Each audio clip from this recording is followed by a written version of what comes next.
hot outside. It is too hot. You're way quieter than the game music. Yes, I made myself quieter this time around. Let me turn my mic up. Because I did check the VOD afterwards and I realized that I used the wrong source for the audio. Because Kiko updated OBS, and sometimes when you update OBS does stupid things. After 2 adjustments, you're still significantly quieter. What about now? I can make myself louder. Okay, what about now?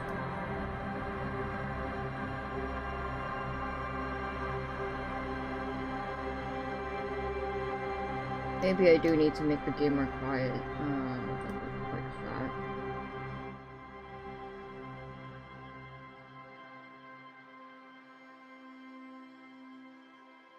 Seems alright to me. Hello, Doc.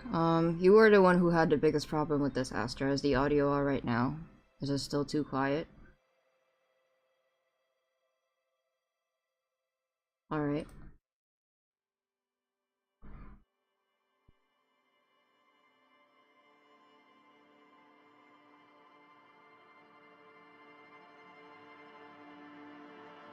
Audio's good?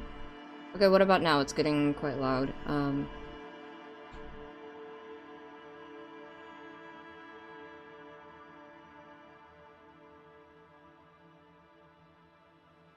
I know some people said that the audio was alright last time, but for my personal taste or preference, it was a bit quiet, so I don't mind being quieter compared to the audio. As long as you can still hear me, it's alright. Where are Doc's fixing the audio and this is how we start? Well, that's just how Astra shows that they like me. Ugh. My hair tie broke. Let me get a new hair tie.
Alright, Kiko forgot to get me water as well, so there's some things that I need to do. You should probably entertain yourselves for the next 5 minutes, because I will not be here.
Alright, I'm back. What else does Kiko do before the stream usually? I can't recall. It's so hot. It's so hot. AC is already on. I don't know how else to improve the situation. I have ice water, for fuck's sake. It was not 5 minutes? How long did that take? Well, unlike some people, I tried to make things faster. I tried to speed things up. Hello, Ista. Dream about eating noodles is what they normally do. Oh, were you rioting? Is that what was going to happen if I left you to your own devices for too long? Okay, then by all means, pretend like I'm not here. I would like to see that.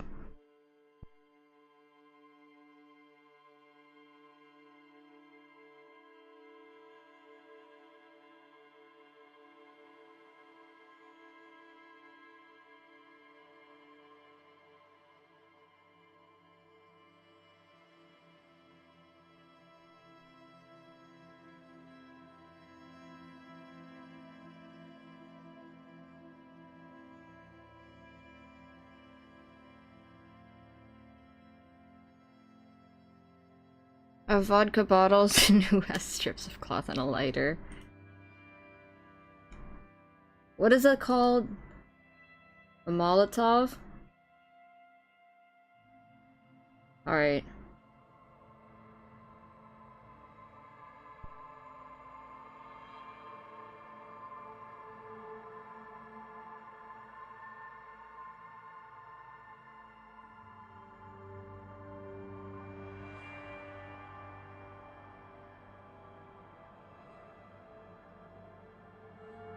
Doc, your puppet master is infuriating. You think I'm a puppet? It's very much the other way around, really. Is it cheating to ask Doc if his cosmetic cigarette comes with a cosmetic lighter for the riot? Doc might not want to riot against Doc, though. It does come with a lighter. What I have in my mouth is not a lighter, though. It's a lollipop.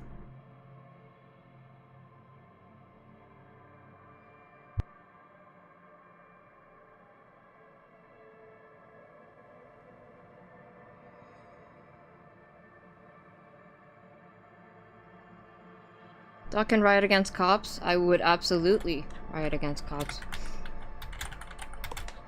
Oh, hi Kai Guy. This is a regular of mine, back from Twitch. I don't think he's familiar with this character. Or with me, specifically. Hello, my name is... Well, you know me as Kiko, but you can call me Doc. Everyone in chat calls me Doc. I'm from Kiko's birthday series, Frank and Kiko. And... this is my game, as Kiko has stated in the server. Oh yeah, speaking of which, Kiko asked if you wanted to join the server or not, Kai Kai. Alright, let's start. Oh, Kiko forgot to capture the right scene. Here we go. Alright. There are people outside, it's very distracting. Can you hear me? Is the game too loud? I can make it louder. Alright, good morning folks, this is your Kiko speaking. I hope you're ready to hear some unrestrained yapping from me, because I can't promise any character appreciation. Yes, I'm still very much a figment of Kiko, even though some of you might not want to hear it. I'm a character they made for their birthday project, Frank and Kiko. Wow, nice to meet you, Doc. Nice to meet you too, Kai Guy. Balance seems good. Alright. We are going to continue where we left off with Disco Elysium. I'm sorry for the long, start. Kiko is not feeling the best today. After watching my previous stream, I concluded that I should try to be a little bit more energetic, or at least a little bit have clearer diction. I'm used to muttering to myself. I don't really talk to many people, but since you are here, I should try to make my diction a bit clearer. I will attempt to. But because Kiko is not feeling the best today, we will see how that goes.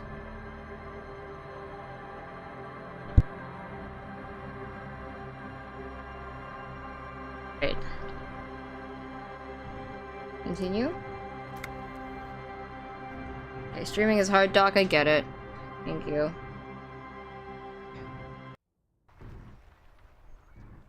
you want opinions on that from the peanut gallery? Sure, why not? Lay it on me. I can take criticism. What were we doing? Oh, we have a task list. Enormous bulls worthy of a real man. Okay. I forgot the controls. Oh. Okay, in-game it hasn't been 8 hours yet, and it hadn't been a day yet, so we can't call back Alice. What should we do? Track down my gun? Track down my gun. Oh, we were trying to cross the... I'm positive, actually. It's positive, actually. I thought that you were perfectly clear, and I'm often bad at interpreting the spoken word, and I thought that it was a very effective way to communicate to the chat. Oh, thank you. Thank you. That's very nice of you, comment. I will try to get to a point where I am happy with how I speak, but that's good to hear. Damage looks like it could have been caused by an earthquake. What else could have caused this, Harry? I'm still getting used to a protagonist. Oh yeah, I promised that I was going to switch out my tie to match his ugly tie, but again, Hiko has not been feeling the best, so Hiko didn't get to finish that on time, but for the next stream, for sure, we will change our tie. Harry still looks like a mess.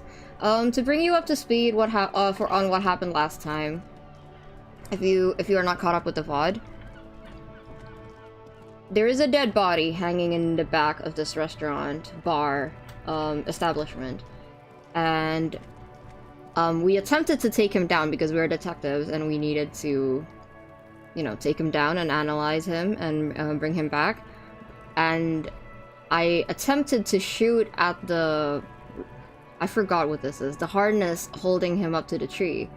It did not work. Both me and my partner missed. And this kid called us a slurry of slurs. Very colorful language. Lots of new slurs I've never learned prior to this game. So now we're trying to find alternative ways to bring the person down. Although I got distracted plenty along the way. Funny, I can wait until Kiko is better, thank you. Kiko will be fine. Alright, so... today I just plan on progressing the story. Lots of new slurs, it was educational. You could put it that way, I suppose. The hanged man armor seems to be missing. Find out what happened to it. Right. Ask Kuno. The kid throwing rocks, what he knows. Okay, we could ask Kuno what he knows. That is an okay word for me to say, no? I thought more of them were made up. I learned as I Google. Ah, are they made up? So you tried to kill Kuno's girl? What's up with that? You want to talk about it? But I didn't try to shoot her. I just aimed at her. I think we've all moved past that by now, Kuno. Not all of us. Acts like that stick with you for a while. Okay, Kim, you're supposed to back me up here. Kim is our partner. I think I can't remember where he comes from, but I think we just met each other because as far as I know, he doesn't know what our name is. But he has our back. He is a bro, he's a ride or die, and I think our main character might want to kiss him a little bit, if I had to guess. You can say Kuno, yes, it's not a slur. Okay. I shouldn't say Kuno. I should say Kuno. Why do I say it like that? No one's moving anywhere. Do this shit again, and Kuno's gonna climb in your room at night with a knife. Well, you do know where I live. But also, what is Kuno's accent? I'm actually not sure. Like, he has an upward inflection towards the end of his sentences. No one's moving anywhere. Do this shit again, and Kuno's gonna climb in your room at night with a knife. Like, what is that accent? Kiko's not familiar with that. Hello, Hitoshi. It's so nice of you to join us. Did you watch the previous VOD? You know, I was wondering where you were, Hitoshi. Just looked up one or two and there were slurs from other language. I see. Then it's probably for the best that I don't repeat whatever these kids say to me. Kuno knows where you sleep. The pig who fucked his window up. I'm gonna climb in through that balcony. Put the fucking knife in you. Yeah. I've been in your room. That would explain why my room is in the state that it's in, but also I really don't have anything for you to rob, child. But you and Kuno are good for now. Pals. Shoot that shit at Kuno. Let's have a jolly time. fell asleep before the stream. I was so sad I lost it. It's alright. The next Disco Elysium stream is probably going to be next Monday or next Wednesday, so you have time to catch up if you'd like. If not, then that's alright too. Watched about half of it. I hope you enjoyed it. The accent is like Irish, I see. The determination in his voice leaves little room for doubt in his sincerity. He means every word. Needs to be taken seriously. You don't threaten me. Okay, let's. And you're back in business with the Kuno. Now what is it?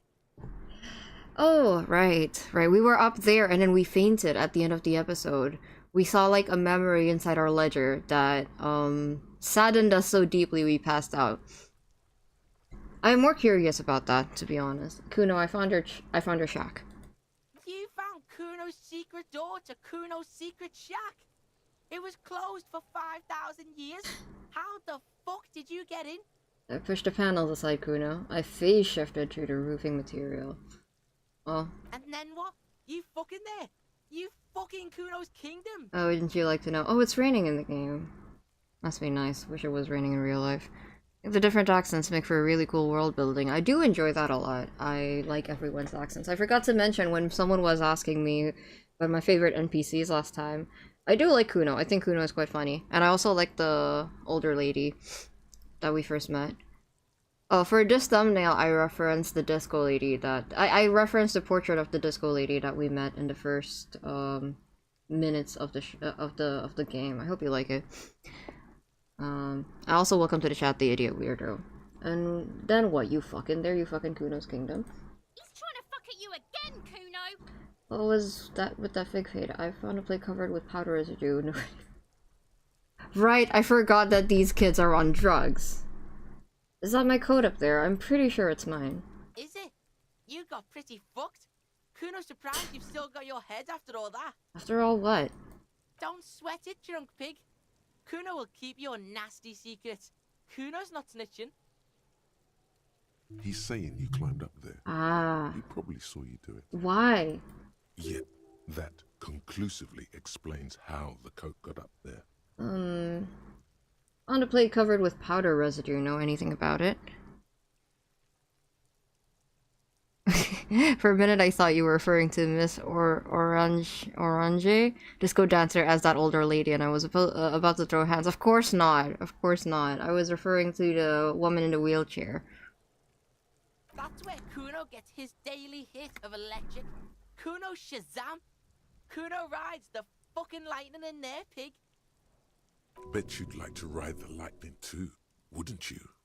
You feel tired and old, but you could have that sparkle in your eyes. No, let's not go there. I mean, the disco lady is probably, possibly, older than me, but I think she's lovely.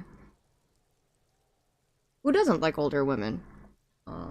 What's with the tube of magnesolum, Kuno? What's with the pig head? Could I get into the harbor from the roof?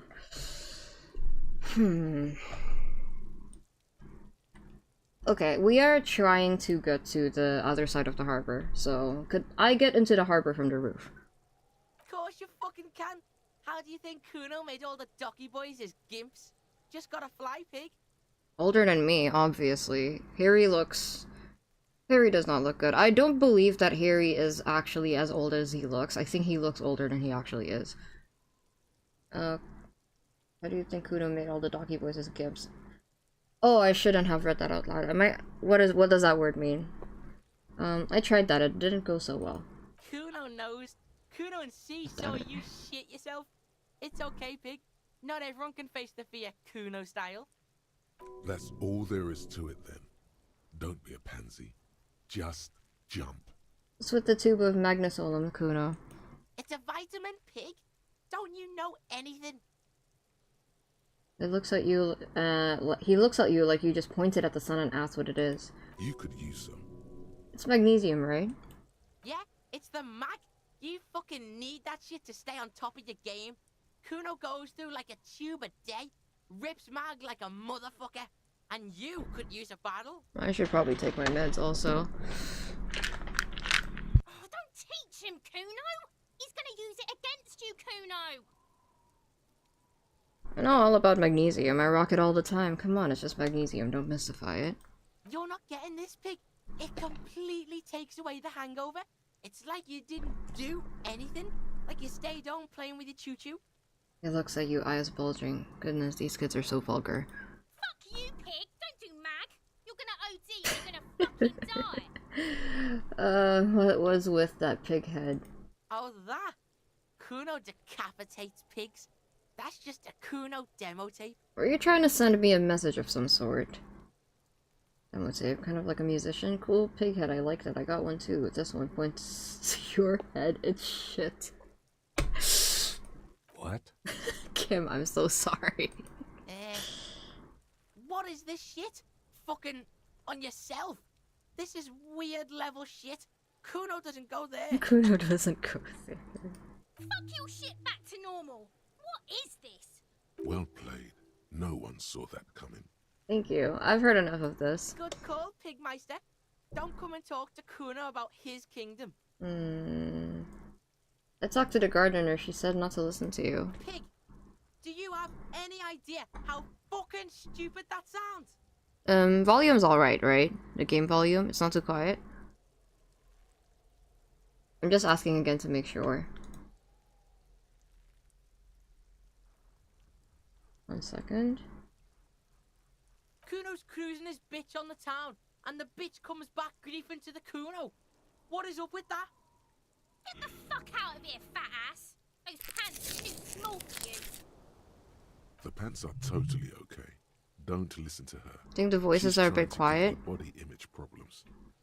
That's because, okay, I will fix that in the settings after this, but, when I turned down the voices are just significantly quieter than the game music, and when I turned everything down earlier, everything went down with it, so I'll fix that after this. Okay, I'm off. Kuno doesn't fucking care. Kuno doesn't fucking care? Alright,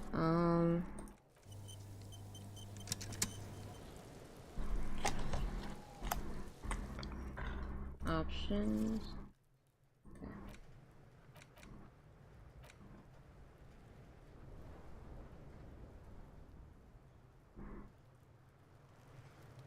Alright, that should be better now. Best mix is to just nudge the music lower by 2. Alright. Okay, let's try talking to someone else and see how the volume works. I would like this to be fixed before we get too far into the game. Did that not finish the task? Kid throwing rocks if he knows.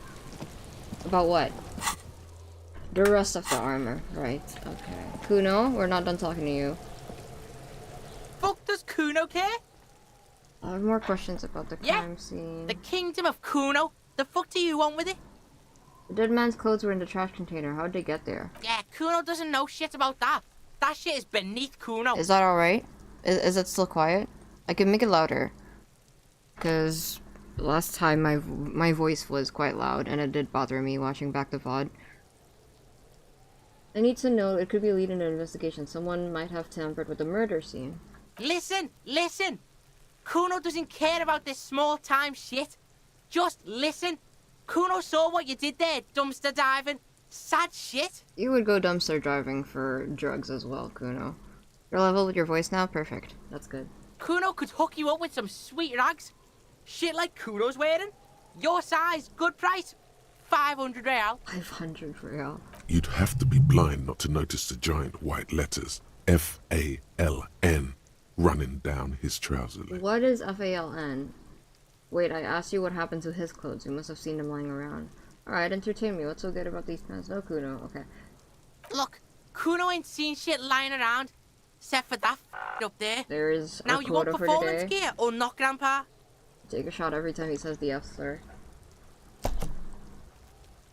The lieutenant remains silent, but his expression couldn't say, "I told you so," any louder. I'm sorry, Kim. We have to do what we have to do, alright? Alright, entertain me. What's so great about these pants? Pig, these are found modulars. Liquid fit, performance crotch, urban survival shit. Made in Mirova by scientists. Pants scientists. Believe it, you need this shit. He unzips his jacket to give you a quick peek at the plastic wrap pants. They are graphite black and look brand new. These could drastically improve your chances of survival in the urban wilderness. Coach Physical Instrument endorses these pants. They are tartan ready. They will also make you into an idiot. I might be interested in the pants. Let's talk about this later. Alright, Pico, shit's rolling. Don't do business with the pig, 500 Kuno. real is too He's much. gonna steal all your money, Kuno. As you can see, Kuno and C don't trust you. Can't do business without trust. There's also a mug in the trash. The fuck? A mug in the trash? Is this about the fucking clothes again? It was a racist mug, yeah. Yes, does this racist mug have anything to do with it? Yeah, Kuno sees where this is going. Kuno's got that fast brain. You saying you picked it after the mug fucker? Cause he's the clothes fucker? I can't hear you, Kuno. Speak louder, Kuno. That's what I'm saying, Kudo. Someone has tampered with the crime scene, clearing some of it up. Shit, that's tense. Someone's going to the beat-down basement, huh? Mug guy gonna get tied to the radiator. Can you help me maybe get my coat back? Kuno doesn't know who put that shit in there. And if he did, he wouldn't squeal. But if you find out, maybe you can... Tell the Kuno who it was. He's curious. He likes putting 2 and 2 together here. Stop turning into a pig, Kuno. They're trying to get you hooked on the snitching. Get away from my Kuno. And there's our second F-slur of the day, and I can hear the vulgarity with full clarity like the rest of us. Yippee! I mean, I've been listening to it with full clarity. It's OBS that doesn't want me to capture it for some reason. I think it's funny. Yeah? Get your bacon shit away. Kuno doesn't like to be seen with the popo. Get your shit done and out of Kuno's face. A ladder, ever climbed it? Look at that fucking shit. You're trying to get Kuno killed. So would you say that the ladder is unclimbable? Fuck does Kuno know? Kuno's not a fucking acrobat. The lieutenant takes a quick note in his notebook. It's a trap, Kuno. Don't climb it, Kuno. Okay, we're done. Yeah, here. whatever. Kuno doesn't give a shit. Oh, we talk about the The shack? fuck do you want with it? Oh, Is it? You got Thanks, pretty kid. fuck. Whatever, piggy. Okay. Good call, pig. My Kuno doesn't. you can't help us with that, I don't think. We are not buying the pants. Ask Garte if he knows the victim's clothes. How the victim's clothes got in the trash. Is that the bartender? I think that's the bartender. Right in the dick, Kuno. Get him right in the dick. Oh, it's raining. I bet that... Would that make the smell worse or better? I think it might make it worse. It might be a little slightly dampened at the moment, but when the rain lets up, it's going to get worse. From my experience. Oh! The kitchen's open. Smell sets the atmosphere? That's true. Dishes are drying, they smell of chemicals and pine trees. Hi Siri, I'm having a headache so I'm not gonna watch the stream, but I hope you all have a wonderful time. Thank you for dropping by on. Anyways, I appreciate it. Hello? New person. A thin man is smoking below an exhaust hood, occasionally sipping from his mug. This must be the Whirling's cook.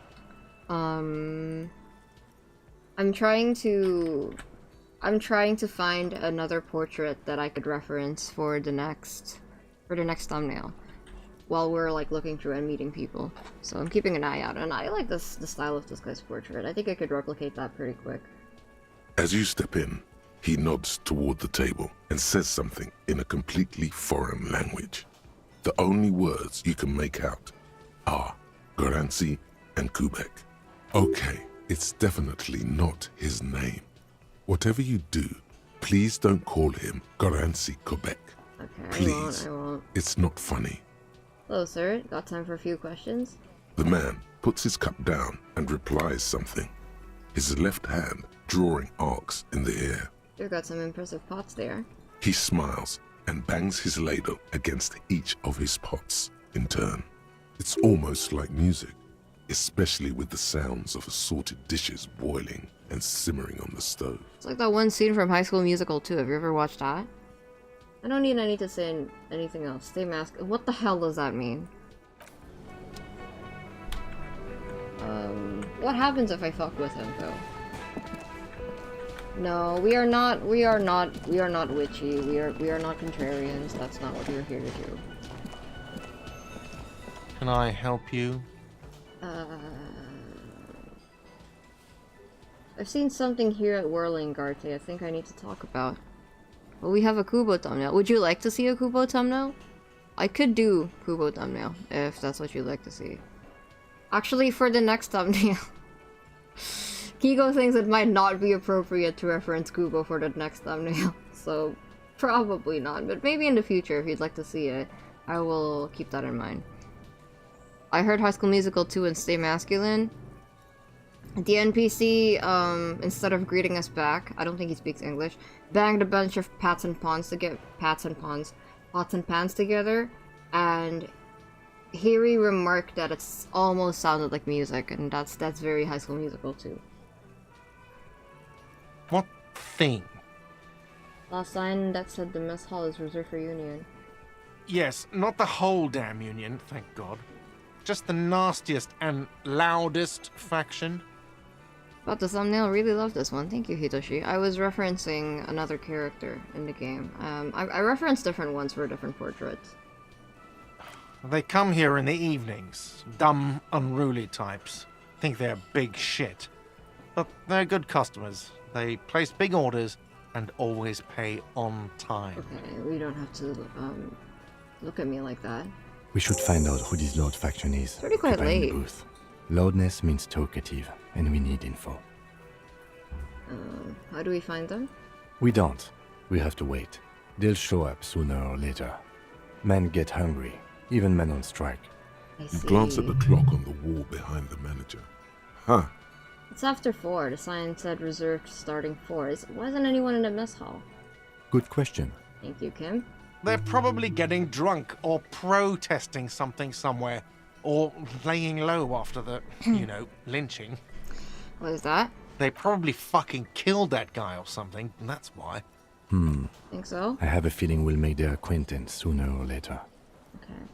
Oh, because I wasn't here last time. Nice outfit. Thank you, Hitoshi. Would you like to get a better look at it? I can show it to you if you'd like. Kiku's not going to be posting it in the server anytime soon. What? By the way, you should come back to this thing-based questionnaire if you see anything interesting in the whirling later. Thing-based I saw another thing at the whirling. Another thing? Oh, no. Yes. Okay, no, here, wait. Another? Yes. Here's your trash container key. Right. Yes, please? Alright. They lynched a man? Yes, they did. There's someone who was dead. He is the carcass hanging on the tree that I shot down. No, I did not shoot him down. I shot at him and I missed. So we're trying to find a way to get him down. But hello, welcome to the chat. Welcome back. I think I've seen you before. Alright, here you go, Hitoshi. Here, take a good look. You can take a screenshot. What else can I do? Right, I can do this. I typically have 3 different poses, but for the purpose of this game, Kiko only drew the outfit over 2 of my poses. And then, you know what? For you, Hitoshi, for you, here. Probably feels more familiar, right? All right. Let's see. Okay. Let's continue. Thanks. I hope you found what you were looking for. I did. I found a lot of very useful stuff in the trash, actually. I found the victim's clothes. Hi, Irving. Welcome. No. Why? Don't you like my lab coat? You did hit the corpse right in the chest, so does that count as a miss? Well, for what I was trying to aim, that was a very far miss. I'm a pretty good shot, okay? Don't know how I missed that bad. That avatar is neat, thank you. Okay. How strange. I certainly didn't put them there. Maybe you don't remember putting them there. Maybe you were sleepwalking or in a fugue state.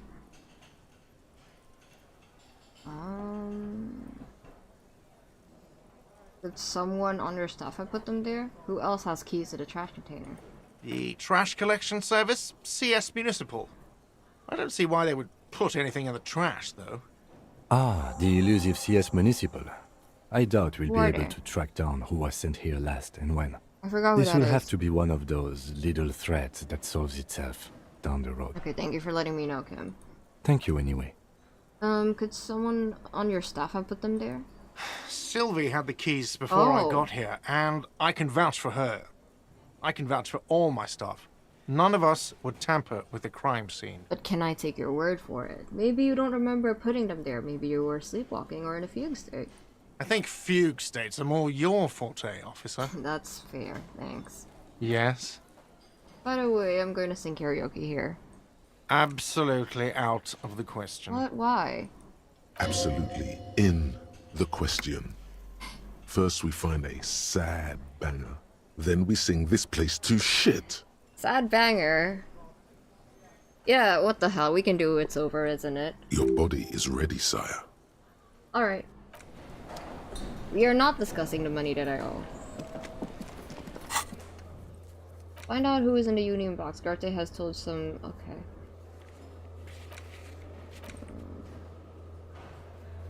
We would first go to Kinema and turn on the lights. Was that something I could do? I can't remember where this was. God.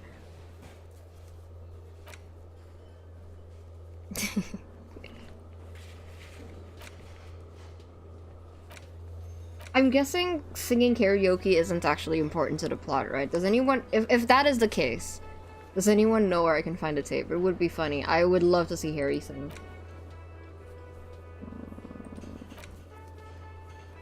Write down your badge.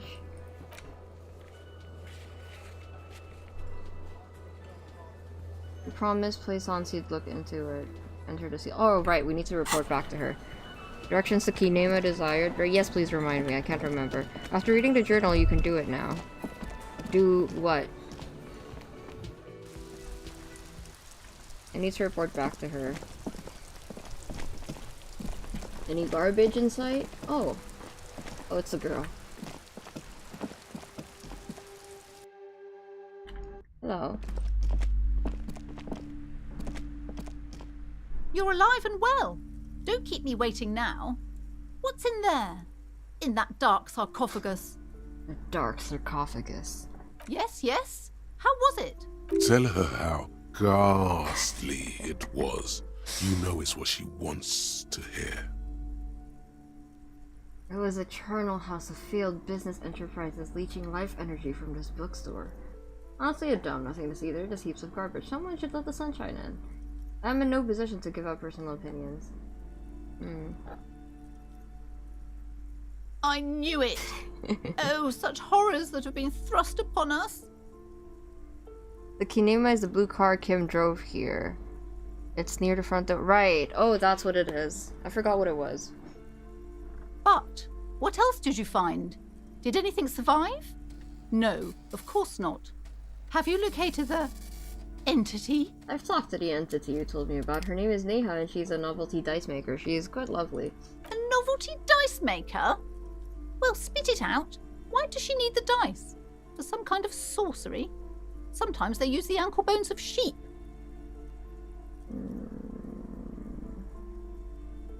No, ma'am, I have felt her aura. She is not the one to blame for this curse. I don't understand. If it's not her, then where is the source of the doom? How did she explain the curse? The narrative she's built herself, it does need tearing down. She's squeezing on the pendant too tight. A drop of blood in her palm. To hell with it. Perchance you ought to just lie, sire. She says there is no curse because there are too many inconsistencies. The source isn't a taxidermist shop. He became involved in the arts darker than taxidermy and brought the void spirits down upon this place. Honestly, I don't have an answer yet. There still leads to be followed, like the strange radio computer thing. That is honestly the thing I'm the most curious about. I am assuming that we don't have the password yet, but maybe in the future. Oh, how horrid! I knew something wasn't right about that place. Tell me, Did you find a way to break the curse? Yes, I performed the ancient Semines dispelling rites. This commercial area is doomed no more. Of course. I trust my Semines wards and charms kept you Idiot. safe while you perform the ancient rites. All that matters is that the energies are retreating. I can already feel the curse lifting. It will be a long time until we're fully free of it, of course.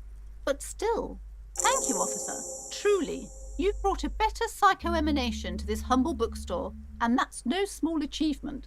She so badly wants this to be over.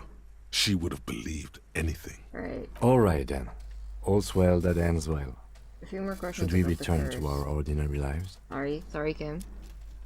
Curse was bad business moves all along. Yep. Okay, but a please, skill only issue. a few questions. Why You did- wouldn't want to disturb the spirits. Why didn't you just tell me right away about it's a curse? It's not good to talk about the curse, not in detail. The negativism, it's dangerous. Talking about the void wraiths angers them. Negativism.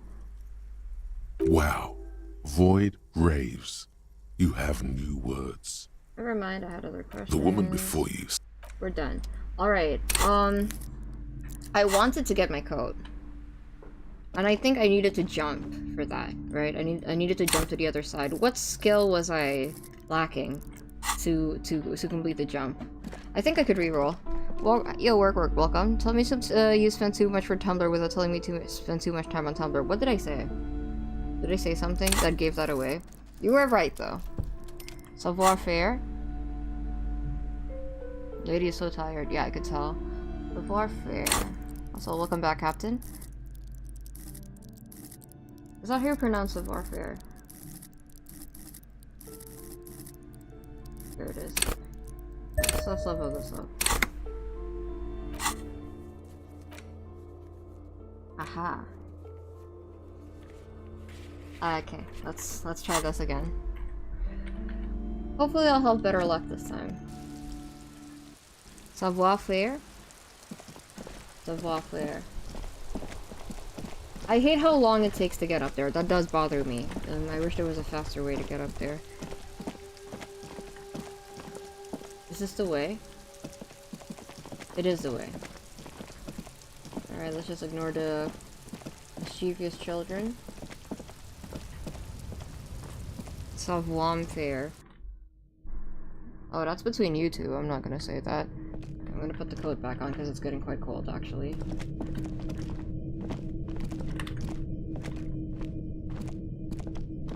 Up.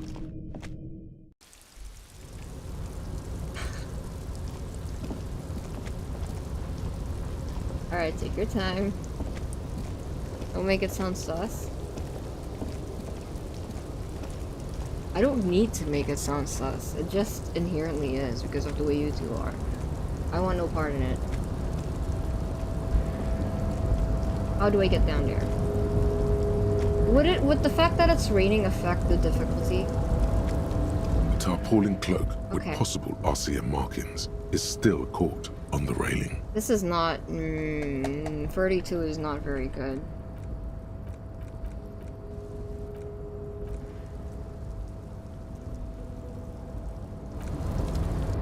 Weather doesn't change anything. A tarpaulin cloak with possible RCM markings is still caught on the railing. Damn.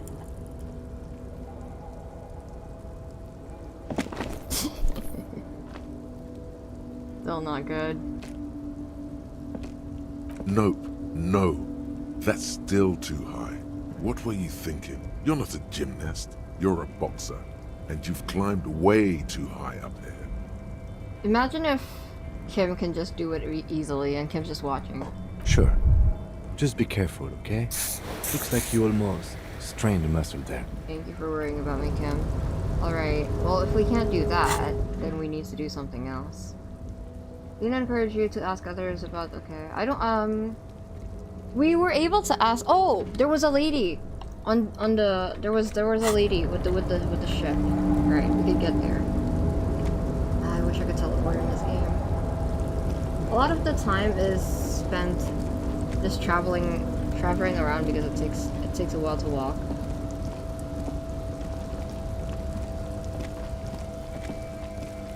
The lady with the ship? Yes.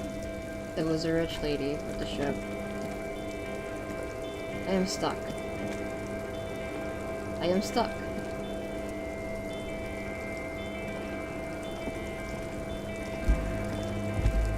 How do I get there? It is necessary to sleep in this game since time passes. Yes, you can sleep, I think at 9. That's when sleep goes. How do I get there? Am I stupid? Oh, it's the shed. I am stupid. We're on the 2nd floor.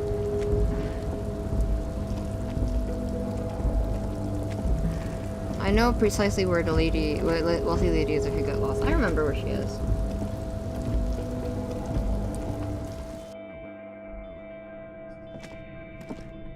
Alright. Morgan Freeman, who was not in fact stupid. Really? You don't think I'm stupid? That's kind of you.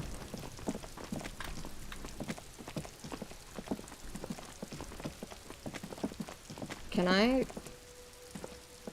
An old call box with a matrix of push buttons. East Delta Commerce Center. This must be the name of the doomed commercial area. Put skill points into Volition to open this white check. I will keep that in mind. I'm very curious about that.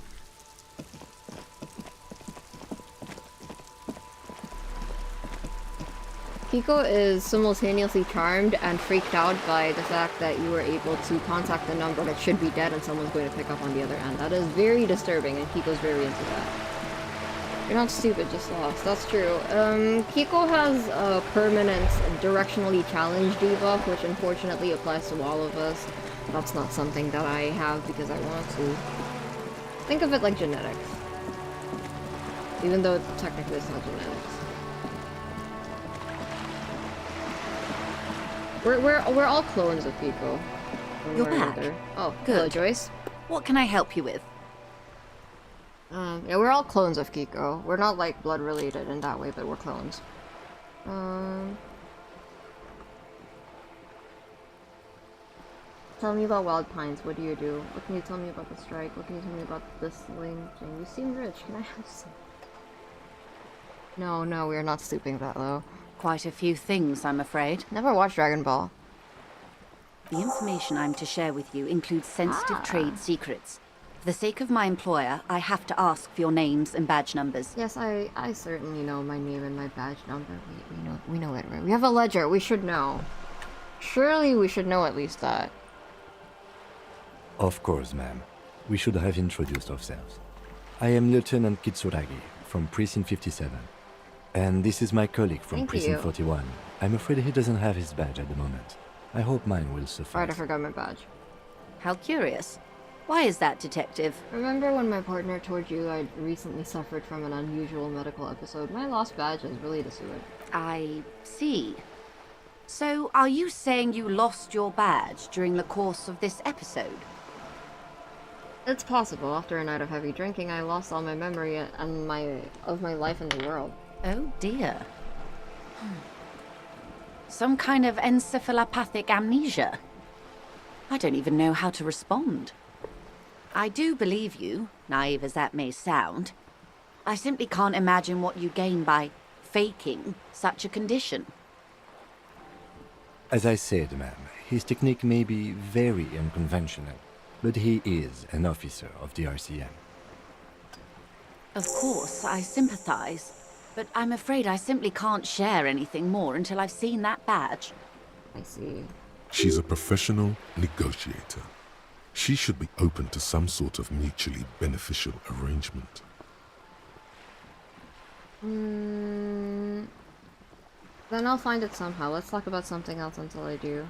Of course. But before we do, officers, let me be perfectly clear. Yes?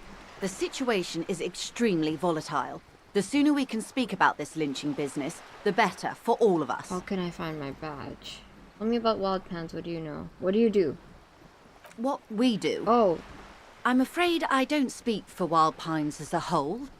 It's a giant undertaking. We can't. I suppose we can find our badge, but we could just wait until tomorrow, because Alice is going to give us a new badge, and then we could talk. There was a touch of discomfort there. She wants to merely represent. So what do they do? The Pines' core competency is logistics. Container shipping, freight, that sort of thing. See those airships there, blinking? Those are the shipping side of things. And that is the terminal. Another subdivision deals with energy, oil and gas exploration, offshore platforms. The Wild Pines Group is one of the original Revacholian Indo-tribes.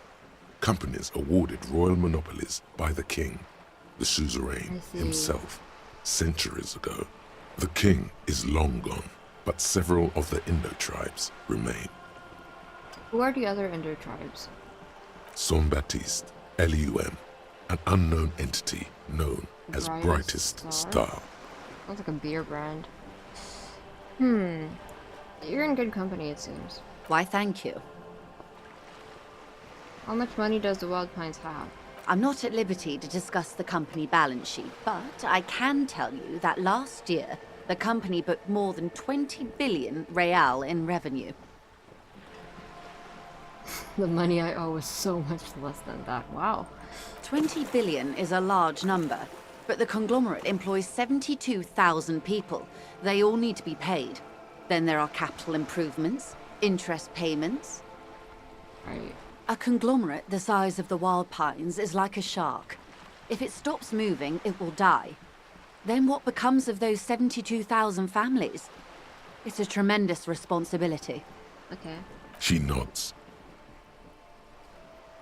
You seem smart. I need someone to give me a lowdown on this reality we're in. This reality? Yes. Yes, reality is your side case. An experimental side case. It's related to that medical episode. I have trouble remembering even the most basic terms of reality. Ah, yes. The episode. Sounds like an acute case of encephalopathy, now that I think of it. Frankie has encephalopathy. Don't be phased, madame. He functions perfectly well. He only needs a lowdown on all Well, of reality. a form of it, and not specifically what she's referring to. We may be here a while then. Ask away, officer. All right. I'll help however I can. All right, we're in. I know these all look good, but begin with the first, Oh okay? boy. Where are we?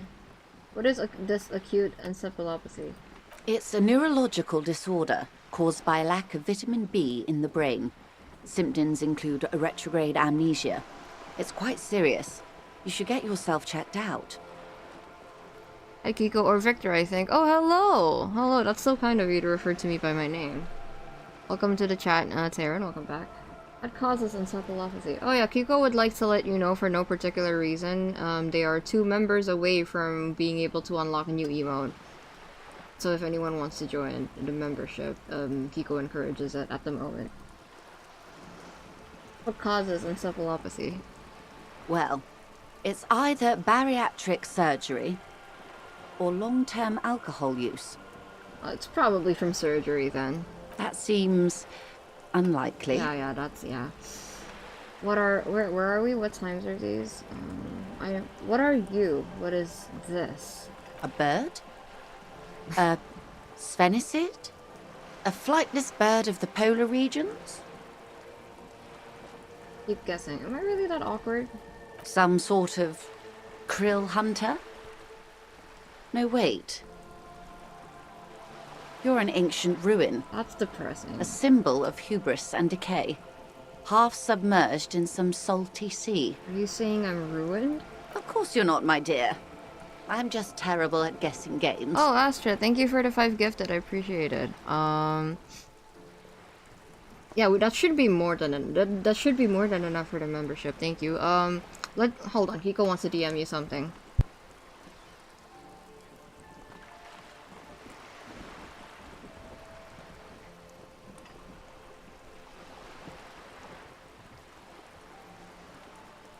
Right. Must have been the wind.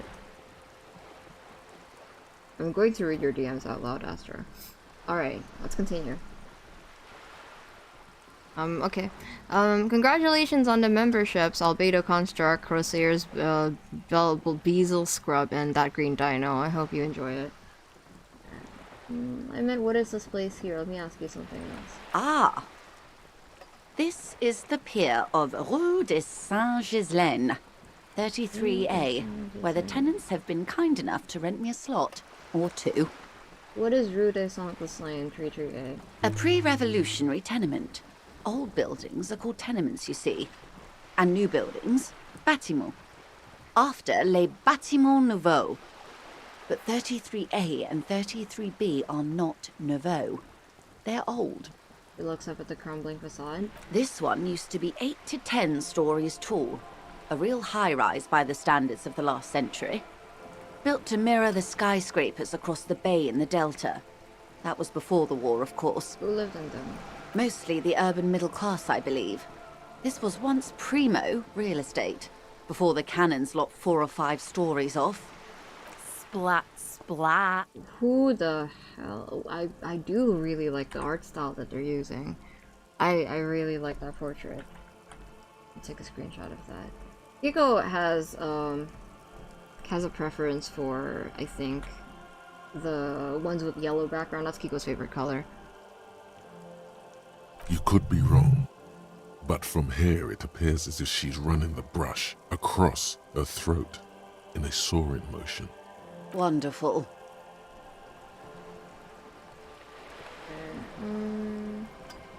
What are you? What is that? The girl in the old lady rags? No, I meant something basic about reality. Ah, yes. There's something very... The girl in the... Looks like a sullen and rebellious member of a teen infraculture. Infraculture? Yes. You and I belong to the supraculture. We're common, the herd. Ah. The music on the radio, the food in the chain restaurant. Those are all too popular for the girl in the old lady rags. She's alt. She prefers a fantasy world. An infraculture with its own dress code and vernacular. It is an illusion, I'm afraid. There is no refuge from the supraculture. Okay, now explain the same thing but to a child. No, I understand. Make it more complicated. Yeah, sure, I understand. I can't. That's how simple it is. One may dye their hair green and wear their grandma's coat all they want. Capital has the ability to subsume all critiques into itself. Even those who would critique capital end up reinforcing it instead. All right. What next? Suddenly, you're not so sure you're part of the supraculture. I think I might be part of an infraculture. And what would that be? Cop, disco, I don't know, I just feel... The name of the game, disco. I The can dark see that, arts. yes. I dabble in those dark arts myself, not so long ago. I assure you, it was a thoroughly supracultural phenomenon. All permeating. Downright mandatory. Nothing infra about disco, baby. I love that line. That's my favorite thing that she said so far. This lady is very interesting. She's much more playful than I thought she'd be. You're disco? Those days are long behind me. And even in the early 30s, I would say I was more of a new girl. Disco was a minor, but still enjoyable facet of the whole thing for me. The new? The new. A cultural era. And the name of the decade it ravished, the 30s. It came out of post-revolutionary revival. It was ultra-liberal. It involved lots of partying, as you might imagine, and champagne-coloured everything. By the looks of it, that would have been when you came of age. Now. Sounds fun. Can't remember a single thing. Champagne? That doesn't sound like anything I'd be into. I'm straight edge. Got it. Let's think about it. Okay. Can't remember a single thing. Wasn't it Guillaume Le Million who said, if you can remember the new, you weren't there? She seems like she'd be very boring, doesn't she? But no, the dead band disco baby. I have a soft spot for the elderly who look self-serious, but you can tell they have a history of partying. Or, you know, they were a bit wild back in the day, maybe even a little bit rebellious. I have a soft spot for those kinds of characters. Albedo, hi, welcome to the chat. Thank you for dropping by. I appreciate it. Hope you enjoyed the membership. For some reason, your mind is a veritable repository of Guillaume Le Million lyrics, trivia, and B-sides. But the time to explore this is when you're alone, facing a mirror perhaps. Right now, it would derail the reality lowdown. Well, I have another question for The her, girl in the actually. looks like a... Yes, I can't. All right. Suddenly, you're not And what would that... Ah, yes. That is what counts, I suppose. For my part, I was more of a new girl. We got this covered, okay. Be my guest. What are you? What I am not is a basic term of reality. There may be a way to get her speaking about herself at some later juncture. Right. What times are these? These are unimportant times, Detective. You and I were born after the dust had settled. 1,000th of a second too late. Too late for what? For the big time. What's the big time? The revolution. Ah. Is that why we keep hearing French accents all over this game? And what is this revolution I keep hearing about? It's quite easy. Every 100 years or so, our species gets together to decide what's next, who gets shot in the head, and who gets the mineral rights. It's a real kerfuffle. You say it was a bunch of apes duking it out? Who got shot in the head? Who got mineral rights? When was this kerfuffle? The turn of the century revolution? Don't answer it. It's a trick question. The revolution began in 02 50 years on the ago. Isla of Grad. Though Almost. by the end, nearly the whole world had gotten involved. Who started it? It wasn't a who, but a what. A Ah. pandemic of 𝙩𝙗𝙖𝙩, a particularly virulent prion disease, which the authorities in Pandemic, Grad you proved say? unable to contain. Then Marzolf came along and overthrew the government. Ugh. Both me, as the character, and I'm sure everyone in chat, we're very familiar with the word pandemic. No, didn't this game come out in 2019? That's insane. Very bleak reflection of our time. Where did it spread from there? From Revachol and Grad? Not far. The world managed to cauterize itself. Marzolf's government was overthrown in 08, and the coalition crushed the Revachol commune 2 years later. It was the end. I see. World managed to cauterize itself. Mazov government was overthrown in 08, and the coalition crushed the Revachol commune 2 years later. It was the end. Why? You and I, officer. Our lives in the zone of control. What is the zone of control? A city-state divided into free market zones under the everlasting interregnum of the coalition of nations. And you, of course, the citizens' militia. The zone of control is the third incarnation of Revachol, after the failure of the suzerain and the commune. See. What happened in the rest of the world? Means we're a little less successful than the video game population. They've had more years to figure this out, and I don't think they're in the best state, to be honest. So I don't know about that. Modernity. They developed the marvels of the inter-eastlery communication, telematic milieus, radiation, colored plastics. Meanwhile, in Revachol West, See? the aftermath continues for the 5th decade. 51 minus 8 equals 43. Wait, so you're saying it's been like this for 43 years? Time flies. What have you been doing all that time? The 20s saw a decade of urban war, west of the river leveled, offshore platforms in flames. Still, it's regarded as an improvement on what came before. 08 to 19 was simply hell. And after that? The 30s? Things settled down in the 30s. Revachol East transformed itself into the world's largest tax haven, with the international community's blessing. For the first time in a long time, it seemed like things were going somewhere. And then? All that untaxed income must have fueled the new. That I can only see. mean one thing. That is how it works, isn't it? That's when they discovered disco. Yes, and quantitative easing. It was a market mirage, unfortunately. The 40s dispelled it. An Isla-wide hangover, you might say. So, here we are. That's pretty much exactly what happened in real life, no? I forgot what year it was, though, with the Great Depression and everything. Welcome to reality, baby. I love the way she speaks. For her to be where she is, Wild Pines Group must have picked the right side. Who got shot in the head? Who got mineral rights? Which side was Wild Pines Group on? What would you have done differently? I want to ask her that. Good question. What would you have done differently? That's fair. I would have killed more, 400 million, if that's what it took.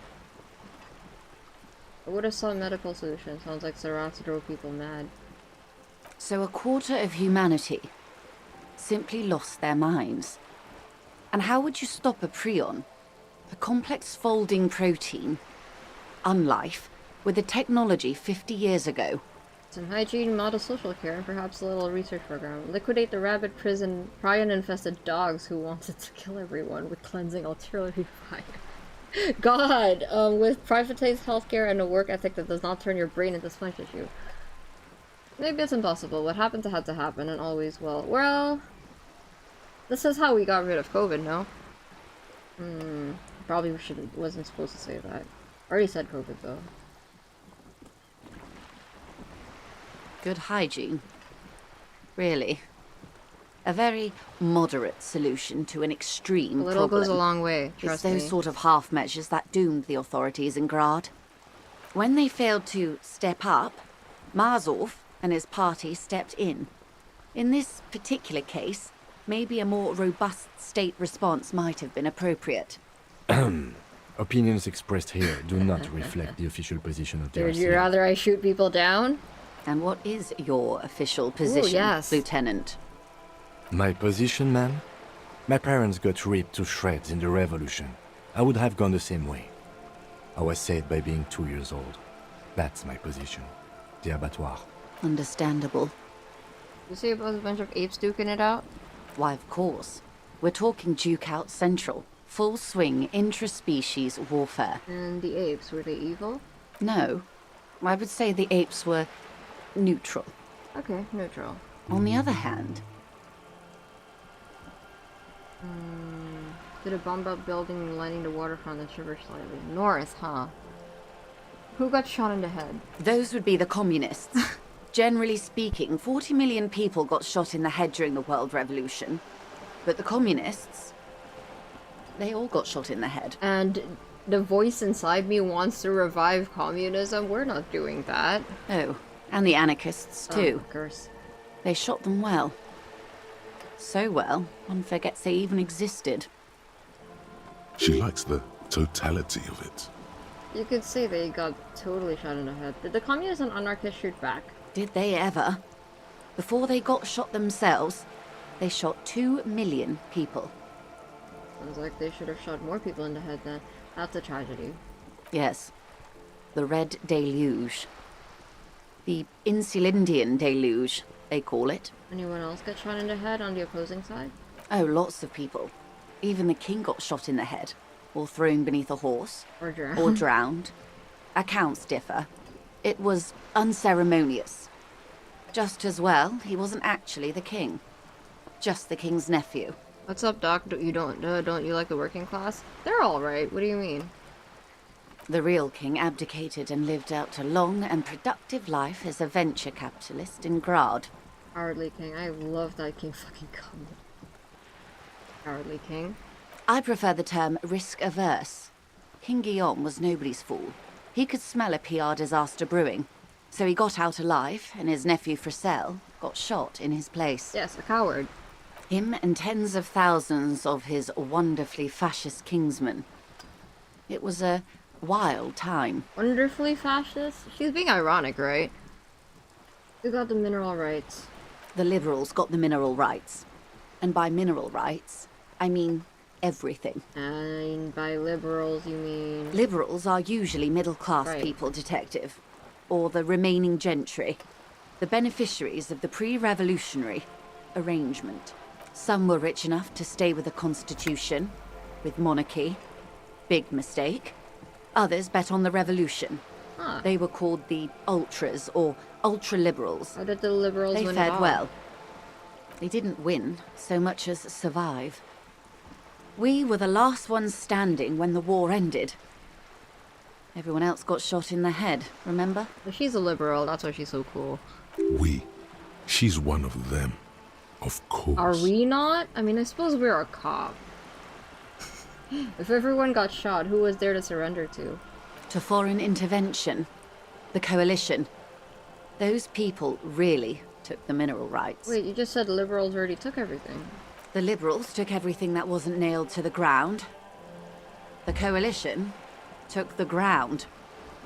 The ocean, the laws, and the people. Who are the coalition? The coalition of nations. Grad, Mesk, Vesper, Messina, Oranje, and Sur-le-Clay. Ah. The armed center of the world. They landed here and see. ended the revolution. It was the moralist thing to do. Hey, Astra, look! Vesper mention. Listening to eldritch entities in your head rarely ever goes wrong. So true. We don't know what we are yet. I will try my best to make our character a liberal then. Moralist. Well, if being a liberal is good in the story. I feel like it should be. The moralists believe in keeping everything exactly the way it is. They believe in mineral rights and not shooting people in the head. At least not in the same manner and volume as the others do. They are the long-standing provisional rulers of Revachol now, the coalition government. This is their zone of control. They embolden the RCM with crumbs of the same law they took. Technically speaking, you are a moralist. The color of moralism is blue. The official motto of Moral Inter, or Moralist International, is a blue forget-me-not, a piece of grey sky. Unofficial. For a moment, there was hope. That's nice, but I like the sentiment of a moralist, but I feel like to expect there to not... let me see.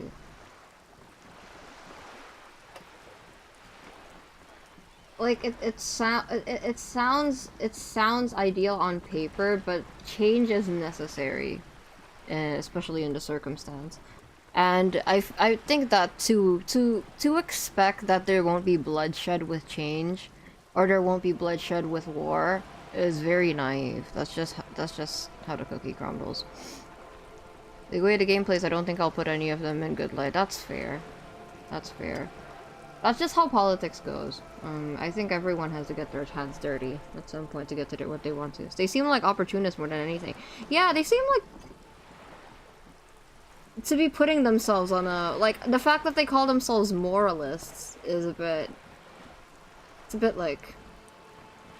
I'm not gonna say, but... So it feels a bit like they're patting themselves on the back, to put it nicely.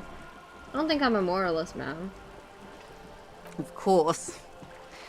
Not easy to be moderate about head shooting in your line of work. Rooty tooty, pointy shooty. Rooty tooty, pointy shooty. That's the way of history. Tread lightly, Doc. I'm fine. I wouldn't wager that even the moralists themselves would consider themselves good. At most, adequate, good or bad is too radical. That's fair. I like it gray, I feel. I like it gray. Which side was Wildpine's group on? They picked the winning side. That's why they're here, and others are not. He chose wisely. Perhaps it wouldn't have turned out that way had I been in charge. I might have bet on the king and led the Pines to doom. You would have sided with the king? I would have sided with the cannons. If you'd seen the calibers of the things, you might have too. Perhaps it's better I was born when I was. Also, welcome to the chat, Dieseldus. I think you've been here before, right? If you're not, then, well, welcome. Good luck skirting the line. Politics is a major theme in this game, and of course fantasy politics is always about real politics. I believe in you, Bill. I'm not really... When I hesitate to talk about politics, it's not so much because I don't want people to know where I stand, because I think I'm pretty clear on where I stand. I'm queer. Well, I'm more nervous about getting the facts wrong, I suppose. It's not really Kiko's area. Kiko was a science student, not really a social student, so I know about as much as I should know, and not more than that. I'm not very good at talking about it either, so... 10 of the 14 Indo tribes got it wrong. Feld, Kupri, Tricentennial. So I suppose I would have been in good company. That's enough about the times. They are what they are. Who knows? An afterbloom may yet come. Anyway, enough sentimentality. Is there anything else you want to know? Now's your chance. Ask her who she is. She won't get out this time. Seriously, I want to know what you are. She won't maneuver her way out of this one. Stop dodging. What are you? I am the vilest of the vile. Oh. A traitor. A devourer of nations and infants. I am an ultra. Liberal? She raises the corner of her mouth, smirking, revealing a canine. Dios mío, a liberal. Oh, this game is too much. Oh god.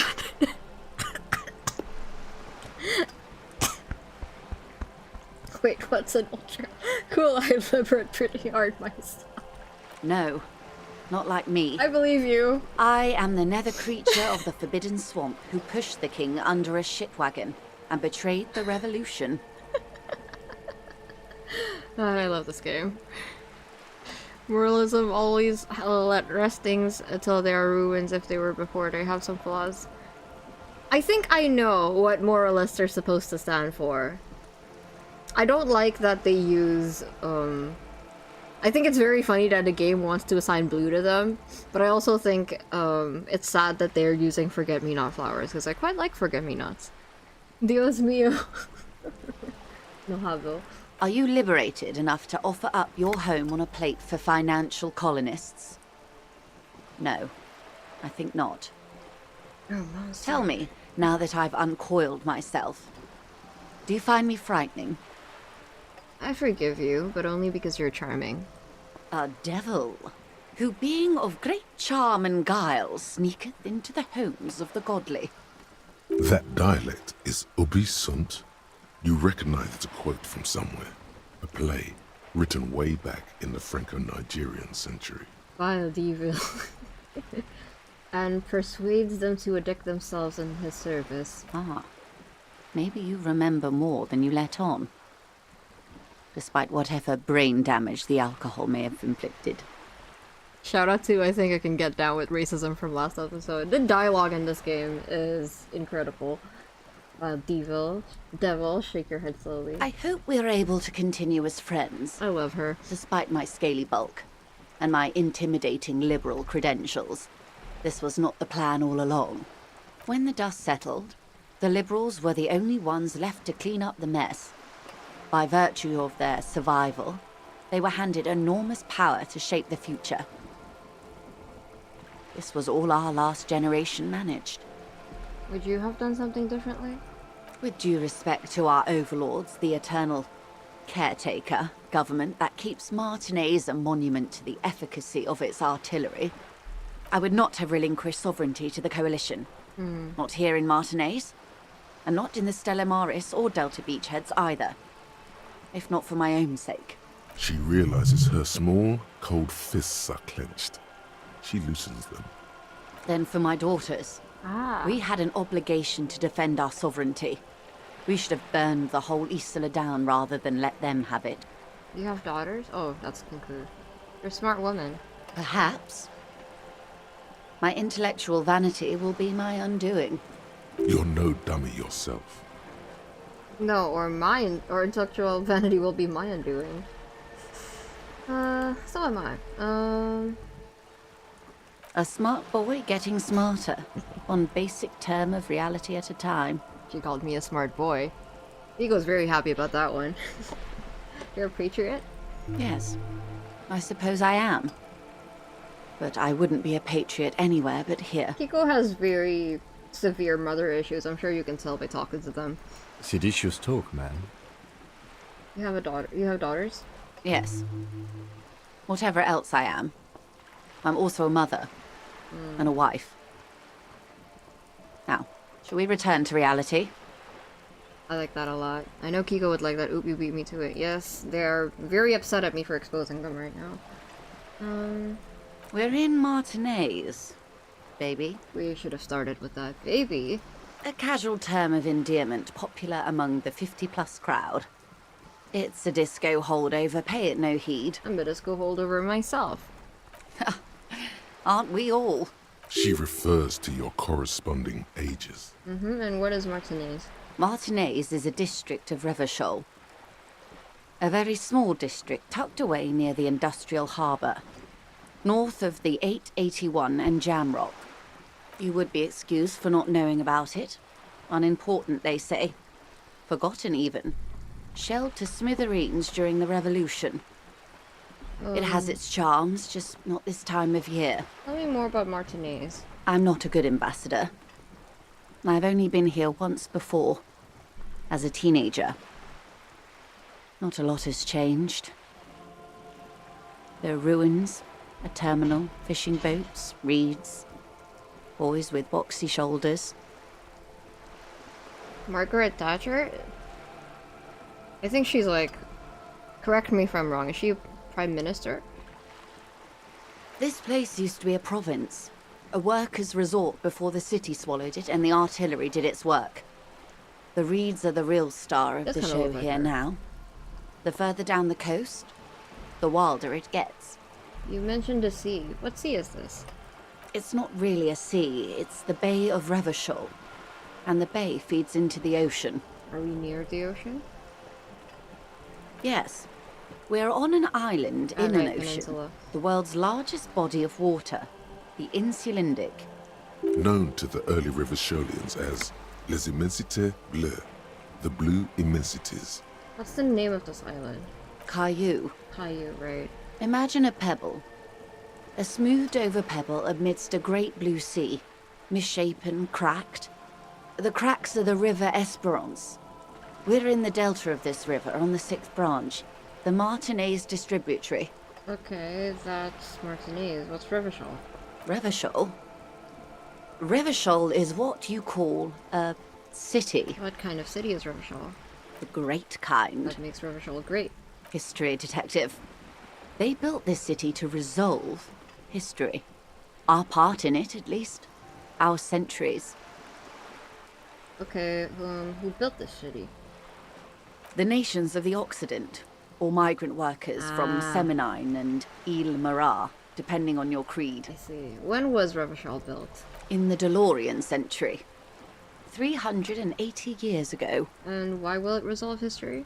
They say it's where the terrible questions of our time will be answered. The tensions are highest, the fault lines deepest. By that I mean conflicts. Ideological conflicts. The stuff of men. Why here? We are standing on a fertile, self-sufficient island able to sustain up to 200 million people in the middle of the Insulindic Ocean, the world's connective tissue. It's where the money is. But we're in an unimportant part of an important place. So we're on the periphery, basically nobody's? I think it's fair to say so. Martinez is about... He points across the water where the skyscrapers rise. A sparkle of lights on the horizon, like evening stars That's pretty. above the curvature of the planet. 22 kilometers from the center of the world. That soldering iron is the bank hope of we the can get world there later. building. The bottom floors are Insiacom. Up to the sea? Silence. My bad. She lowers her hand. The water, the light. It's as though you're seeing it for the first time. I see. PM for the UK, a neoliberal. Oh, she passed away. I didn't know that. Oh, that makes sense. That would explain why she looks like that. There is no recognition, only the immensity of the sea and the cold radiating from it. Where are we? We are where we are. I have no truer answer to give, unfortunately. This is one thought you need to complete. Where are you? Was there something else you wanted to know? that's all for Glad to now. have been of assistance. I want that skill. This is the opposite of Deja Vu, I think. Because there's a BTS song by this name, and that's the only reason Kiko knows it. Oh, I don't want to unlock a new skill. I would like to upgrade this. Okay, let's see. Kiko wants to use this. Okay, when I get another skill point, that's what I will use it on. Actually, one more thing. We spent 30 minutes talking to this woman. We learned a lot from her, though. You're back. Good. What can I help you with? What can you tell me about the strike? Everything. Right up to, but not including, trade secrets. Wait, what if I want to hear about trade secrets? First, you'd have to repeal the Emergencies Act of Trade in Elements. That gives me the right to silence. It's quite the octopus. An octopus? I will slay it. How do I repeal it then? I don't want to disturb an octopus. Better let it be. Good luck. It's only kept in place by the vested interests of half the civilized world, including your own. What the ma'am means is that the Emergencies Act and the RCM both get their authority from the coalition government. You'd be shooting yourself in the foot, in other words. But I am derailing us. You wanted to know about the strike. What is your role in this precisely? I believe the official title is Senior Labor Negotiator. In practice, I'm a grocery clerk. I relay the union's demands to Wild Pines and return with Wild Pines' counteroffer. And character, I guess, begrudgingly admitting that she's my favorite character. Oh, Crowsayers, thank you for the one gifted. Appreciate it. And congratulations on the membership, partially whole. I hope you enjoy it. And Very how kind are of the you. talks going? They're not. That's the problem. course. The union stopped all negotiations a week ago, after that awful lynching took place. Wait, she just admitted that the lynching and the strike are connected. Now they won't even let me into the harbour. Ah, There's a 2-meter 20 racist behemoth blocking the gates. so the strike is connected to the lynching. Lynching?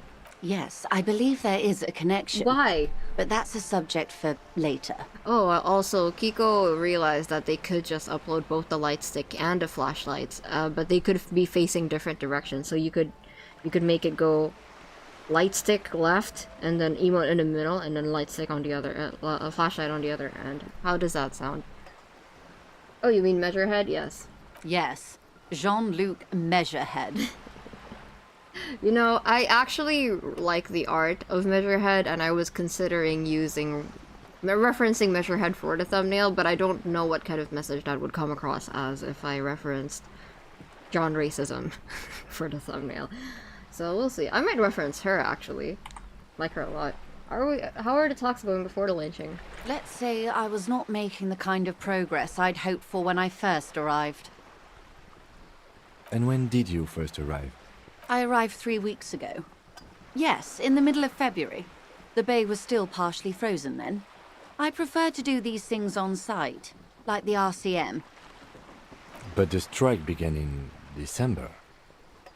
I wasn't the original negotiator here. Oh. I took over after Mr. Gaumont hit a wall with Mr. Clare, the union boss. Mr. Clare refused to speak with Gaumont despite concessions he'd granted the union in prior negotiations. This isn't the first time the union has gone on strike. Heavens no. There have been 2 prior strikes. Both times the union won significant concessions, including overtime pay and a medical plan. This time their demands are more, I guess you could say, aggressive.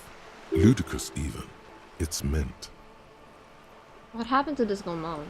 Mr. Clare told him to... How did he put it? Uh-oh. Fuck off, midget. Gaumont is short of stature, you see. Sounds like something Kuno would say. Actually, Kuno would probably make it worse. Referencing racism or liberalism/moralism, the options are dire. Yes. It's a little dicey. I mean, I would hope that people would understand, like, if I reference anyone for the thumbnail, it's really just because of the visual. The art style in this game is very effective. It's very good. Fuck off, midget. Wait, I shouldn't have said that. Oops. I'm so sorry, I was just reading what was on the screen. Okay then. Cool. Not cool, not cool. Keep in mind, this is a negotiator Mr. Clare has worked with before, and who was more than fair with him and the union.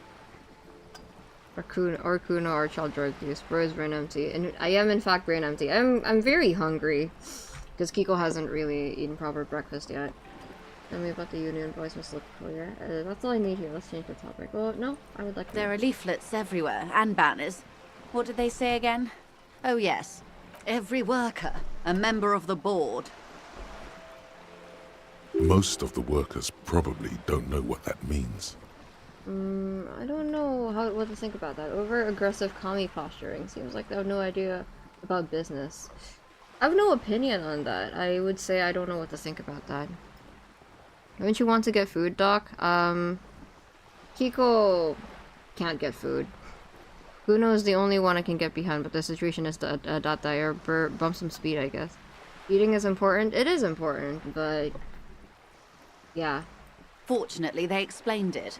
Every time the Wild Pines group makes a decision about anything, it needs the signature of each of the 2,200 workers in its Martinez terminal. Just so you understand, this is but one of 22 terminals owned by Wild Pines. Essentially, not only are they kings of the company, they are also kings of the 72,000 employees of Wild Pines Group. It's pretty funny, I have to admit. The workers can't be kings. The king is king. The king is dead. Long live the workers. What are you... Oh, okay. That may well be. It's not up to me to decide who is king, but as negotiations go, it's not a swell start. I'm not sure. Naturally, I assume that was just their opening position, a hard-nosed tactic with a side of mockery. But there's been no follow-up, just the same nonsensical slogan repeated over and over again.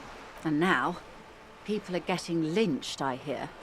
Behind the whirling in rags. A disastrous situation if there ever was one.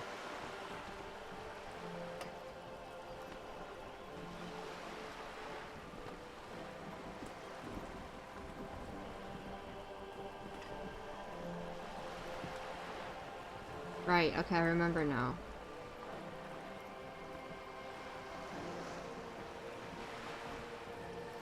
Excuse me, from whom did you hear about this lynching? I first heard it from the bowyer at the gates.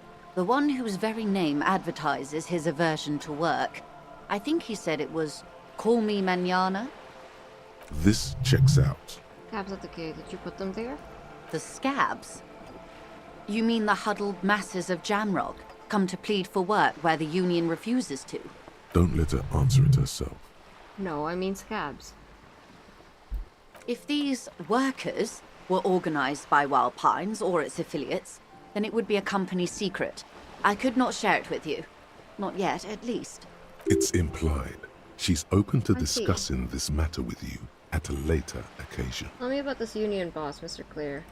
Everart Clare is a man of the utmost integrity. If you can say one thing about him, it's that he always puts the interests of the workers first. Really? Of course not. Everart is fantastically corrupt. I see. I imagine he has a thick, viscous goo where you and I have blood. If you were to prick it with something sharp, you could see it oozing out. A knife, maybe? No, a rapier. Not like you're about to take a rapier to him. Is he that bad? He can't be that bad, no. Oh, heavens, no. We get along just fine. Yet, now that you mention it, I can't stop imagining that black treacle just dribbling down his double chin. I don't know what to think. Is he that bad? He is the most corrupt individual I have ever seen, and I deal with men like him for a living. If there is anyone more venal, more irredeemably nepotistic, then it's his twin brother, Edgar. Wait, there are two of him? Yes, Edgar looks exactly like his brother, except for that lazy eye. He also talks exactly like Everart does, and when one's term as foreman is up, the other takes over. It's how they circumvent the term That's limits, awful. you see, with a funny little switcheroo. While in office, they've embezzled God knows how much of their workers' dues. There's only one thing worse than a corrupt politician. Their twin brother. The Debardeurs Union was once a perfectly normal institution. 20 years ago, anyway. It must not have been easy to establish under the Emergency Act. But they did it. I can respect that. Organised labour at its best, as they say. Then something happened in the local chapter elections. The brothers Clare came and transformed it into a... how do you say? A mob. The Debardeurs are a crime syndicate. Sad as it may be, I suspect we'll be forced to cooperate with them. Doors.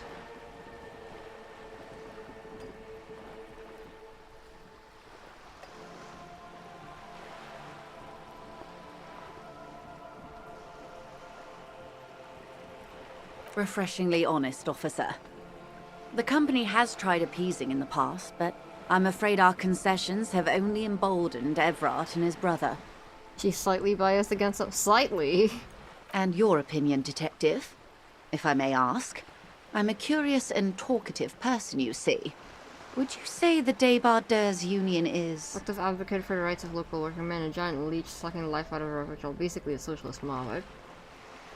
I should have an opinion, but I don't think I know them that well.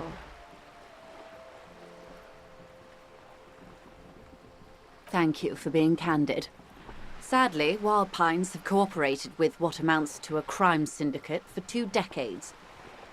However much you feed the wolf always hungers. One more thing, you said something happened in the elections? I'm glad you asked. There was a woman, the previous forewoman of the union. She disappeared. Ah. Disappeared? Yes. On the last day of the local That's chapter ominous. elections, her daughter phoned in and said she wasn't running anymore. Or coming to work. Ever. End of story. She got threatened or blackmailed? This forewoman, her name? Sadly, the company records do not even give a name. She's just forewoman in private correspondence. Holly. I don't even know if it's a sir or given name. And I don't have access to the union's files. Eerie. Downright haunting, if you ask me. The Wild Pines suspected foul play, but what could they do? It was a union matter. The point of the presentation is, these kinds of things happen around the Clares. Watch out when you're dealing with him. Thank you for your concern, ma'am. We'll be just fine. That's all I need here. Of course. Alright, we're done. How else can I Wait, help? what? More lessons in basic? Oh no, we're done. Glad to have... Alright. Should we give it another try? I would like to give it another try. Met him in the game and I just don't like him. I see. Well, we'll have to wait until wait, can we? Yes, we can. Please. I don't want to put more stats into that skill. Just let me do it. Just let me do it. It should not be that difficult to jump off. What have we here? Bridge? A bridge with loose nails and rot-infested wood that creaks in the wind. A construction code violation if there ever was one. Whatever, let death come. I'm a Revictrolian badass. Let's go. Let's see.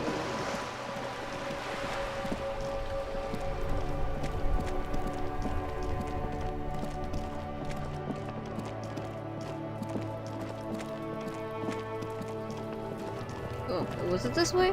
It was this way, yeah. I remember now.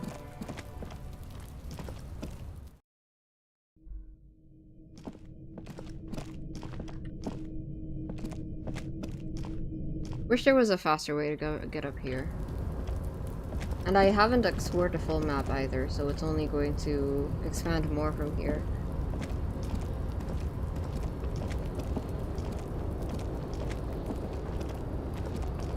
It's so cramped. Alright, let's give this a try.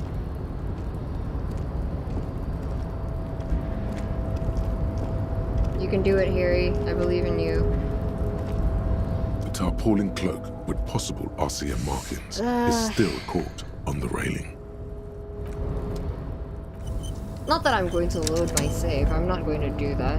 I will say there is fast travel in this game. I see. The tarpaulin cloak Okay, with let's just do possible it. RCM markings Yes! is still caught on the railing. Let's go! As you leap in the There he air, goes! a chilly breeze engulfs you, sharpening your senses. Close your eyes and let your senses take in the world around you. Ankles tingling from the tension, blood roaring in your ears. You are ready for your rendezvous with the concrete pavement below. Close your eyes and let your senses take in the world around you. Ankles tingling from the tension, blood roaring in your ears. You are ready for your rendezvous with the concrete pavement below. Close your eyes and let your senses take in the world around you. Ankles tingling from the tension, blood roaring in your ankles tingling, ankles tingling, ankles ting, ankles tingling, ankles ting, ankles ting, ankles ting, ankles tingling. As the concrete floor welcomes you, you realize it's been a while since you felt so alive, alert, capable. Must be the adrenaline. I knew you could do it. My climbing down might not have been as disco as your jump, but at least we can explore the harbor now. That's what I'm saying. I could have just climbed down that way, Kim. With your feet firmly planted on the concrete, the noise of the harbor rushes back in. That was disco. He is proud of us. He's always proud of us. I like him. Alright, let's see. What does it look like? Oh, not bad. Not too shabby, actually. Yeah, we can wear this for a little bit. Prefer my green coat because it will match my character, but at least we're in. Alright, we're in, boys. It should be time to go to sleep soon, though. Oh, wait. Is there any way I can, like, open the ankle breaker chief? I thought you said ankle biter for a second there. Ankles tingling, ankles tingling. We didn't take the path of racism. We didn't. Oh!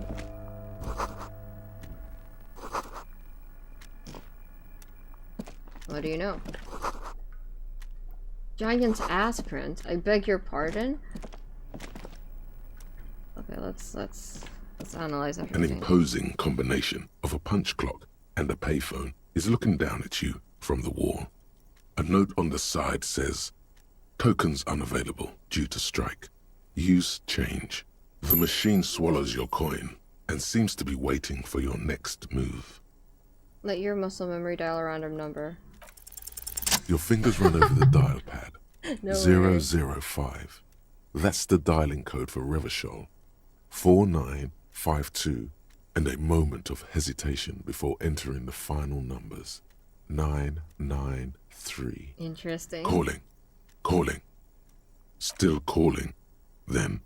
Video Revachol, 24-hour video rental. You rent 8 and 10mm film for home use. This is Lammy. How may I help you? The voice of a youngster on the other end sounds as Interesting. enthusiastic as that of a man walking towards the gallows. What is this place? Video Revachol is a 24-hour video rental. We rent 8 and 10mm film for home use. This is Lammy. Do you know me? No. I meant, what is this place to me? Sir, I don't know. It's a video rental. Maybe you rent videos here. Why did I call you? Maybe you called to extend your rental period? Do you need to extend your rental period? Maybe, but I don't even know my name. If you need any further assistance, you can visit us on the corner of Voyager and Main. Ah, I can't help you over the phone. Are we done? Voyager and me. The call is terminated by the other party. Interesting. You're left with the discomforting sound of the disconnect tone. What do you think about that, Kim? Yes? Nothing? Okay.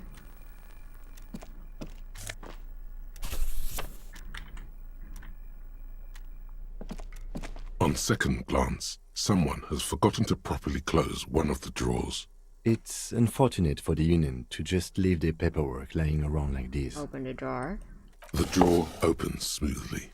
Inside is a well-organized selection of brown folders. Hold on. I need to reply to something.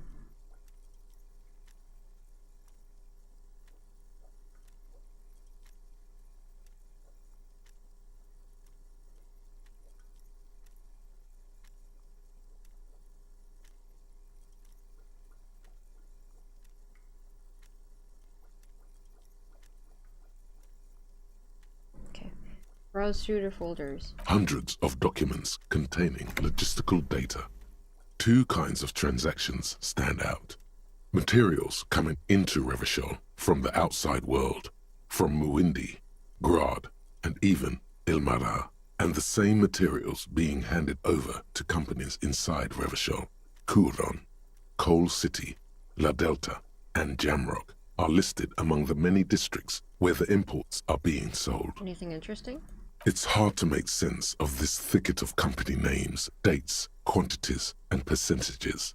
You try to focus, but the lines are getting blurry.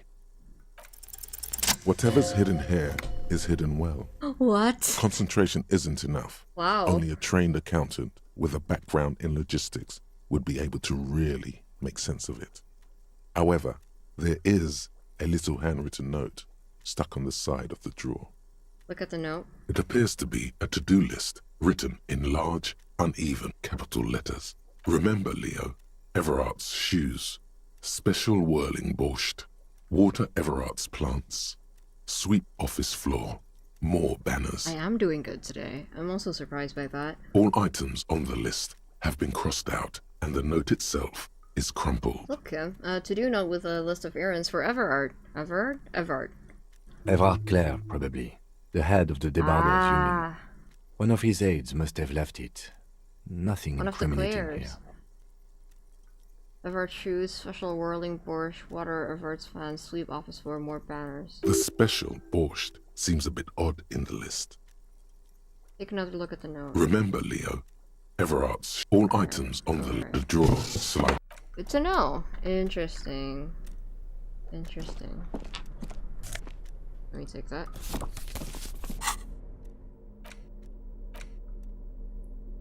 Ah.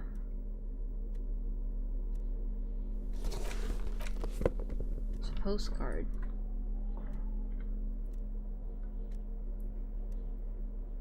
This postcard will sell for a pretty penny. Can someone tell me where the pawn shop is? I can't remember. I think it was like down further in the side of town. Oh. Thank you for the magnesium. Thank you for the neat office shades. Now we're talking.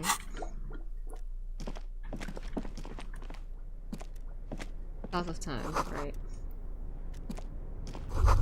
Okay, every worker member from board, doors locked. Without a pass card, union logo, demand democracy. I guess you have no choice but to talk to the union later. I would rather not. Alright. It seems like I can't go back up there, so we have to keep moving from here. We can't exactly go to sleep. Yeah, I don't think. Maybe if I could find a way to... If I could find a way to open a door for myself, so I can go back here tomorrow, that would be great. Machines and quiescence. White pine trees are printed onto the screen covering. Looks like a fur, force, emotional composite, eyes of halogen, all that that's watching you, but it never does. Ah. This place is nice. Faded industrial lettering. Ah! Oh, I hadn't been pressing tab, my bad. Nice. Gotta have to dip early, still recovering from last night. Have fun, y'all. Thank you again for the gifted Astra. Please take care. I hope you feel better soon. Kiko would like what's it called? How do I say this, Kiko? A rusting control panel with several knobs. Oh, thank you for the Two gifted buttons membership, Kiko. marked Marsh and Arret are faded with use. It seems to control the large crane above. A container is attached. And to congrats on the its membership, upper block. Shadow Hearts. Marsh. On. Arret. Off. Marsh. With a loud grind, the crane shifts overhead, moving a massive metal container through the air.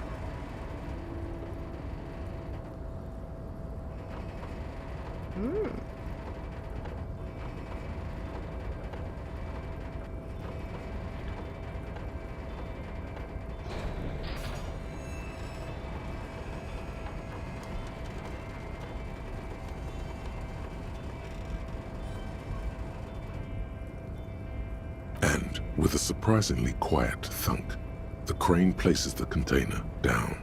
The harbor sleeps as the strike rages in the distance. The crane can rest again, now that its purpose has been fulfilled. Its purpose? What do you mean? Moving this container, of course. For this purpose it was built. For this purpose it has acted. And now it will rest. I can't see how that was worth the wreckers, except for seeing the crane in action, which I admit was satisfying. The crane does not return to its original position. Doc, Does why are you not like move this? at What do you all. mean? What do you mean? What was I doing? What did I do?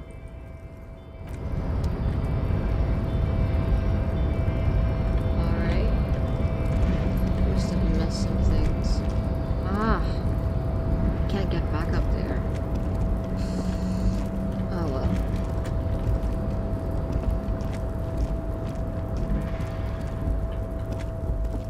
It could go down from here as well. Oh, there are bottles.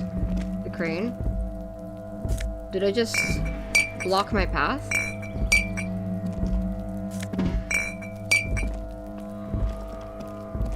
This is the night watchman's booth. The name on the door reads, René Arnaud. Listen, it's okay to take a few minutes to yourself. I see. Sit down and have a breather.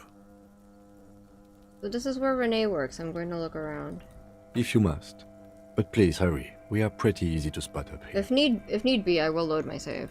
Nothing incriminating catches your eye. The cabinets are clean and their sparse contents meticulously organized. There's a framed photograph on the table. Looks like the inhabitant is rather pedantic when it comes to order. It's a black and white photo of a young couple out in a street fair. The man, René, is dressed in a Royal Carabinieri uniform. The girl is young and very pretty. She is smiling playfully at the camera. Why did you take that picture of René? I'm going to ask him about it. I'm a cop. It's an instinctual role to collect evidence. You're really interested in Who's that René? old soldier. Not sure I understand your fascination, but sure. As long as it doesn't take up a whole lot Is of it time. the person with who was playing balls? We can't look at it right now. Yeah, I'm sure. Ah, yes, it's him. Okay. I'll take those bottles, thank you.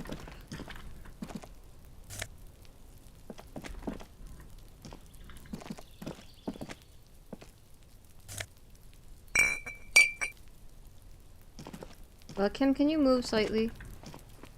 Fox just likes pressing buttons. That I do. That I do.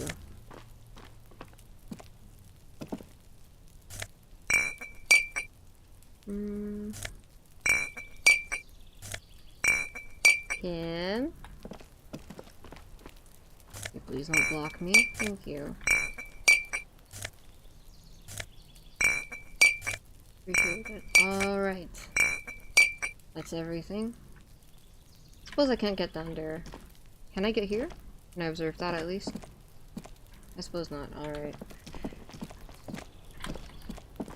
Oh, that's broken down. We can't go down from here. I didn't realize that we can't go down from here. I might have just fucked over our only option.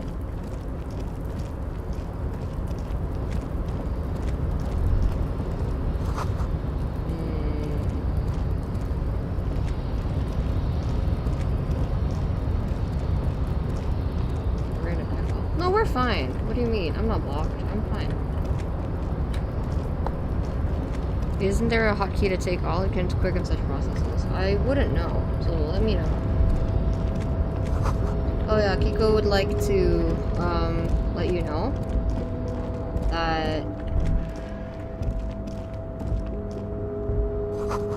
I'm getting distracted. Ooh. Sorry, Kiko, sorry. Kiko would like to let you know that they are currently collecting mixing funds for my cover. Was I not supposed to say that it was my cover? Okay, that's not really my problem. That's not really my I have no issue with admitting that it's going to be my cover. So if Kiko has a problem with it, then that's a Kiko problem. Either way, Kiko is collecting funds for my cover. So if you have a coffee to spare, there is a goal on Kiko's coffee, but don't feel pressured to give them anything. That is why they are saving money at the moment. And they will make food after they're done with the stream. Like, unfortunately, the doctor doesn't collect all in the area. I didn't. That's my mistake. Oh, there's a new person here. That cover, say no more. I'm not done with the recording yet. It's been a little difficult. We'll see. I can't donate? No, what I just said, if you don't have any money, don't ever feel pressure to give me any. I'm more so directing it in that direction because even though Kiko appreciates memberships, and memberships are really nice because everyone in chat... Before you is oh, I remember this of a man Have I seen seated this man behind before? a large desk. He looks up from his work. Oh, it's not clear. the least bit surprised to see you. It's clear. Either way. Yes, Kiko is just saying that so you can direct any support that you would like to give Kiko to coffee instead of YouTube memberships, because YouTube memberships do not come out until the end of the month. So am I done? Am I done advertising? Okay, I can go back to the game. With great effort, he straightens himself up in his chair, yet says nothing. He simply stares at you. Are you in charge of the dock workers? Let's get straight to business. There's a dead body in a tree. Yes, that's what we're here for. Welcome, Mr. Dubois, Mr. Kitsuragi. It's good of you two to stop by. Please, have a seat. Kiko would put the coffee link in the server, but there is someone who has a habit of jump scaring Kiko, and because of that, they're a little bit nervous to put it there. I probably would. I would have. I don't really care, but Kiko's afraid. I'm Everart Clare, head of the Debarders Union here in Martinez. Yeah, so I've gathered. I'd offer you my hand, but unfortunately my health prevents me from getting up. You understand? He looks extremely comfortable. The tiny folding chair, on the other hand, looks like a torture device. You go ahead, detective. Yeah, you should catch Kiko unawares. I support it, Hitoshi. But also, one of Kiko's biggest dreams is to one day buy a lazy boy or a recliner, so Kiko's very jealous of this man's chair right now. Whatever he has in store for you, it can't be good, he thinks. I can handle it. I'll do my best. Forget about that. What's with this Dubois stuff? You're getting some seriously bad vibes from that name. Why are you calling me Mr. Dubois? Please, Mr. Dubois, let us converse in a civilized manner, as equals. Take a seat. I insist. My name is Harry Dubois. It's nothing. Yes, that's probably right. It's nothing. Forget about it. Filter it out. I don't sit. It's kind of my thing. Very well, Mr. Dubois. I respect a man with strong convictions. He nods, his multiple chins moves like ocean waves. I, too, have convictions. One of which is that I will not engage with any man who won't face me at eye level. Well, maybe if you were taller. Should you find yourself more amenable in the future, I'd gladly resume our conversation. But until then, I'm afraid I must ask you to leave. You're no Titan affiliation, buddy. He's got you in a fork. Sit down or leave. Alright. Excellent, Mr. Dubois. I can see that you're a reasonable man, and reasonable men can be of great use to one another. Try to wink back, remain serious. So tell me, how can the head of the Debarders Union help a representative of the Revachol Citizens Militia today? The chair you're sitting on has got to be the most uncomfortable chair in the world. It's violating your backside. Oh, by the way, I heard you got a rather rude reception from a certain Lawrence Gart. Some people have no manners, it pains me to say. This should take care of that nonsense. He points at a giant novelty check on his desk. It's absolutely comically huge. It should be sufficient to cover your expenses for a few days. No, I'm not taking and patch over your differences with a cafeteria manager. I am not taking it. Go ahead. Take it. I refuse. Wow, that's 25 real. That's good money. You need it. You can take that comically large check and shove it up your ass. Okay. I respect a man with principles. No handouts, then. Crosses his arms on his ample midsection and sinks further into his chair. Now, I'd like to set your mind at ease about one other matter. Right. Your lost gun. Let me assure you, Union people are on it as we speak. I've got my best hounds looking for that lost gun. How do you know about that? His slug-like lips move, but all you hear is an echo. Lost gun, lost gun, lost gun. The world is swallowed by a black hole of fear. Only 2 words escape its gravitational pull. Lost and gun. When he said, "Don't worry," he actually meant, be very worried. How do you know about my lost gun? I know everything, Harry. Right now, I know that you're worried. Don't be worried. Everything's going to be all right. It's not like you left it loaded. You didn't lose a loaded gun.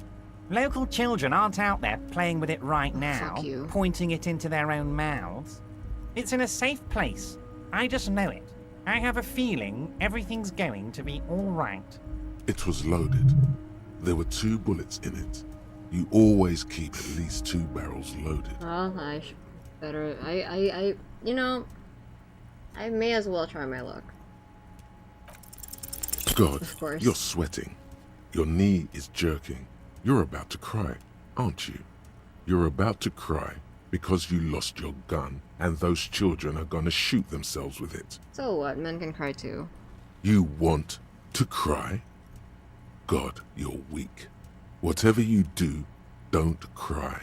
He'll think you're disgusting. Mr. Dubois, you don't look so good. What is this, Mr. Dubois? He keeps repeating. What is he trying to pull here? You need to cool the fuck down. Chill. Mr. Dubois! Mr. Dubois! Harry! Keep sliding down the chair like a jello shot. There are no Harrys. Let your mind go to your safe space. Mr. Dubois, are you okay? Can I get you a glass of water or something? Are you having some kind of medical emergency? I wonder if this is how they feel when I talk to them. Maybe you could use your hands somehow. In a kind of throw-in motion. Like you're throwing that Mr. Dubois act right back at him. He's Mr. Dubois. Oh yeah, man, I'm fucking great. Keep sliding. Actually, this chair is uncomfortable. I could use a glass of water. What an odd demonstration of... you got me, Harry. I don't even know what. As entertaining as it was, I'm afraid we're wasting our time. And I'm an extremely busy man, as I'm sure you are too. Okay, enough. We are here to ask you some questions pertaining to a murder investigation. Quick, here's your window. Get yourself together and ask him questions. It is about time to stop embarrassing yourself. Questions will help you regain some of your lost dignity. Could you help me get a dead body down from a tree? You might have noticed there's one hanging on a tree behind the hostel cafeteria. Oh my. Don't take this question personally, but why would I get involved in this matter? Mr. Clare, the man was hanged with a cargo belt. A steel-reinforced cargo belt. It's safe to assume the Union had something to do with the murder. Besides, getting the body down would benefit all of us. It's a stain on the neighborhood. Also, I studied the footprints at the crime scene. Worker boots. I can certainly see how having him up there might start affecting some real estate value. That's what you're worried about, real estate? But of course, all joking aside, I am going to help you. Thank you. Jean-Luc, my boy, I'm sending 2 police officers down. They have a dead body in a tree problem they need help with. Namely, they need it to be taken down. And Jean, please take it easy with the race science. That's a yes to getting the body down, no to the race science. Are we getting Mitcherhead to help us with the body? You can find Jean-Luc down at the gates. He's the big impressive one. You know, tattoos, muscles, ethnic looking. Can't miss him. Great guy. Aren't you gonna ask me how I got in? Harry, honestly, I'm just relieved you didn't get a hernia. A man your age... Man my age? What are you implying? I'm at the peak of my abilities. I am too surprised by your resilience and athleticism of this tool you've been provided with. Yes, yes, Harry. You are obviously in peak physical condition, and I salute both your initiative and your physical prowess. Very impressive, Harry. Very impressive. Anyway, I assure you, I am a very well-informed man. Information reaches me before I even get the chance to request it. You know, I am, in a way, kind of envious of this man. He seems to have a lot of confidence despite how he is. I could probably learn from that. If this man has so much confidence, I should probably have a bit more confidence in myself as well.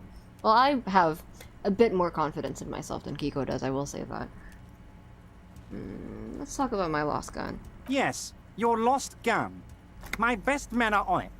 They're turning every stone, searching every playground, asking kids, grandmas, everyone. Your gun will be found, Harry. Stop winking at me. Let me assure you of that. It's just a matter of time and effort. The only way to find it seems to be working with him. He might even be holding your gun hostage. Hold on, could he be really holding my gun hostage? I will not be blackmailed by this gun business. I don't care about my gun. Keep it. I don't care about my gun. I love it, Harry. Wish I could be like that, but I can't. I have a responsibility to this community. I can't have a loaded gun out in the streets. The officer is exaggerating. Of course we care about the missing firearm, and we are actively looking for it as well. Excellent, Mr. Kitsuragi. That's excellent news. Looks like we have a friendly gun-finding competition on our hands. You called me Mr. Dubois. Why? Of course. Let us dispatch with the formalities. You call me Everart, I call you Harry. So that's really my name. My God, so it's true. I didn't want to believe it, but you are a fantastic science fiction amnesiac cop, aren't you? What are the odds of that? I think the odds of that are very low. It might be a good idea to hide your confusion. I mean, see what his game is first. My memory's fine. I was just testing you. So good to hear that, Harry. Apparently my sources were wrong. However, if you did have a spot of memory trouble, I could help you out with my big fat folder. Words flow like a river of honey from his lips. I guess word has already reached him. No matter. No harm done. I think it was being sarcastic when he said that. It's just a brown folder. You can't make out what's written on it. Are you trying to tell me you've gotten hold of some of our documents?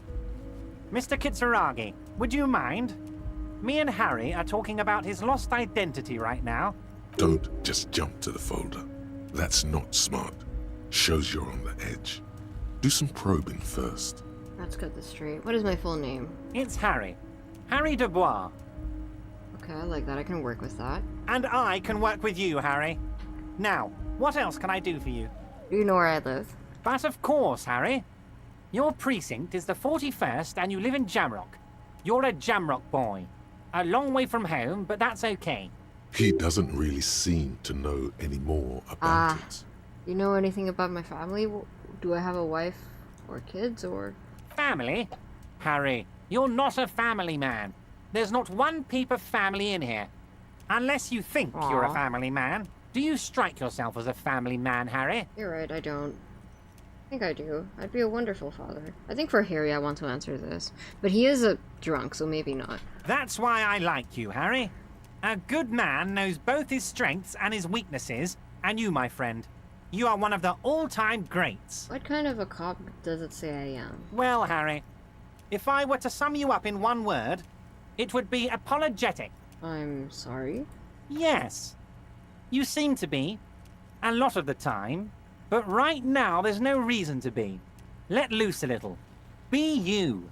He's probably just making a guess based on your recent activity in Martinez. Where'd you get that folder? Ah, this?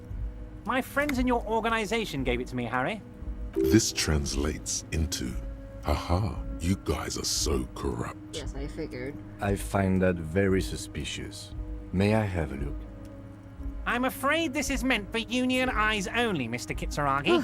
All right. I'm sure you understand. Please continue, Harry.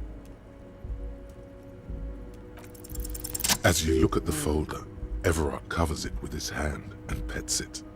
He's hiding it from you because it's not a real RCM folder. It's just another one of those brown folders you saw in the file cabinet. That's not an RCM folder. Okay, Harry, you got me. This is from the Census Bureau, not the RCM. Those Census Bureau people are absolutely corrupt. You should do something about them. He got the name from the Census Bureau, and everything else from your actions here in Martinez. Yes, Mr. Kitsuragi from the Census Bureau. Like I said, now I'm actually a very busy man. So is there anything else I can do for you, Harry? That means he doesn't really know anything about you. That's good. A pity. The mystery of you will have to remain a mystery for the time being. I don't mind being a mystery. I would prefer that compared to being known by this man. So the Census Bureau says my name is Henry Dubois? Yes, that's what I said. Try to keep up, okay? Let's move on. I want to talk about the hanging. Oh, of course. That's your main thing here. That's why you're in Martinez. I know everything that goes on around here, and I would love to help you like I'm helping you with the body and your lost gun. I mean, it's no secret that the lynching is connected to the strike. So much to talk about. Honestly, it's been weighing on me so heavily. I understand you need to interview me. It's been weighing on me so heavily, he says with no emotion. I sense there's a but. But there's a thing that's been keeping me up at night. I want to talk about the hanging. I mean, if we could just calmly talk, exchange information, we could blow this thing wide open. Yes, that sounds good. Let's do that. But I can't think straight with this thing weighing on me. You're police officers, aren't you? I have a crazy idea. You guys are basically door-opening machines. Incredibly talented at opening doors. I've opened a few doors in my life. And I'm sure you're going to open this one with flying colors, Harry. This really is very simple, and there's nothing shady about it. An excellent opportunity presents itself, sire. You could win the trust of the arch-liar, pretend to play into his hand. Then, should you wish, bend his efforts towards your own. I bet you don't even know anything about the hanging. Harry, my dear friend, I am what people call a local bigwig. I know everything that goes on in Martinez. Then why don't you just open it yourself? Harry, I'm a very busy man, and more importantly, I don't have that extraordinary physique you do. You look like you could run around all day. You want to send someone a message that the police are working for you. It reminds me of someone, I can't remember who. I repeat, I'm a very, very busy man, Mr. Kitsuragi, and therefore I must occasionally enlist outside help. So what will it be, Harry? Whose door is it? Oh, no one's. It's just a weasel. A weasel lives there. Nothing for you to worry about. I can't accept this thing. What do you mean by weasel? A loud blabbering weasel. When weasels feel no one is watching, they start acting foolishly. Just go there, unlock the door, and leave it open. It's been such a burden on me, Harry. I just want this to be over so I can discuss business with you. I can't accept this thing. Of course, Harry, I understand. But if that's the case, I don't think we'll ever find your gun. Even worse, we won't be able to speak like equals about the murder. I'm fine with that. Perhaps this was just bad timing for you. Know that you can always come back to me. I really hope you do. For your sake, my sake, and for your gun's sake too. Yes, we both understand what you meant. This may be the only way, he thinks. I won't hold it against you. In fact, we probably should reconsider later. This game wants me to do corrupt things at every turn. It's honestly really funny. I met Joyce, the company representative. Oh, that's very nice. I haven't gotten around to her yet. I'm very, very busy, you see. I hope you're getting along. One thing I want to make very clear, Harry, is that this is not some kind of union versus corporation situation. It definitely Everyone is just pals here. Just pals? We're all trying to do what's best for Martinez here. Don't feel like you can't cooperate with her because you and I are such good friends and I'm helping you get that nasty body down from the tree. And with finding your lost gun. I'm not a jealous guy. What happened to your previous negotiator, Mr. Gaumont? What do you mean, Harry? Nothing. I let him go. You made concessions for the company in the previous negotiations. Why would you let an ally like that go? He's an old man, Harry. I wanted him to spend more time with his family. God knows how long he's got left. You've called him a midget. Harry! I have little people in my organization. I would never call someone a midget. What is this? Honestly, I'm beginning to think you're a midget, Harry. I'm only kidding, Harry. You're not a midget. No one is. We're pals. Why haven't you let her in to see you?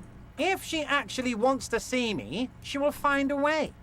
Any good negotiator would. And I just don't have anything to discuss with a bad negotiator. It's a fortress. He knows she can't get in here. He doesn't want to see her. It's as simple as that. Joyce said the previous union leader vanished under suspicious circumstances. Vanished?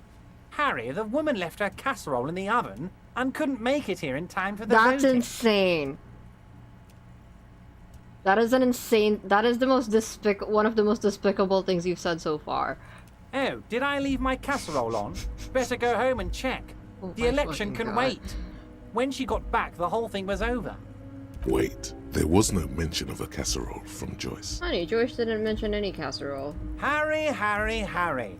Do not fixate on this little matter. Maybe it was a rabbit stew, or a hairdryer, or an iron. The point is, her heart wasn't in it. Mine was. Oh, fuck off. This particular brand of humor he has, it makes for a fine distraction. Alright, let's talk about something else. Of course, Harry. Let me just assure you one more time. It's perfectly okay to share anything we discuss here with this Joyce. This is a completely transparent organization. I have no interest in what she is doing, but I myself have nothing to hide. Your business is your business, and I respect your privacy. Just remember, none of this is secret. Very interesting things about his character design, his character portrait, and Joyce's character portrait. He has red, flaming red behind him. Joyce has blue. And her colors in general are very cool, very like green. And I think that's almost directly complementary to his color scheme. Tell her about all of it. My brother's picture, my singing swordfish clock. Tell her how overweight I am and how I'm helping you find your lost gun. Tell her about everything. Everart doesn't mind.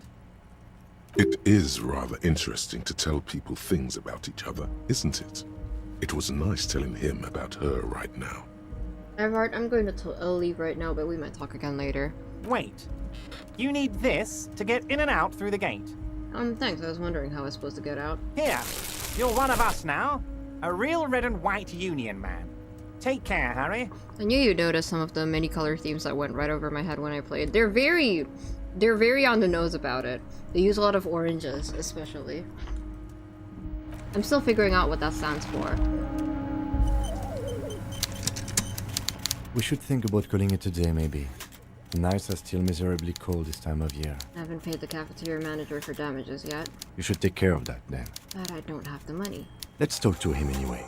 An officer of the RCM shouldn't be sleeping in the streets. Thank you, Kim. We'll figure something out. Kim, you are my rock. You are the only thing holding me together right now. Love you, Kim. Alright, we have some skill points, so I could probably unlock this one. Derealization.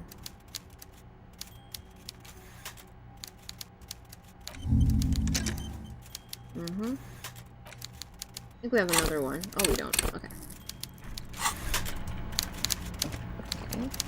It was not nice meeting you. I do like his room. I think his room has a lot of interesting charm to it. I don't like him. That is very strange. How do you like the game so far? I'm enjoying it. I'm having a lot of fun with it. And I'm just letting the story tell itself, I suppose. I'm taking my time. Are you alright? Container, container, I'll turn you nice and red. Container, container, put the logos on. The lyrics to this container song are being made up as he goes along. The accent is so thick, it's impossible not to notice he's Ubi, from the vanishing peninsula of Ubisund on Muindi. Oh, that's what Joyce was quoting earlier. Container, container, used to be Wild Pines. Container, container, now belongs to Everart. Hi. Everart, Everart, Everart, he looks after everyone. Huh? Well, hey there. How can I help you, mister? I like his hat. I like beanies. I see you are not a union man, mister. Did you get lost? You're not one of them scabs, are you? What is it with you people in scabs? I mean, I don't personally mind. Folks is just folks, you know, and folks gotta eat. Just some of the other guys don't look too kindly on the scabbing kind, if you know what I mean, mister. You're Ubi, right? Oh yes, born and raised in Arish, mister. Mum had to leave my dad after he got a bit violent. Took us here to the new world. I was about 10 then, too old to lose my accent then. People say us Ubis are up to all sorts of trouble with sheep and other animals and whatnot. I just want you to know there was never any of that where I come from. No, sir. Those are just nasty rumors. Thank you for clarifying that, sir. What are you doing with the containers? Where's everyone? The harbor is empty. Oh, I'm just making some covers for them containers here. Yes, I am. Yes, I am. So it's easier for the crane operators to spot them. What's going on here? The containers in the yard are green in Wild Pine's livery, and the mountains rising behind Leo is all red in Union colors. Ah. It's like some red infection was spreading outwards from the container yard's There is core. the red. They mentioned blue earlier as well. There appear to be cisterns underneath the Union container covers. Looks like a massive redecorating operation, Kim.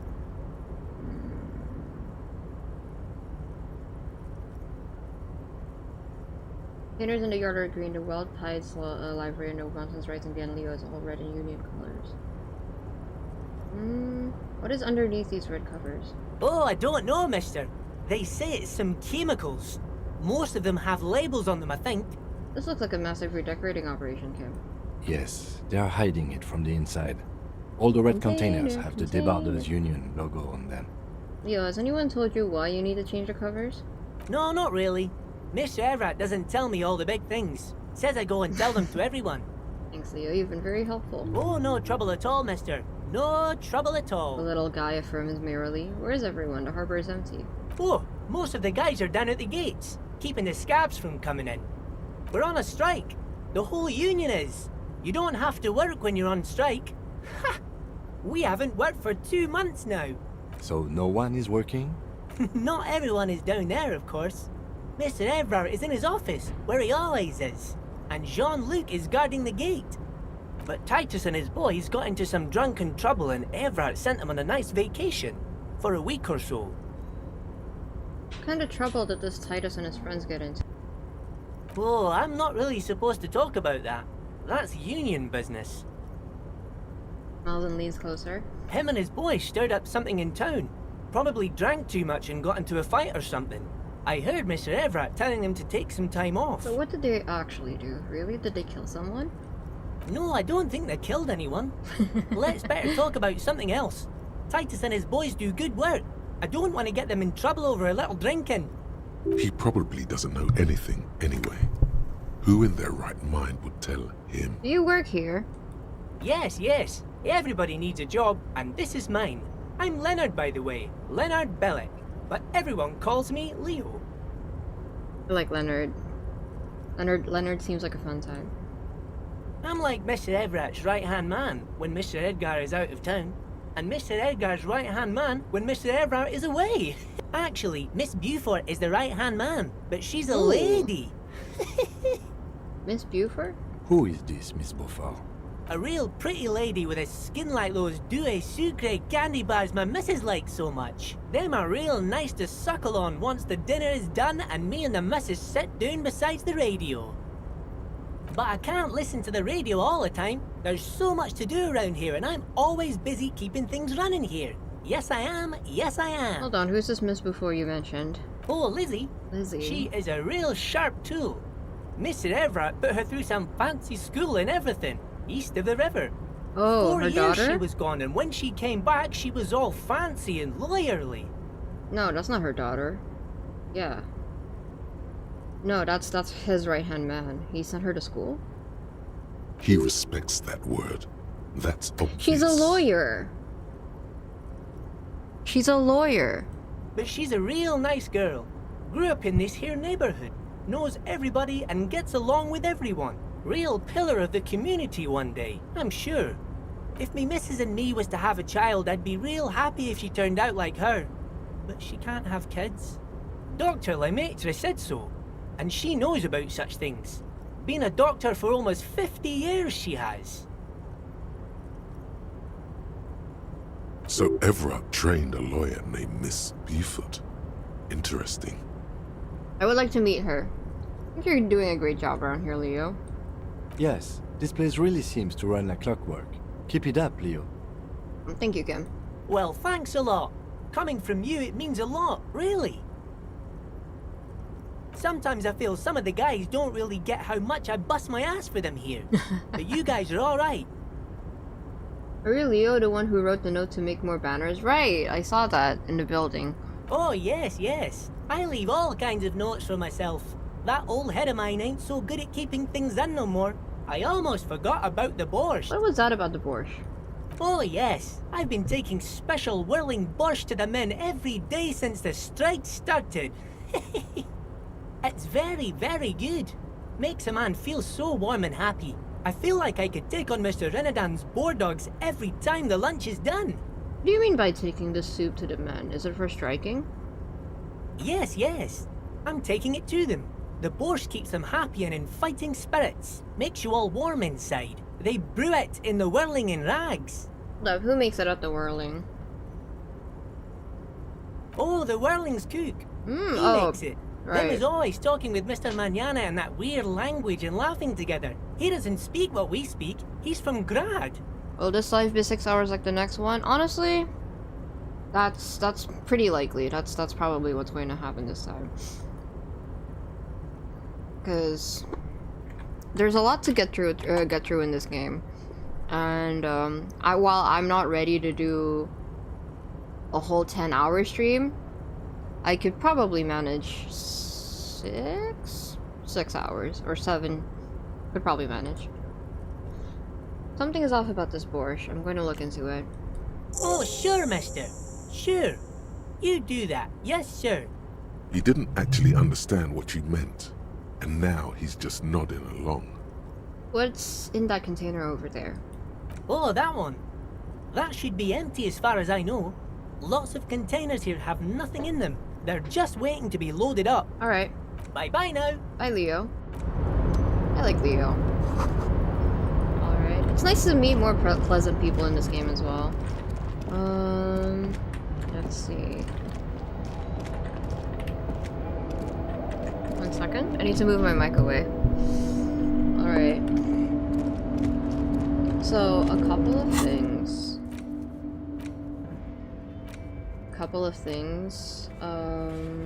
If I run into Renee, I will ask about the photo.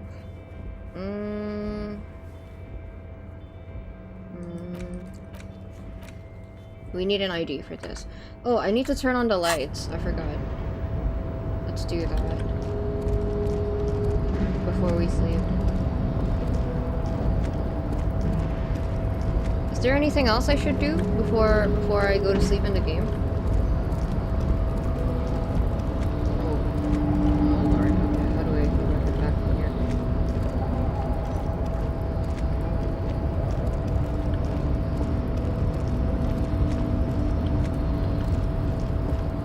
I know Coma is still in a lot of pain because of the crate.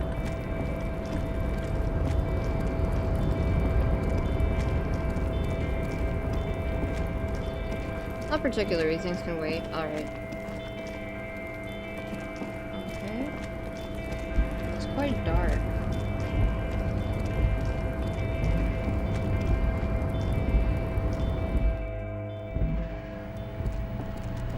Maybe we can open the door now? Yes. Alright, perfect. Oh, we need to talk to the man about getting the tree down. Hey, Measurehead. Your race descent has only worsened since I last saw you. You have really let yourself go. Hey, that might be the case, but Everart told you to help us get the body down from the tree. Isn't Everart the union boss white? Don't be vulgar. White or not has got little to do with this. I would like to ask. The race enigma runs much deeper than that. Yeah, but you still serve him. How does that factor in your life? Mr. Clare is a man of vision and means. He has the will to confront International Capital, which is something your race naivistic communists never did. Did I block myself from something by moving the crate? Also, to serve is noble. It takes discipline. Your petulant individualism has only contributed to your race failure. It is lax and moronic. My jam is a mysterious fourth thing. Jam. Individualism. You have gotten these ideas from degenerate youth culture, have you not? I gotten it from the disco, You have actually. picked them up from offshoots of the Seminoles people invented disco while having sex under the influence of cocaine. It is a shame upon my race. But what is done is done. I am not surprised you enjoy it so much. This has happened to many of the side products of the inevitable cultural victory of the Seminoles race. Okay, I'll ask. Who are the Seminoles? The South Island race. Haplogroup see. A4A. We are the rightful masters of the Insulindian archipelago. We descend from the Areopagites of ancient Pericarnassus and arrived here 4,000 years ago. Millennia before you. We are the future. That is all you need to know. So you were born and raised on the islands before you moved to Revachol? I am a descendant. The narrow streets of Ulimbuir are with me in my genetic dreams. I see young Seminoles women walk into the grey mass on Ile de Fantôme, waiting on immaculate conception from the pale. So you did not come from the islands? No. I have heard about it on the radio. We're about to shake the foundation of this guy's very core. I don't know how I feel about that. So you're not really Seminoles, you're just from Revachol. I'm from Couronne. And no, it is not just in Revachol. The city is central to the Seminoles strategy. Spreading through its trade networks, our culture will dominate the world. You have heard enough about our phylogenetic secrets for today. You have extinction to come to terms with. Think upon it. Hey, thoughts on this mug? He does not so much as glance at the object. This your kind of thing? Stop showing me your pathetic cup. I have no interest in it. He had nothing to do with it. Then what do you think about this? I think this racist is better than the last. But the next racist will be the really good one. That will be the... That will be our lucky racist. You're like the previous racist better, actually. He will grant us 3 wishes. Your pedomorphic friend has quick-wits. A protruding occiput and an indented zygomatic bone. Oh, are you hyper... Kim, get behind me. If Major Hart were to take the body from the tree, what was his conversation with... I need to see his conversations with Kuno, you're right. The lieutenant does not flinch. That's my man. You should keep him close. The congenital defect of farsightedness does not render him a complete invalid. He still has the use of his mind. He is very smart. Everart told you to help us get the body down from the tree. So it was. You surmounted the harbor wall in a display of athletic prowess to reach my superior, then had him give me an order. I salute your cunning, and I will remove the body from the tree with my bare hands. I believe you. You're so noble, Measurehead. There's a but. But while I am gone, someone must stand guard on the bridge. That someone needs to be you.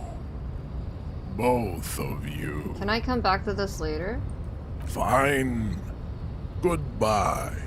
Return to your degeneracy. Alright. 1 second. There's something that I wanted to do before we got stuck here.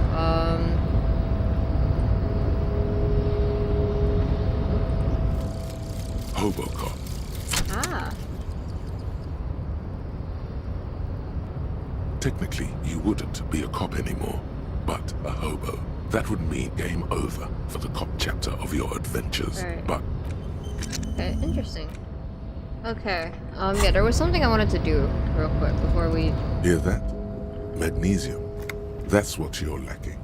The lack of magnesium has you slouched. So there's a lack of magnesium in me? Yes, and it's critical. Look at yourself.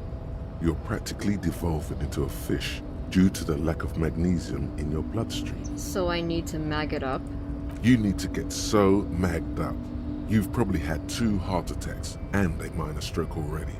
And the only prescription is insane amounts of magnesium. You're saying I need to become a magnesium-based life form? Yes.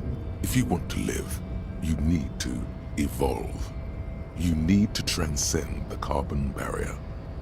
Go to the apothecary and buy insane amounts of magnesium. It will reverse the damage to your circulatory system. I just don't think that's true, but sure, what the hell.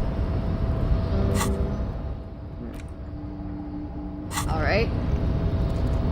Okay, let's turn the lights on in the car and then let's find a pawn shop.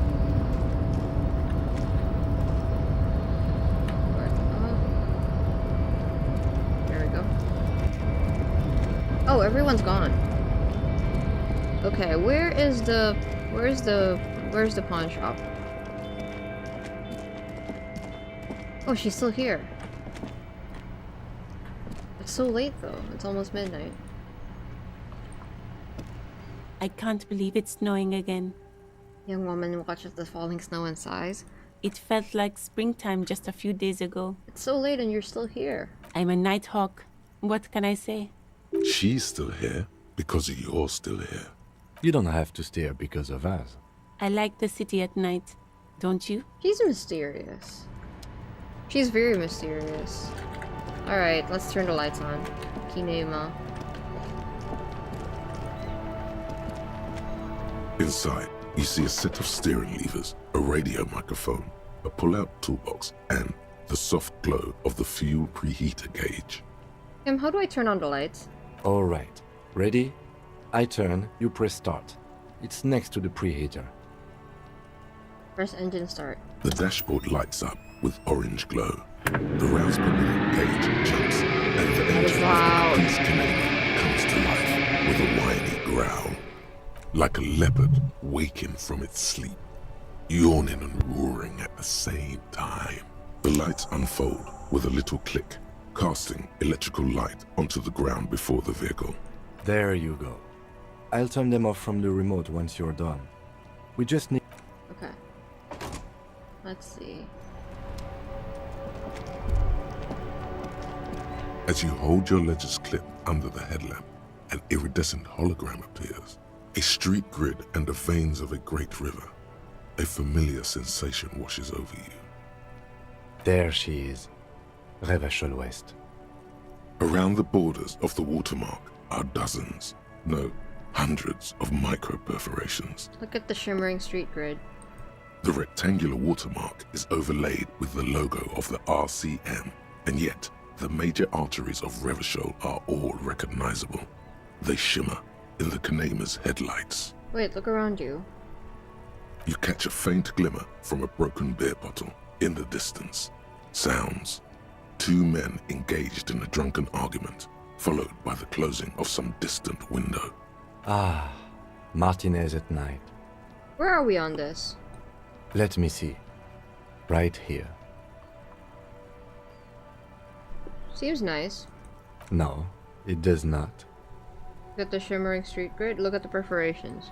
There are many of them, and they are divided into 3 separate rows. Tally up the different rows. The first row has 18 dots. Not bad. Not bad for what? You don't even know what it means yet. What about the next one? The next is the longest. It runs all the way around the border, and then some. You count.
We back?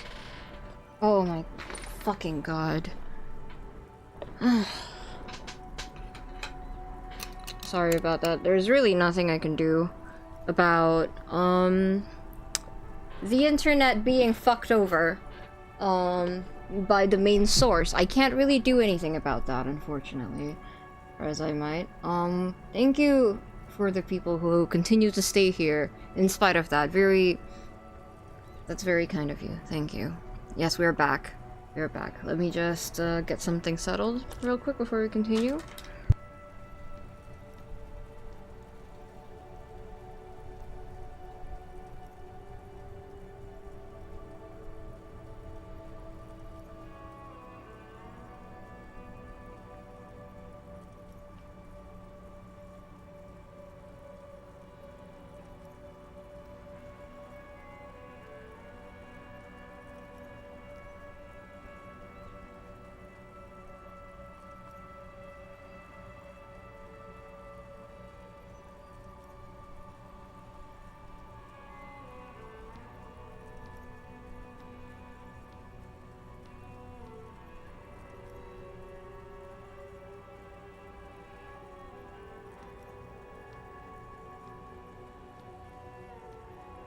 Okay, I think it is worth noting. Oh dear, my eyes. It's fine. I'm alright. I lost the last stream. I couldn't lose this one, especially to internet problems. I'm sorry about that, Hitoshi. Right, okay. I think it's important to note that, the internet's still a little bit unpredictable. So I can't say I'm 100% back just yet. But I will do my best. Was that entire segment recorded? Or did YouTube leave that off there? Hopefully not. Because it was just like about an hour of silence, and I would not like to keep that in my VOD if I can help it.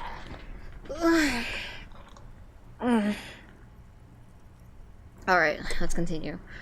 Oh, This started immediately the second after I got my first achievement, and my first achievement was that Kim completely trusts me. Goodest of the good cops. Really get Kim to trust you. And then they cut me off. They do not want me to be on good terms with Kim for some reason. Yeah, just if the internet suddenly cuts off again, do know that there's nothing I can do about that. And my phone also does not have connection at the moment, so I can't really contact you. If the internet cuts off, just assume that it is cut off. You got that so damn early. Oh! Is that an achievement that was supposed to happen later on? Well, what can I say? Kim just likes me, okay? Alright. 216 Lieutenant nods with evident respect. It's quite a lot, even for someone who's been on the force for nearly 2 decades. Usually clearing more than 10 cases a year puts you on the 90th percentile of all RCM officers. So you're saying I used to be a super cop? Call it what you want. You were a valuable member of your precinct. Now, let's look at the last row. Right. Those are your confirmed kills. You've got precisely 3 perforations there. So I'm a killer. For an RCM officer, especially Precinct 41, which is in the Jamrock quarter, it's rather tame. I mean that in a good way. There are certain officers who treat their kills like some kind of ghoulish game. If they do happen to solve a case, it's usually by accident. Yikes. It's obvious the lieutenant doesn't think very highly of these officers.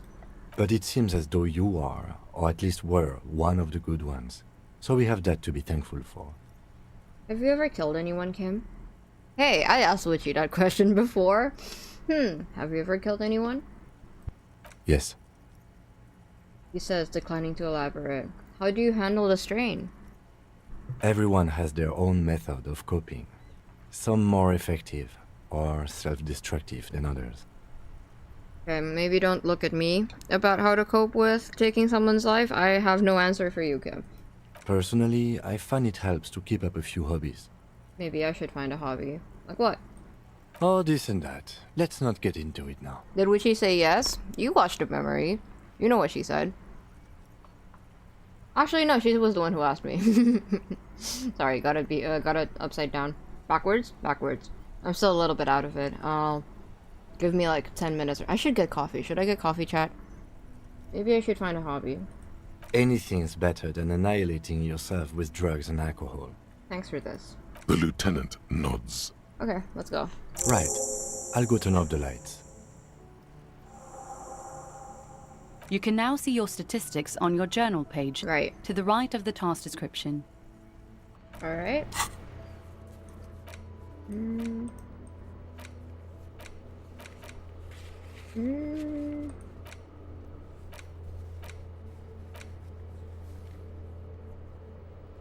Not yet.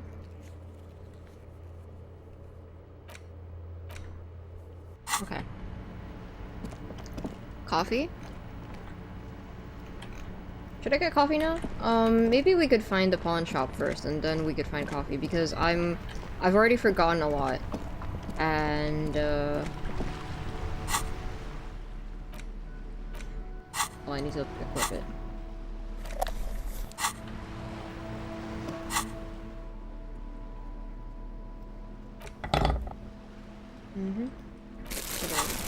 Head down the road. This is the road. I don't think this is the road. This is definitely not the road. Is this? The sight of bullet holes stirs something in you, making you forget the lieutenant's surname. Kim, look, bullet holes. Where?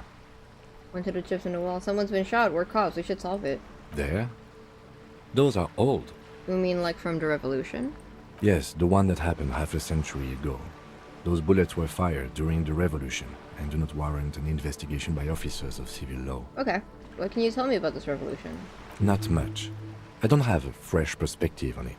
Shall we go? I need to get more magnesium. My voice is right. Look at my morale. It's not... What the hell was that? Nothing.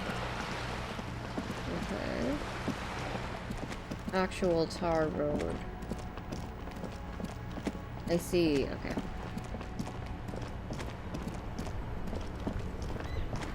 Anyways, what were you guys doing while I was away? I just read a little bit of Frankenstein. I've been reading it a lot, mostly to make sure that I don't get any details wrong. Because obviously my, well, Kiko's retelling rather, or my story, isn't exactly the same as the original Victor Frankenstein. There's a lot of creative liberties. But I think Kiko will have the stories kind of intersect when you least expect it to. Drawing you? Oh, can I see? Getting food? Yes, as you should. Oh, is that it? Is that the pawn shop? Alright, I'll take some of those. Ooh, I like fingerless gloves. It's a shame that I can't really wear them. I prefer fully covered gloves.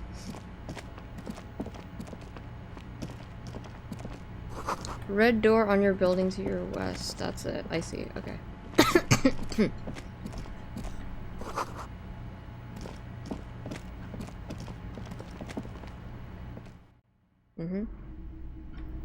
Oh. It's open 24 hours? If you don't mind, oh. Please put the flashlight away. Some of us have photonic sensitivities. Oh, so people actually comment on the fact that I have a flashlight. Photonic sensitivity is not generally acknowledged by the medical establishment. No, this is my thing. No, Put the flashlight away, officer. Having it is a privilege, not a right. I'm joking, Kim. Why can't you wear fingerless? There are some things on my hands I would rather people not see. Also, it's safer. Because of the material that I work with, it's best that I don't take off my gloves. They're very my hands are very sensitive.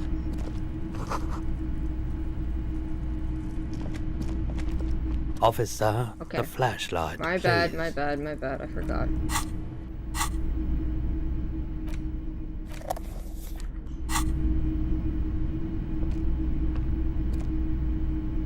It's not often that I see officers from the RCM in my pawn shop. The man at the counter turns to you slowly. What can I do for you? Sorry, I feel like I'm interrupting you. Shake your head. It's shameful how insufficient the police presence is in these parts. Not the RCM is here. Tell me, have you had any trouble lately? I haven't had any problems myself, though some of my customers have complained about inconsistent law enforcement. Who are your customers usually? All kinds of people come through here. Locals, travelers, people looking for a deal, people looking for a keepsake, people who are terminally bored. As you can see, I have a wide selection of goods for everyone to choose from. Quite a collection indeed.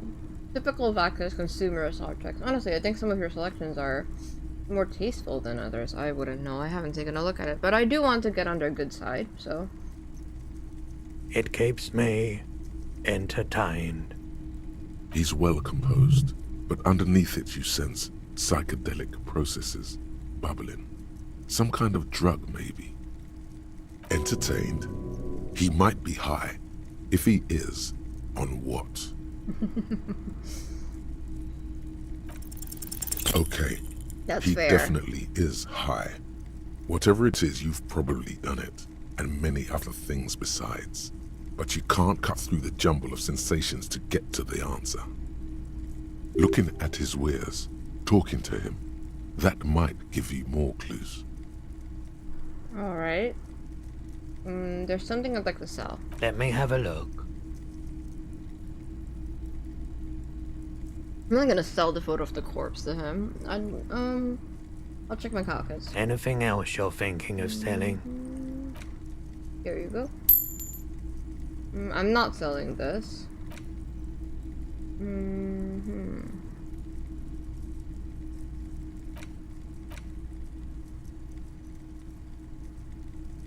We're definitely not selling the gun.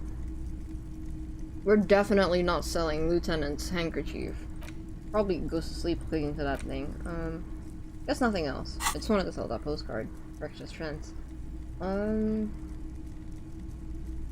have a fascinating photo of a corpse here. I'd like to sell my clothes. I'm not purchasing any more clothing at the moment. Oh, no. I don't like those kinds of objects. No sale. That's veil. That's veil? That's valid. Okay, I should probably get some coffee. Let me get some coffee real quick.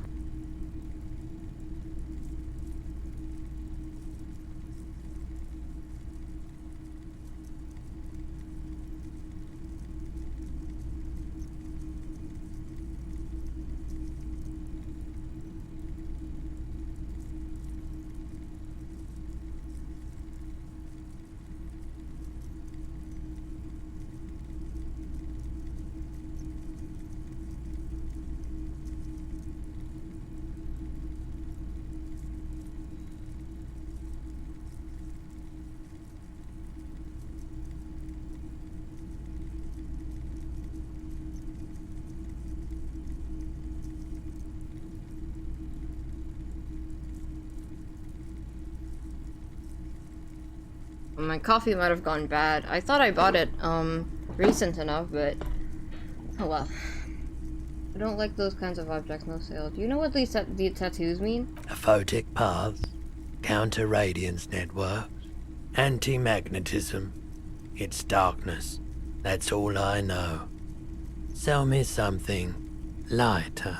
You have absolutely no idea what aphotic paths are.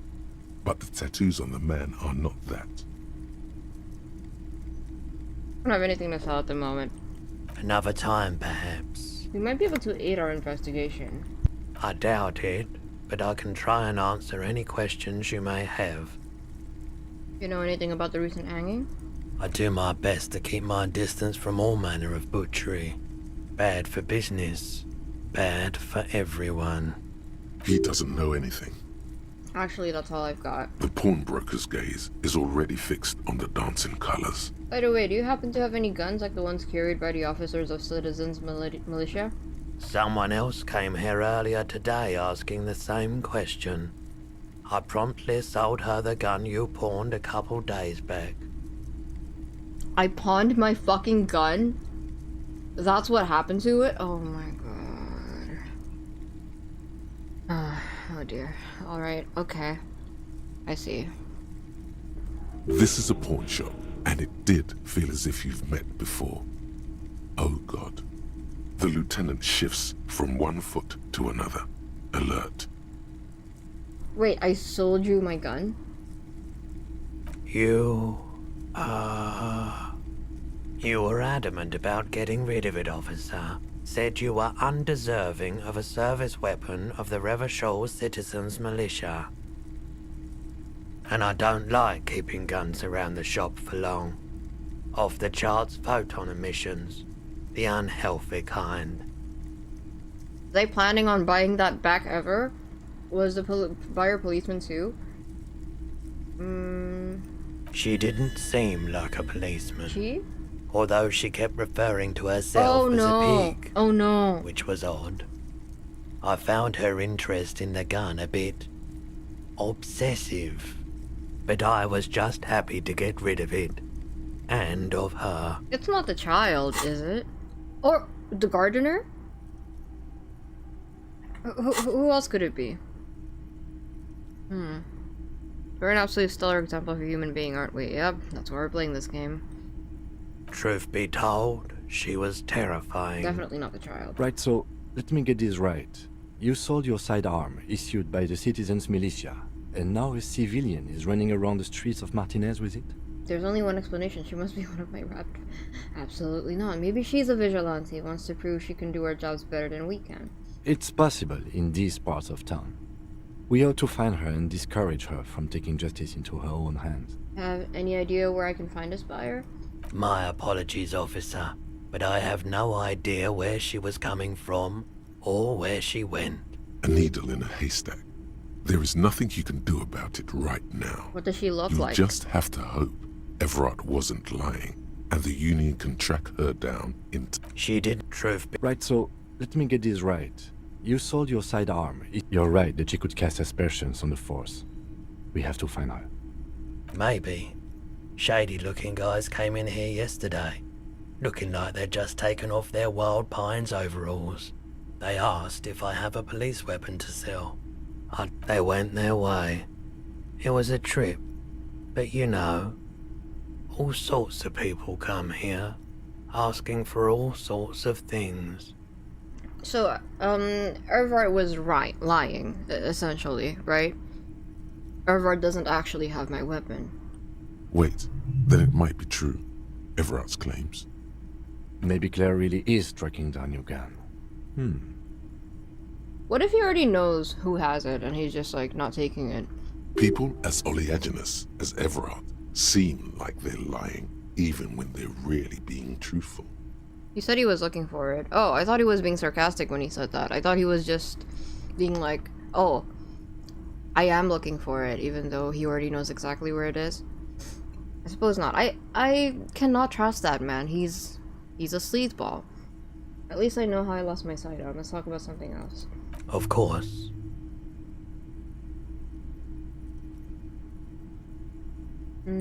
Sure thing. You were, and I don't like. Sure, man. I suppose there's nothing else. We need more points in electrochemistry. I'm guessing that electrochemistry is for drugs, right?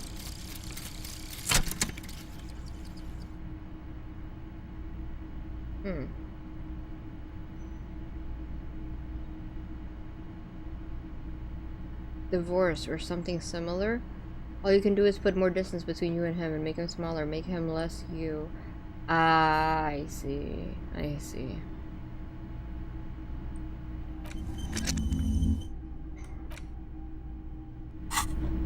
Drugs, alcohol, sex, basically for keeping things interesting. So just things that make your brain, things that fire your brain.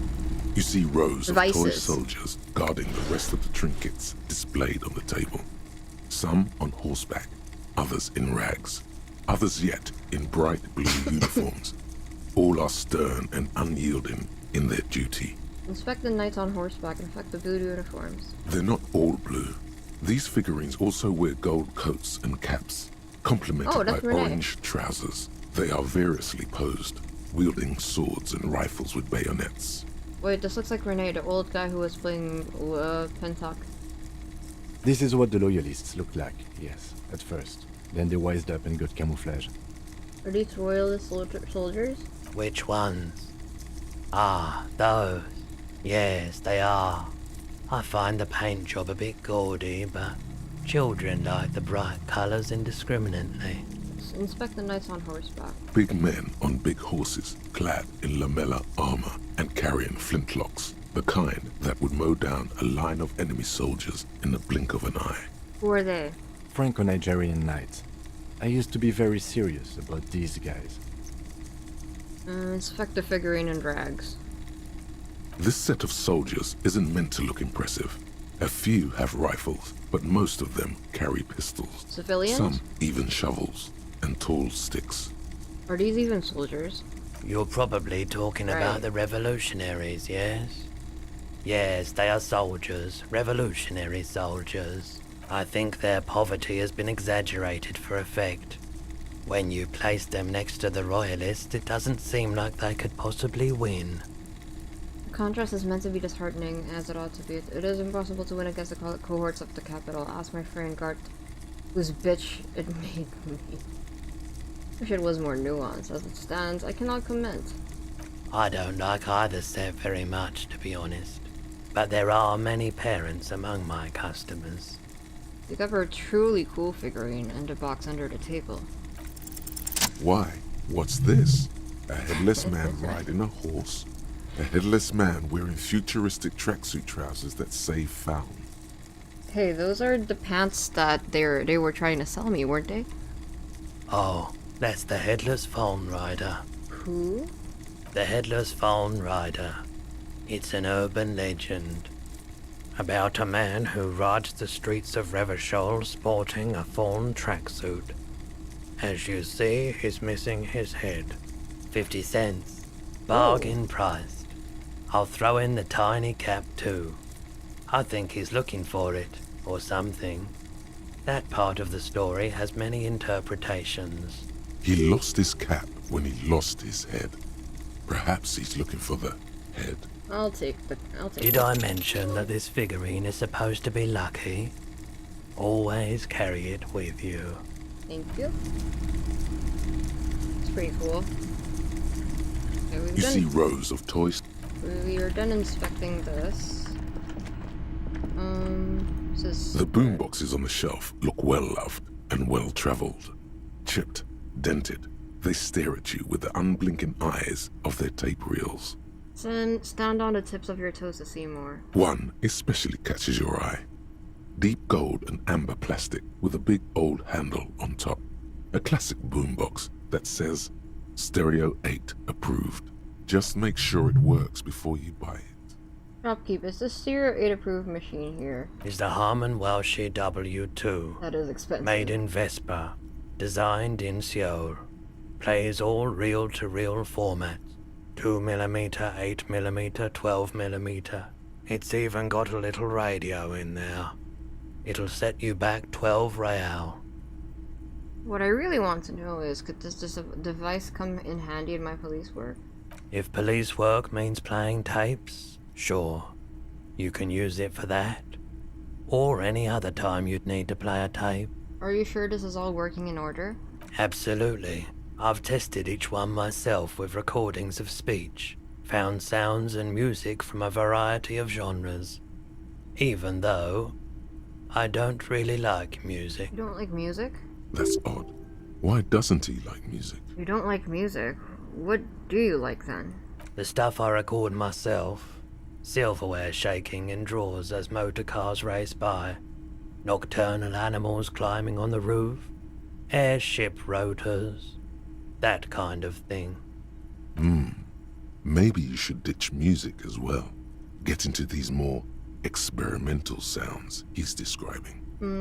I won't be able to pay for the dice if I pay for this, so I'll pass for now.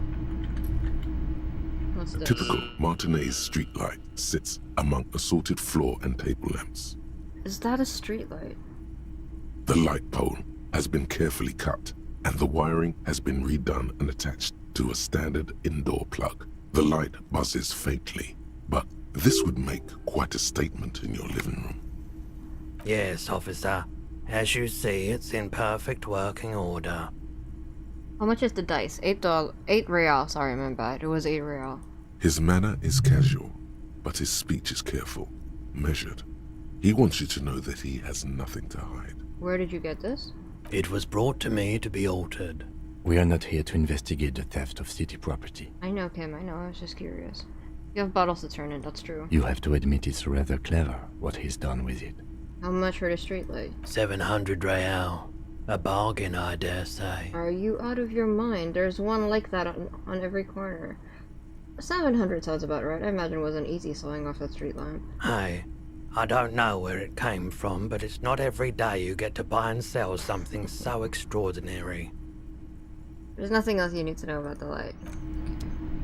I want to know what would happen if I did buy it. Oh, is this wardrobe? Wow, a very large red t-shirt with an impressive print stands out from the other garb. Oh yeah? Oh yeah, the print depicts a muscled man striding toward you, a giant sword in each hand, encircled by burning embers. Behind him is a cluster of cabins engulfed in flames. Beneath him are the words, 𝙩𝙗𝙗 burning. The antlers on the hood of the man's cloak and his piercing blue eyes are familiar. Smells like worn cotton and a little old sweat there. Worn cotton with a side of flea market or trash bin. Sniffing is okay, but please don't try anything on. Can't have you leaving your photon emissions in the fabric of things you're not going to buy. What's the deal with the man on this t-shirt? It's the man from 𝙩𝙗𝙗. Walking away from his burning village. Yes. I'm guessing I'm supposed to know who the man from 𝙩𝙗𝙗 is, but I lost my memory recently and I need help remembering basic facts about reality. Huh? I said I lost my memory recently and I need help remembering basic facts about reality. Oh, I see. That's tough, man. I feel the same way sometimes. The man from 𝙩𝙗𝙗 is the hero of a series of popular books based on a fictional version of Kotla.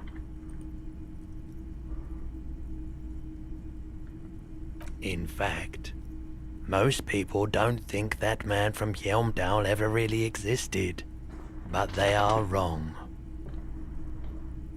𝙩𝙗𝙗 isn't a real place. Neither is the man a real man, of course, but both the man and 𝙩𝙗𝙗 are an ontological necessity. But hey, it's not worth getting into an argument about. Wow, what? What did you mean, the man from 𝙩𝙗𝙗 is real? I mean, even if the man from 𝙩𝙗𝙗 didn't exist before the adventure novels, the stories have made it so that he has. It's simple, really. Okay. No, I understand. You sound skeptical. It's not that complicated. All that's required is a more robust understanding of cause and effect. No, I understand what he means, because that's the reason why Mary Shelley actually never specified in the book how the Frankenstein's monster was quote-unquote resurrected. She just said instruments of life. Mostly because at that time period, people were convinced that they have gotten closer to using galvanism to bring people back to life. Now, that's not actually true. Of course, you can't bring people back to life. But down the line, we did learn how to use a defibrillator. So there is some truth to that, no? We learned how to shock people into starting their hearts back up. Besides, I've been to Kotla, though not quite as far north as the 𝙩𝙗𝙗, and watched northern lights travel across the sky. Very unique, energetic tides there. It's for the best, because 𝙩𝙗𝙗 is not a real place, and thus he could not have gone there. Well, I don't blame Mary Shelley for not wanting people to use her book as a guide. Her very fictional book as like a tutorial. But there's a lot of facts that she actually got quite accurate in the book that weren't things that people were able to do yet. Like connecting limbs together, for example. Her understanding of it was pretty accurate to how we connect real limbs today, I think. Surprisingly. Obviously it wasn't as detailed, but she wasn't far off. His theory isn't exactly incoherent, but its logic does suggest some unusual neural activity. Interesting. How much are you selling this t-shirt for? 2 real. Oh. That's dirt cheap. Didn't you just give it to me for free then? But why? Because I'm a broke cop without a cent in my name. Perhaps I could repay you in some other way. I deal in goods, not services. I like that shirt. Welcome to Hyundai, officer. Thank you. I like this shirt.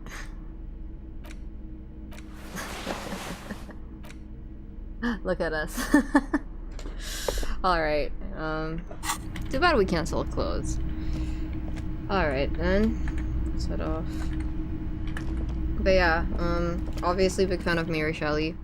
Everything I hear about her life sounds more absurd than the next. The story of Frankenstein, the original Victor Frankenstein, is, I don't think... A couple of indicator lights are missing from this control panel. The way Loose that wires dangle from the now vacant holes. the way In the that middle is a lever. the way Beneath that it, a small metal plaque. yes, okay.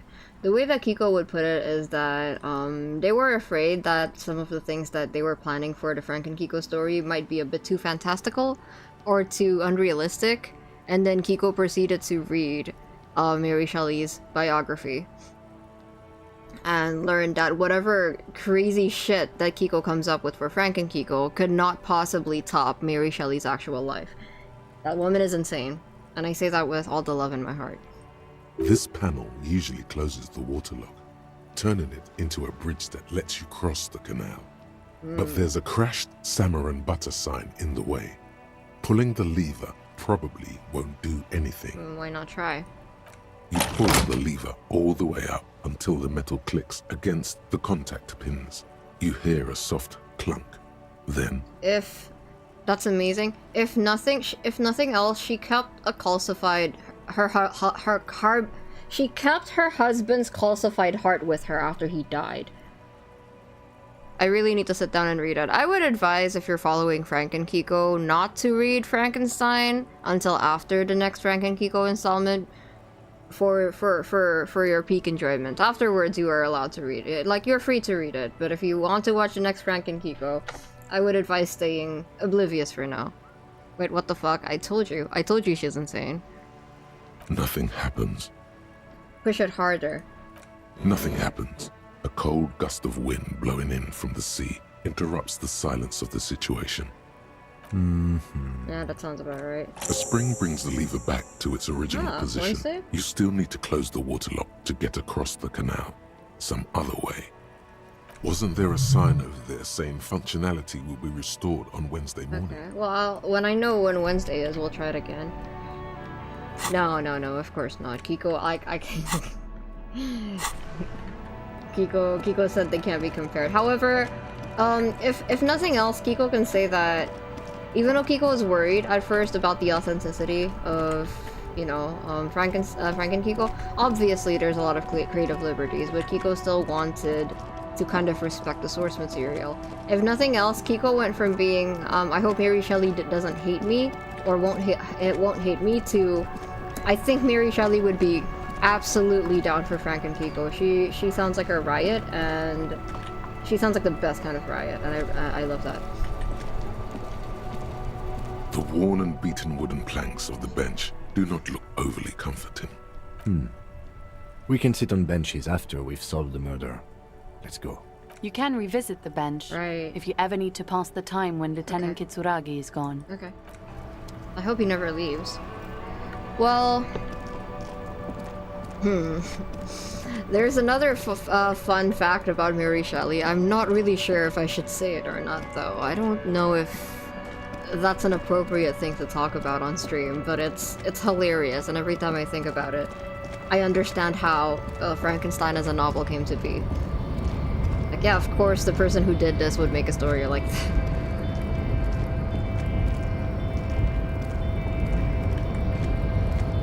Alright, Measurehead, come here.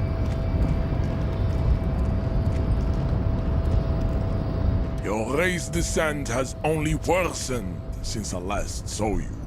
You have really let yourself go. Okay, I'll wait here. Just take the body down. Babe, see that they stay here the whole time. Okay.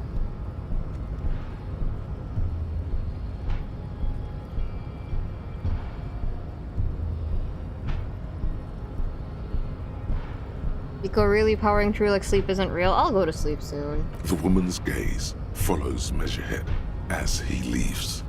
So, you guys are like cops or something? Why are you with Measurehead? Look at him. His craniometric perfection. Are you cops or what? Yeah, we're the law around here. Apparently so. Cool. I like men with guns and power. I'm Katya, by the way. You hear that? That sound. He's breaking something. Is he breaking the tree down? Yeah, Jean-Luc must be really tearing it up over there. I wish I could see it. I also wish I could see it. Don't worry. Physical stuff like this is really easy for Measurehead. Mental stuff too. He's really spiritual, you know. I would find it so funny if, when he left, he just disappears from the back of the portrait. That would be hilarious. It's late outside, isn't it? You guys must really like doing what you do to be out so late. He turns to... There's so much detail in the conversation. Like, does she not say that if we did this, like, in the middle of the day? With the flashlight and everything.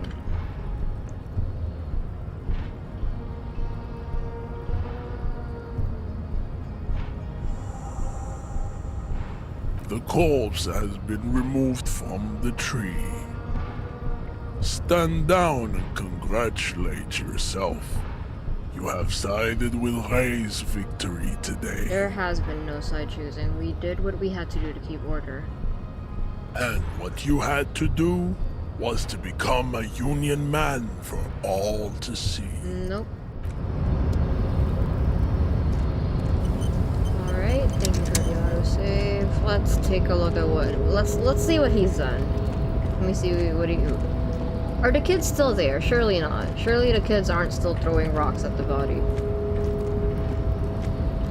These fucking stairs. Alright, alright.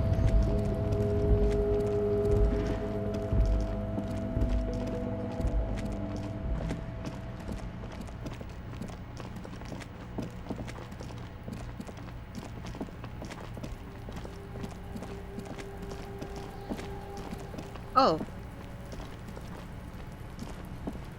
Are you okay, Kuno? You missed a good show before.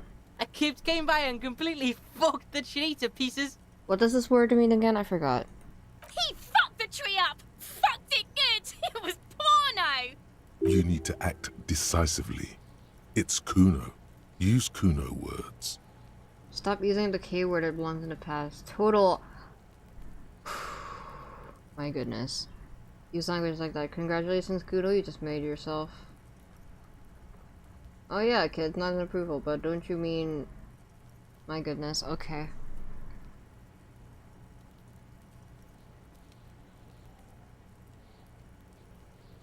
Do we want to stoop that low? It would be funny. It would be pretty funny.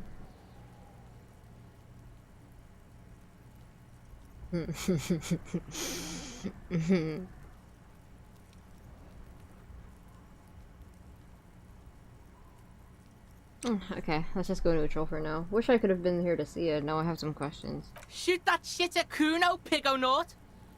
Never mind. Kuno doesn't fuck... Well, maybe I chose the wrong dialogue option. Maybe I have to say a slur. Fuck does Kuno care? The fuck about it? Oh, right. Where's the rest of his armor? Kuno doesn't give a shit about the armor. How come? Kuno's fuck gimp's got one big thing wrong with him. He's a fucking mutant. Look at him. Fucking growth hormone shit. He's a giant. The armor's too big for any man. Slur counter. Surprisingly, haven't said one yet. Kuno doesn't give a shit about that freak armor. Kuno threw that shit away. What do you mean threw it away? Kuno tried to get the helmet on. It was too big. He performs a kickoff on the imaginary helmet. Kuno kicked that shit in the sea, rugby style. That shit means nothing to Kuno. You threw it in the sea. Yeah? That shit means nothing to Kuno. Kuno doesn't give a shit about material shit. Kuno's a fucking monk. You wanna fuck on someone about that armor? Go fuck the mustached union fuck. The jolly troubadour shit at the gate. What do you mean troubadour? Yeah, cock in boot. You know that jolly union cow fucker? Came around talking about cows or some shit? Came around pretending like he cares about cows? Yes, you met him at the gates. The one with the boots and the jolly smile. You mean Manana? Yeah, he's the one you want to talk to. He's fucking crazy about that armor shit. Coming here pretending like he likes cows. Trying to catch a peep at Kuno's armor. Curious, my liege. My liege? Why did Kuno feed you this information? I do like my liege. And you're just telling me that out of the goodness of your heart, Kuno? Yeah, Kuno's doing charity today. Kuno Day. Kuno feels sorry for you two loser pigs. Kuno's doing pity now. Still, seems suspicious. He may have it in for that guy. Or you may be paranoid. That is also a possibility, sire. There are contusions all over his body. Did you do that? Fuck are you talking about? What is this contusion shit? To eat with me, have a great stream, Victor. Thank you, Comet, and thank you for coming. I forgot to mention this last time. Comet is the one who actually bought this game for us, so thank you, Comet. We appreciate it.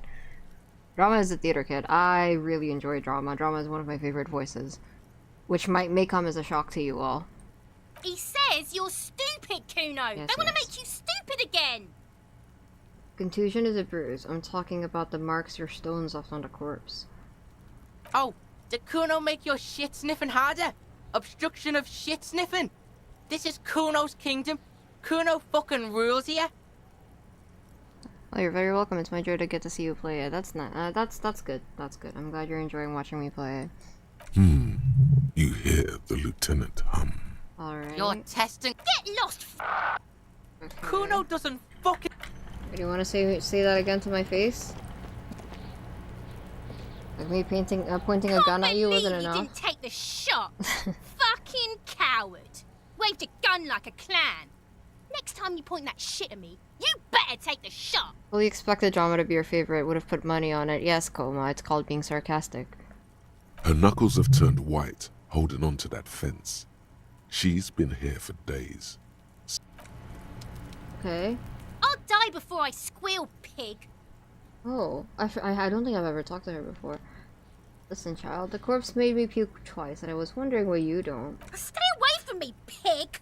You don't want to see what happens when you corner me. Well, do you know anything about guns? I'll die before I squeal, pig. I come from the woods, good Davidu. You don't want to go there with me. You don't want to see what I've seen. Wonder what that word means. Don't be traumatizing here. Get the fuck out of here.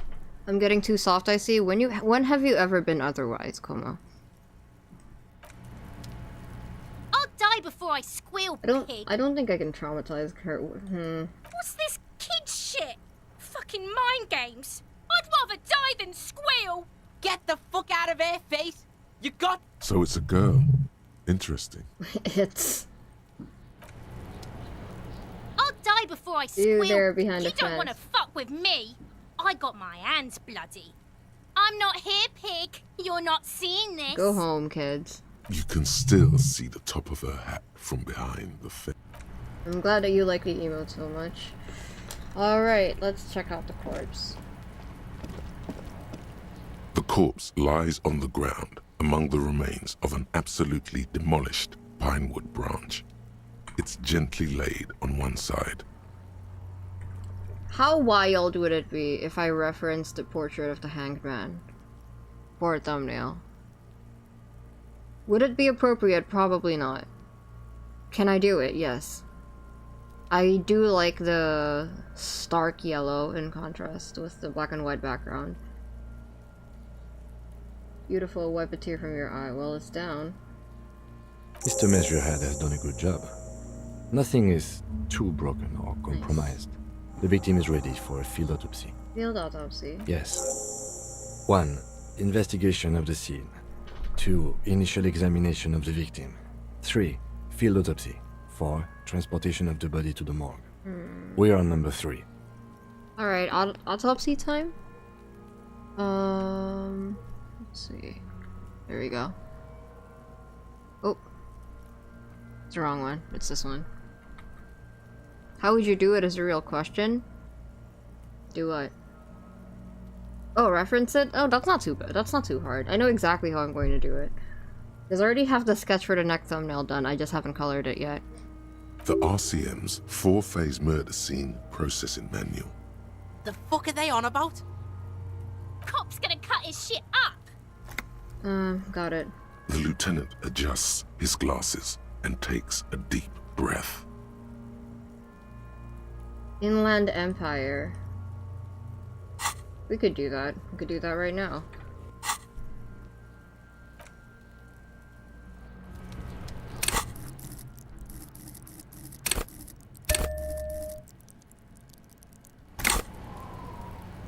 The rotting man. The lieutenant adjusts his glasses and takes a deep breath. I want to get this one. This is an acceptable time for lab code. It's always an acceptable time for like lab code, mind you. Alright. Kuno's little shit show. The rotting man. Alright. The lieutenant adjusts his glasses and takes a deep breath. Come on, officer. You know what a field autopsy is. You've done 100 of them. Your clothes also affect your stats? Okay, I'll check that after. What you do know is, I did notice that. 18.9 kilometers, the dormant shield volcano, Corpus Mundi, is the world's highest summit, and the failure of the 38 single, Et puis descend, to crack the top 20 was the death knell of disco. But what a field autopsy is, you have no idea. Encyclopedia, come on. Why don't you know? What use are you? You must have me confused with the Copperpedia. Who's the Copopedia? I need to talk to him. You, sir. You are the Copperpedia. My mistake. I hope we do. It's getting really late for an autopsy. Okay, we can do that tomorrow then.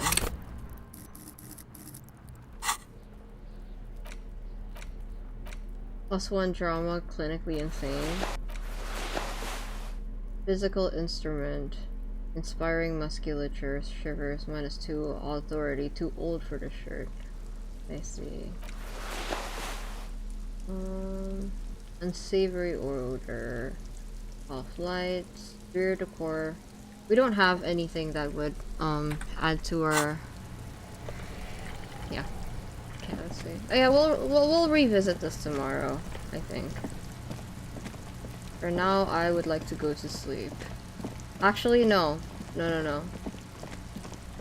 Hey, lady. Oh, she's gone. I was going to ask her about the gun.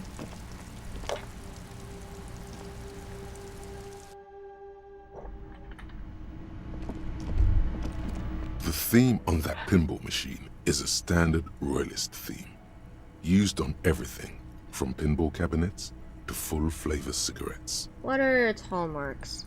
Clinging to a picture book version of the past century, waiting for the king to come back and cast out all the profiteers and homosexuals. Basically, imagine a yellow plastic crown with a liquor brand emblazoned on it. Wait, where do I get such a crown? It comes free with a 6-pack of Vermilion Roy d'Or. The words Roy d'Or are stamped into the crown's plastic. The idea of a king in a century gone is pretty fascinating. The sentiment is called anti-centennial nostalgia, pining for a time before the turn of the century.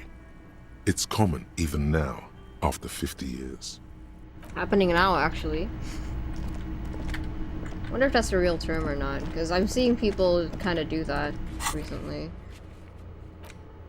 For better or for worse. Hangman, inland medium, challenging. Map wall.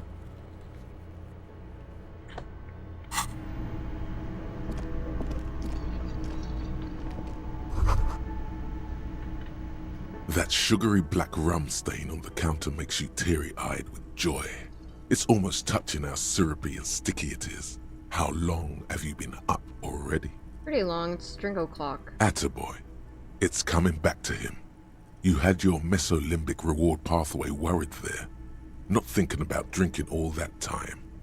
It was like you weren't yourself. Well, I should be thinking about this. Now, should I be thinking about this? Looks like drinking hasn't turned out too well for me. Maybe you haven't turned out well for your drinking. Have you thought about that? Get a goddamn rum and lemonade to yourself, boy. Or better yet, lick that stain off the counter.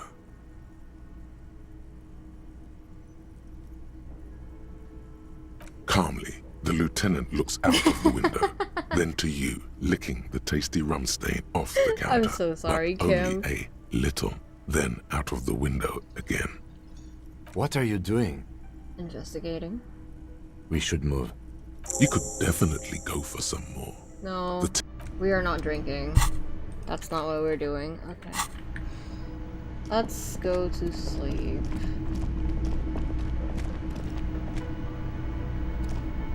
Can I help you? So about that money I owe. Yes. Have you got it?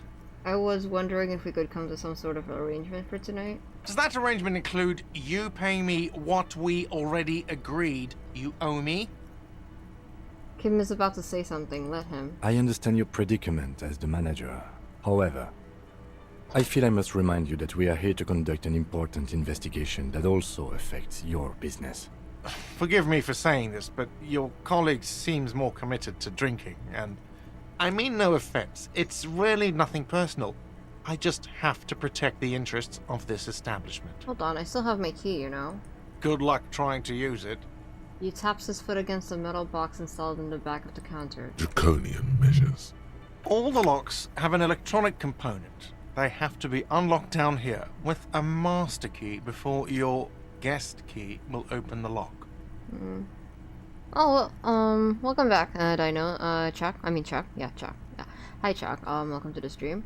We're playing Disco Elysium today. I'm definitely a little bit out of it, which, you know what, for the purposes and intents of the game, I think it kind of fits that I'm a little bit out of it, so I'm welcoming of this. I am just accepting that this is how things are. If my boy here can do it, so can I. I'm once again playing Monster Hunter while watching. Well, I hope you enjoy playing Monster Hunter.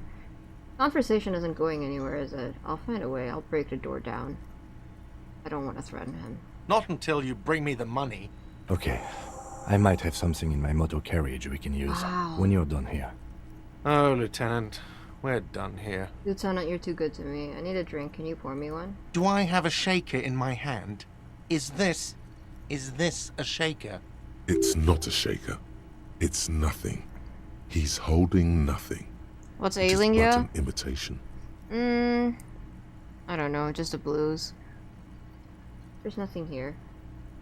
Also, Kiko made a really stupid mistake today. That's why I'm not feeling very good. Am I wearing a little bow tie? Am I wearing a bow tie and doing this? Okay, I get it. You don't have to rub it in. Am I smiling? Do you see me smiling and shaking my little shaker? No. Do you know why? Why? Because I'm not a bartender. I'm a cafeteria manager. Is there anything else you wanted?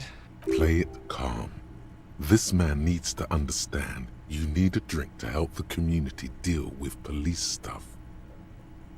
I'm an alcohol-operated detective. If you want me to clean up the dead body and solve the case, you need to insert alcohol into my mouth. I want a fucking drink, asshole. No, we're not doing that. Even more reason for me not to serve you, sir. Was there anything else you needed, other than alcohol? Kim only says that to Harry once 9 p.m. has passed. You took your real sweet time. I didn't even know that Kim says that immediately if you take the quest so late. Oh. What do you mean? What does Kim say? Okay, let's go get something. Thank you, Kim.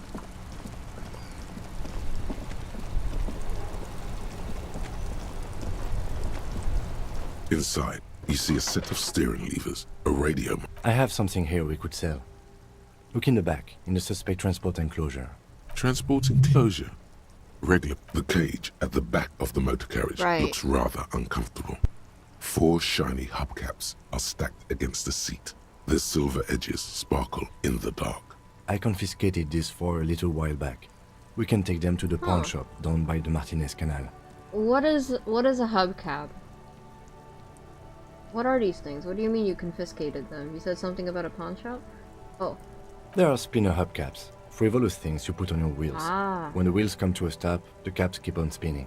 There's no real use for them, it's just for vanity. They're like fidget spinners for your tires. What do you mean you confiscated them? A couple of weeks ago, I stopped a young man for going slower than the speed of traffic. Turns out he was some coalition official's son and high. Typically only happens if players don't acquire funds another way. How else was I supposed to acquire the funds that I needed to pay for a night, other than taking the bribe? Well, not really a bribe, but I don't want to work with him, you know. I took them and arrested him for driving under the influence. Isn't that corruption? I don't know. Is it? I was going to take them into evidence, but they weren't necessary for conviction. He never asked for them back. Did you want to put these spinners on your machine? No, that would be silly. I don't know why I kept them. It doesn't matter. I couldn't put them on this MC anyway. A cop with spinners. That would be outrageous. Yes, outrageously cool. You either take the bribe from Everart or ask Joyce for money. I did realize that we could do that, but I don't want to ask her for money. It's embarrassing. I want to get on her good side. He flashes a smile, barely visible in the dark. Sorry you have to sell them because of me. As I said, they are useless anyway. I should have remembered I have these earlier. Thanks, I appreciate your help. You said some. Oh, I already know about the punch. The lieutenant nods as you take the spinners. Bless your heart, Kim. The white suede feels luxurious under the touch, and as you tap on the gauge, the indicator pin jerks as if startled. It's in the large orange sector, indicating the engine is warm. Next to the gauge is a red switch labeled heat. You have their dignity, Doc. It's all you have left in this game. I think having integrity is important.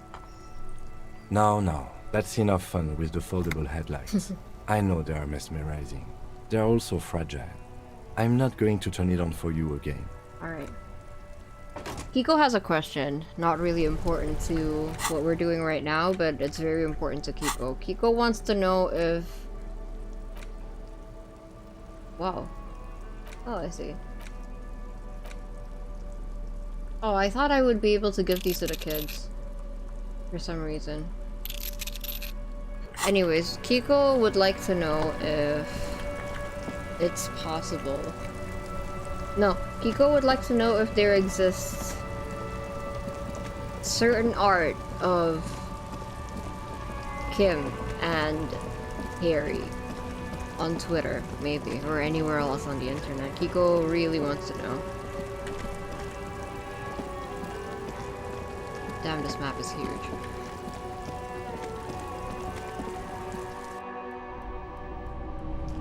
Yes, of course. You're 2 minutes a video game. That's on fair. This fine night. That's fair, Chuck. What brings you here? How come you're still open? It's cool that you're still open. Big city vibes. I would like to see it.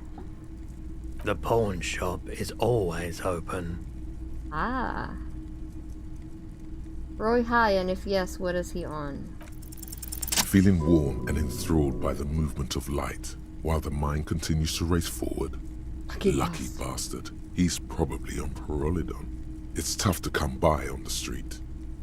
Pyrrolidon? What's that? A drug developed by the military to treat and prevent radiation sickness. It has psychedelic side effects, and it makes your eyes turn yellow. Is it just me, or is it really warm in here? Sir, could you take off your sunglasses? I'd like to check your eyes.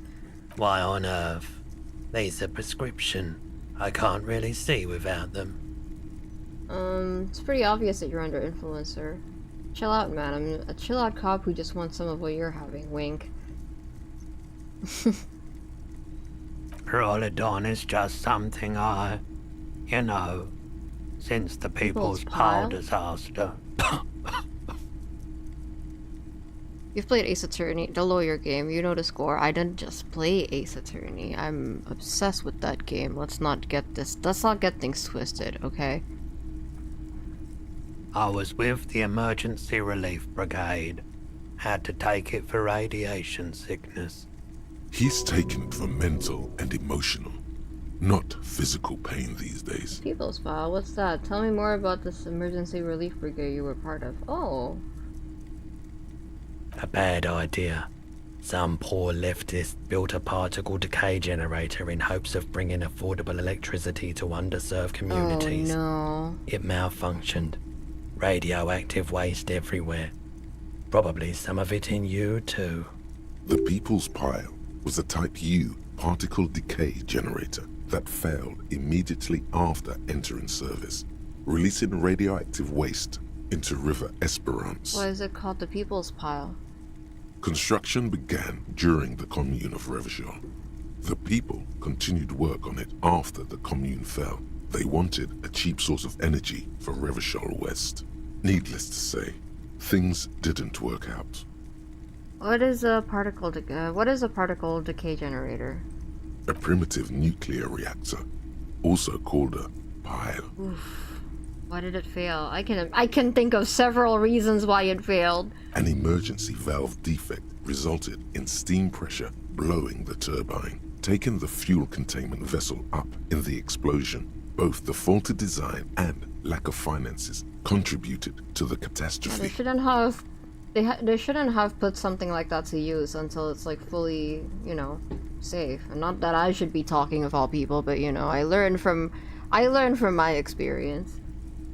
Tell me more about this emergency relief brigade you were part of. We were an all-volunteer force, self-organized, tried to help the fire brigades contain the spill. On the patch, gamma radiation lines crossed with a red drop of blood. Reminds me of a smaller scale Chernobyl. Yes, many such cases, unfortunately. I lived by the river since I was a small boy. The Esperance. Didn't have the art to let it all go to shit without trying to do something to help out. It's very sad because they had good intentions, but, road to hell. There wasn't much the volunteer force could do, however.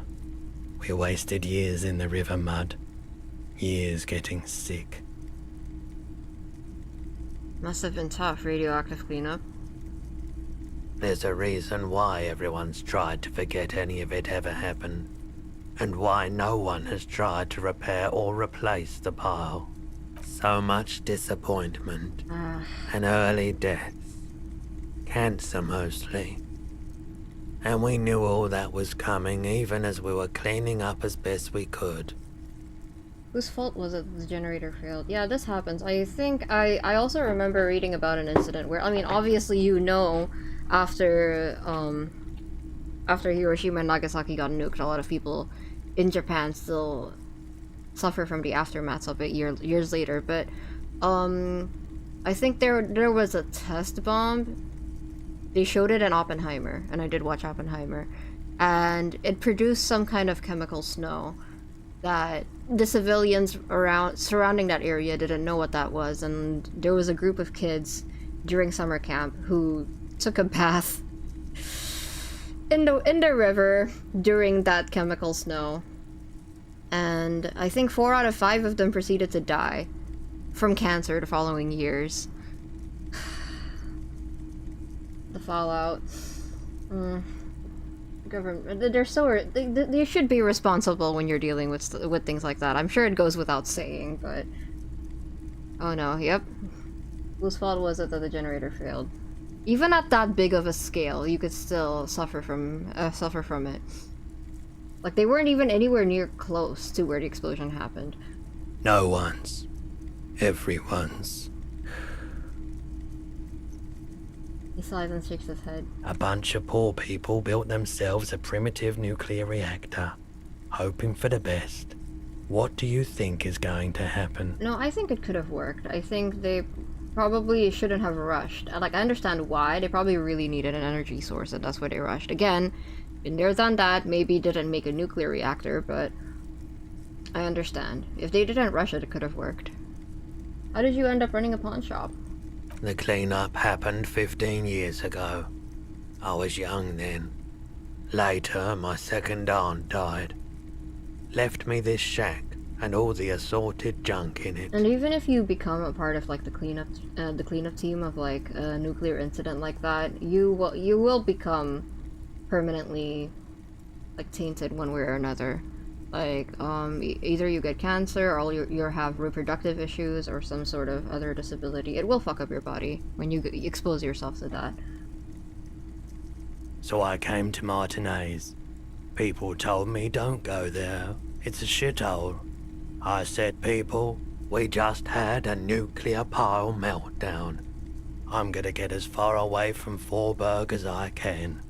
Still in the same city, but... Thank you for telling me. I like the theory more than the story. Outward movement, not vortices. Yeah, you gotta get in on those vortices, my man. Care to share your holy drawn with me? Have you tried it before? Mm-hmm. The lieutenant steps away, pretending to admire some of the knickknacks on display. That's fair, Looks Lieutenant. like he doesn't want to get involved. He won't be your nog, but he won't be thrilled about this either.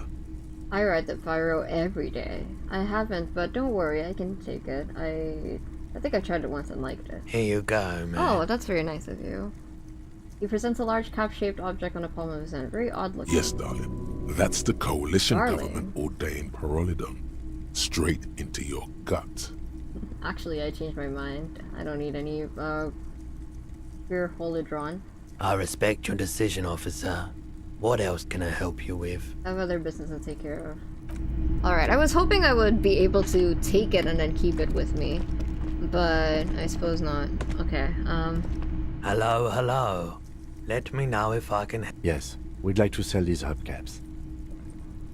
Roy takes the hubcaps from the lieutenant and inspects them. The spinners appear iridescent in the dancing light of his pawn shop. Yes, these are very, Wow. very good. Did you defraud some foreign prince for them? Jump-a-mesque banger? no, I haven't. No matter. I'll give you 200 real. No one was defrauded or jumped, I assure you. Lieutenant explains as the pawnbroker opens the register and counts the cash. Of course. I meant no offense. 200 real for you, officer. Delightful doing business with you. Do come again. Thank you. He takes the cash and turns to you. Here's the 100 real you need for your bill. Do not waste it. The rest goes in his pocket. The rest is for him, to compensate for the pain of being separated from his radiant spinners. I'm sure he loved them. Anything else you're thinking of selling? Maybe. Anything else you're thinking of selling? No, we're keeping that. I guess not. I suppose not. No, yeah. Alright. I'm keeping my gun. Another... Alright. Thank you, Kim. Thank you, Kim. He's so kind. Alright.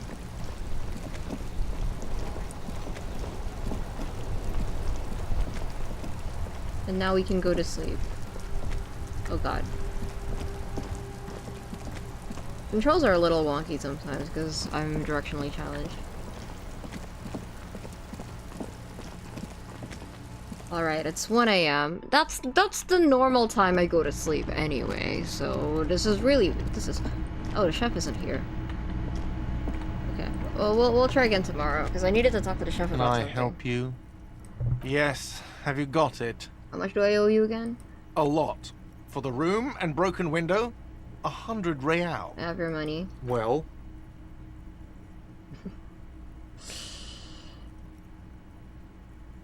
Some of the bills down on the counter. I hope you choke on it. Sorry for the trouble. great. Thank you, officer. That's all I wanted. Payment for services rendered. If you continue to stay here, I just ask that you please pay your nightly bill in advance starting tomorrow. Great. The electronic lock to your room has been disabled till 9 p.m. tomorrow. Please pay for each night in advance starting tomorrow. 20 real per night. I'll take a room here too. Oh. Of course. Always happy to have officers from the Oh. RCM as guests. Anything else I can do for Are you you? gonna stay next door? That would be nice. Hey, So we've been monitoring you internally, and now we know your copo type. Wait, there are copo types? Talking about sleep, I'm heading to bed now. Have a nice dream, everyone. Thank you for coming, Hitoshi. I appreciate it. Okay, what am I? Guess. Cool cop, some kind of weapon cop? Sorry cop? I'm sorry, I'm not sure. No, you're the sorry cop. The cop who's sorriest. Let's make it official then, shall we? Make what official? What are you talking about? What do you mean? Fucking, they should be sorry. Won't the other copo types be jealous? I'm sorry, opt-in. Of course you are. It's okay. See if you can get something out of this, like info. Or maybe every time you say you're sorry, you get $1 million. That won't happen. I love that Logic interrupted him for that. Logic is a funny character in this game. We don't have enough for a skill point. We are almost there. We almost have enough for a skill point. Either way, what should we unlock next time?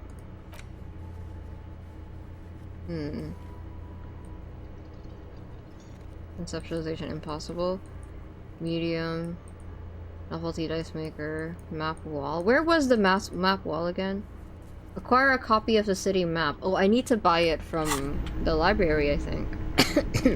Maybe after I get the dice, I can buy a city map.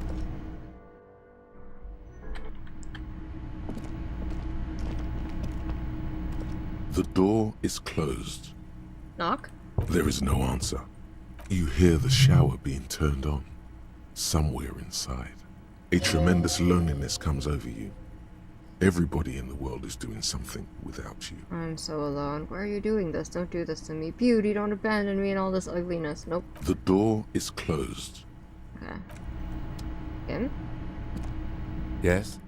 Seem to be following me. Excuse me? Nothing, just an observation. You have a distinctive way of walking. If I were to walk in front of you, we would surely collide. What do you mean distinctive? Are you calling me a slow walker? I hope you don't take this the wrong way. It's just a collegial observation. In the 57th, we call it the Jamrock Shuffle. Officers from Jamrock's 41st Precinct tend to move a bit erratically. How's that? They say it's a scene-clearing technique developed by one of your lieutenants for gathering evidence. It's erratic, yet thorough. Prioritizes containers. Yes, but containers contain things. Shiny things. They're interesting. You're kidding me. Why containers? I don't know. Containers contain, I guess. I'm making assumptions. We should move on. Okay, good night. Good night, Kim. Is this where you'll be staying? You should pick that fat, juicy cigarette We're butt not from doing the tray. this. Light it up and smoke the living shit out of it. Am I a smoker? Who knows what you are? A monster, a murderer, the gnome of Jeroma? You feel like a smoker, especially when you look at that juicy, succulent, seductive cigarette stub, still smoldering deliciously. But she broke it out the filter. I can't smoke that. How very astute of you. This renders it ineffectual. You should look for a whole cigarette, or better I'll yet, think about it. good. Thinking about yummy cigarettes in your mouth is the next best thing. Make sure you think about juicy stick, and when you're done thinking about smoking them gives. No, I'm not gonna give that to you. Don't care how tempting that sounds. I'm not giving that to you. We should find bottles tomorrow. This is the door to the room you redecorated. Good night, Lieutenant. Just a moment. We should talk about our progress on the investigation. Let's go out to the balcony. Alright, let's go. We did a lot today, I think. The air outside is brisk. The lieutenant is silent for a moment. He listens to the traffic hum. Then... But it'll be funny, Doc. I'm not a smoker. Now then, we should talk about the investigation. It would be But I funny, also though. feel you're a bit hazy on the RCM. Our role here, our rights, our jurisdiction, basically. Well, if Kim smokes, then... You did what I did in like 2 days, so did I do good? I didn't know you smoked, Kim. How do you think today went? I have a cigarette every night when I go over my notes. It's something of a ritual. Oh man, he looks so devastatingly cool with that cigarette. I think you might want to pick up... I think I might want to pick up smoking. Do you have any more cigarettes? I apologize, but I only brought one with me. I have exactly 1 cigarette every night while going over my notes. You're doing good. That's good. How did you get so cool, Kim? You mean this? This isn't cool. It's an unnecessary trial of will, and unhealthy. Yet, were he to quit, he would lose the cool factor. This man relishes his cool quite a bit, below it all. I think... Okay. Right then, the debrief. Yes. It's been a long and eventful day. How do you think today went? Well, we inspected the victim's body, so that's good. It was not easily approachable in that state, but we did it. I would say our initial inspection was very thorough, and we have solid leads to follow up on. Oh, if Kim smokes. Victor, what? What? What? You can't judge me. You cannot be judging me for doing something if Kim does it. Like you wouldn't do it either? Huh? Then you shot him in the chest, which wasn't ideal. But we did manage to get him down from the tree. So as they say, all's well that ends well. By not ideal, he means he can't believe he let you try that That's trick what I thought. and would be angry if he didn't feel the outcome was partly his responsibility. I just wanted to make sure he was really dead. I admit, I'm a little bit out of practice. I still can't believe I missed that shot. I really can't. We still have to perform the autopsy, though. However, we did a thorough search of the crime scene. Moving on to the interviews. Like most cops, I understand how important communication is in the line of work. The initial interviews? Yes, well, we talked to some people. Unlike most cops, I understand how important communication is to our line of work. Very important indeed. Well, we conducted an interview with Everart. He wasn't particularly forthcoming with useful information, however. He's not saying much on the matter because he thinks you could have gotten more out of Everart. He's a tough cookie, that one. I'm sure I can get him to tell us more. Claire also helped you, how should I say, remember your name? That's Big a relief. It's a very serviceable name, too. I don't know how I feel about my name, actually. That's normal. It's best not to give it too much thought. We talked to Joyce, Monsieur, but didn't get any information from her. I have a feeling Joyce knows how dangerous the situation really is. We have to get her to talk to us. If Kim is emphasizing something this much, it really must be important. Above all, though, today was exhausting. What's with all the running? You run a lot. Is that a standard Precinct 41 practice? I have a really good theory about why you're running so fast, sir. Just you wait until we get up tomorrow. Yes, it's part of the Jamrock Shuffle. It's impressive, especially for a man your age. And in those heels. You like my shoes? Nice shoes, by the way. Thank you. I like the green. Goes with the orange. Oh. Is he... They're quite limited, actually. The power officers of the Rebachol Citizens Militia exercise most frequently is imposing fines of up to 1,000 real for offenses, in accordance with an interdepartmental schedule. Is Kim flirting with us? That sounds a lot like flirting. Green goes well with the orange, huh?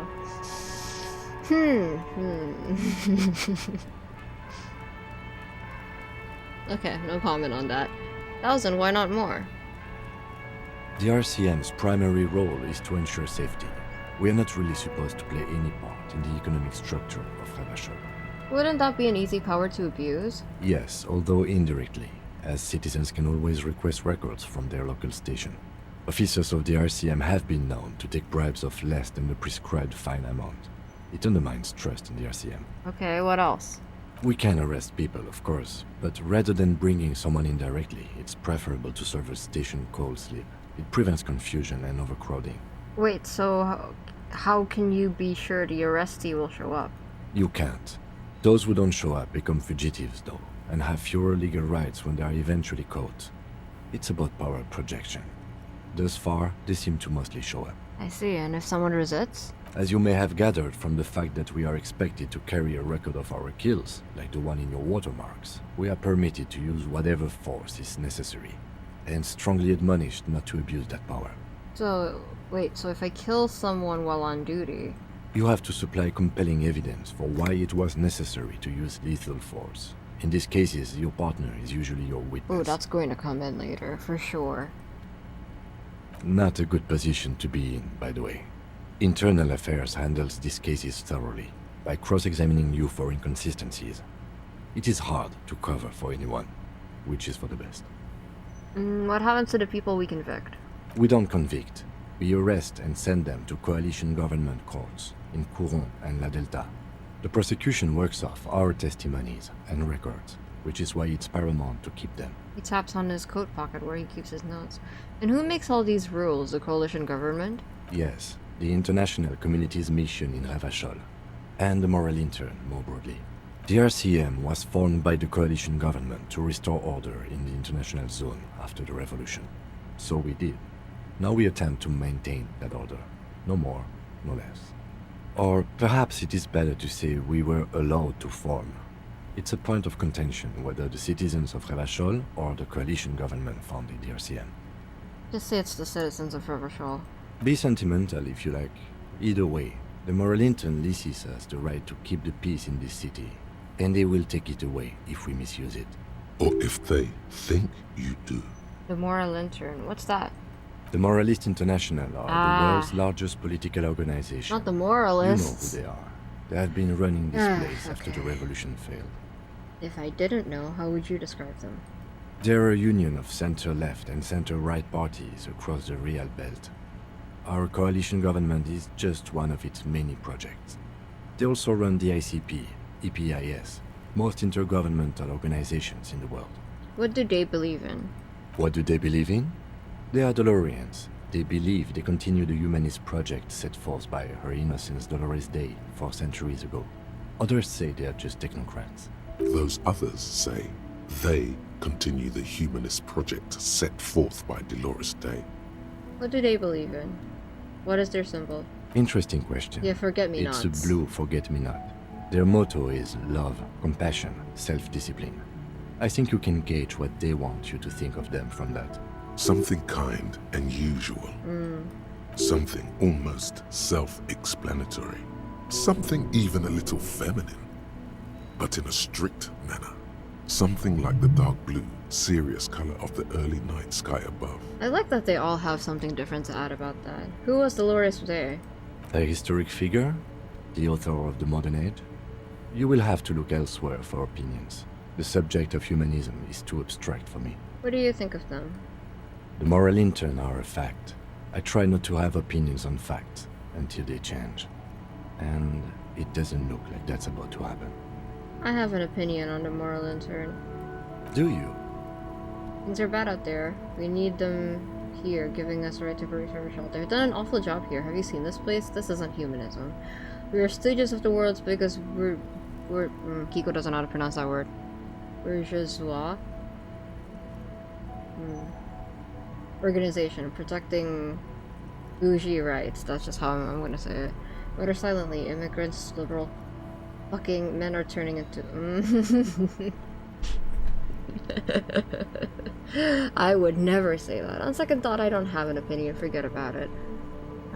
They've done an awful job here. Have you seen this place? This isn't humanism. We are in what is called the twilight of international bourgeois. law. The laws we claim to enforce come from bourgeoisie. Without them, we are simply vigilantes. Okay. Actually, vigilantes is okay with me. Then you will adore Martinez. For many of these people, the Union especially, vigilantes is precisely what we are. Personally, I don't enjoy it much. Say nothing, just look into the night. The dying lights of the city shimmer below. Slowly, like luminous clouds, they pass on his lenses. The lieutenant looks at his slim cigarette, contemplating the next drag. An aerostatic passes overhead, the whiskers of its floodlights on the ground below. Kitsuragi's glasses light up as he looks to the sky. 2 glowing circles. They really don't like us here. And the mouth on that kid, Kuno. It's different inland, in Jamrock and the GRIH. Why are they like this? It's our fault for leaving this place to the dogs, to the union, to the company, not daring to come here more often. This place has fallen between the cracks, the jurisdictions of our 2 precincts. And in Jamrock and the GRIH? We run this city. West of the river is RCM land. He looks at the dark silhouette of the equestrian monument cutting into the night sky. It's incredibly hard. Human beings are... But we are in control, and it's worth it. The organization works. Our systems work. If they didn't, the city would disintegrate. I hope our investigation will help improve the situation here. At least do some good. Me too. But I wouldn't count on any drastic changes in our lifetimes. He is very tired, but the dark circles under his eyes make him look younger, not older. Thank you for this. Yeah, it's getting very cold now. Let's go. It is cold, isn't it? Okay. We find smokes and smoke them. I tried to ask him. Alright, what should we level up? I could level up my volition. I think I needed that for something. It was the electronic doorbell, yes. Inland Empire Legendary. Let's see. I'll do Inland Empire one more time, I think. My volition is at cap level? Ah. Oh, so is my Inland Empire. My empathy could use some work. You only have 1 psyche point, I see.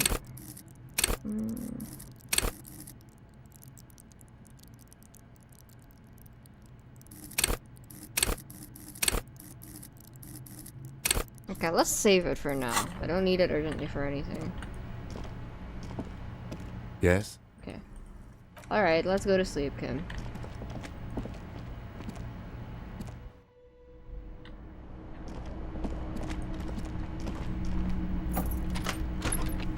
I see you. Why can't I pick up my own bottles? I can.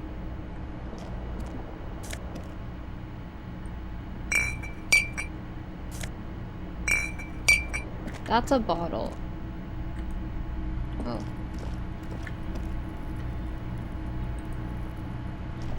A mirror hangs on the wall, covered in steam. You cannot see yourself, just the outlines of a man. You have no memory of the face that awaits you there, underneath the soft vapor. Really? Nothing? Really? Or recollection of the person you are, the people in your life, and even the world you're in has drowned in a sea of blood alcohol. This was no mere night of drinking. It was a deluge of world-ending proportions. No way, I'm not doing this. Alright. Let's close that door. Alright, I'm going to head to sleep. The bed is cold and not particularly inviting, but it's yours. The sheets look awful. Crawl in. The sheets feel at once coarse and clammy against your skin. The bed sags beneath your weight as you stretch out and finally close your eyes. Good night, chat. And then sleep doesn't. And then sleep doesn't come. Oh, never mind. But I want to sleep.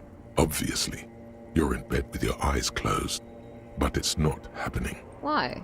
Maybe it's the bed's fault. Well, check the pillow, check the blanket, roll over to the other side. It's a little better. Colors, scenes, and half-formed phrases still litter your mind. Part of you is still trying to solve the case, isn't it? Who killed him? Who? No more thoughts, fall asleep now. Something to do with... What was it that the lieutenant said? Union? And it's gone again. Your thoughts lost between the slowing brain waves. No more thoughts, fall asleep now. Your breathing steadies. A great silence washes over you until your eyelids twitch in your sleep and images start forming.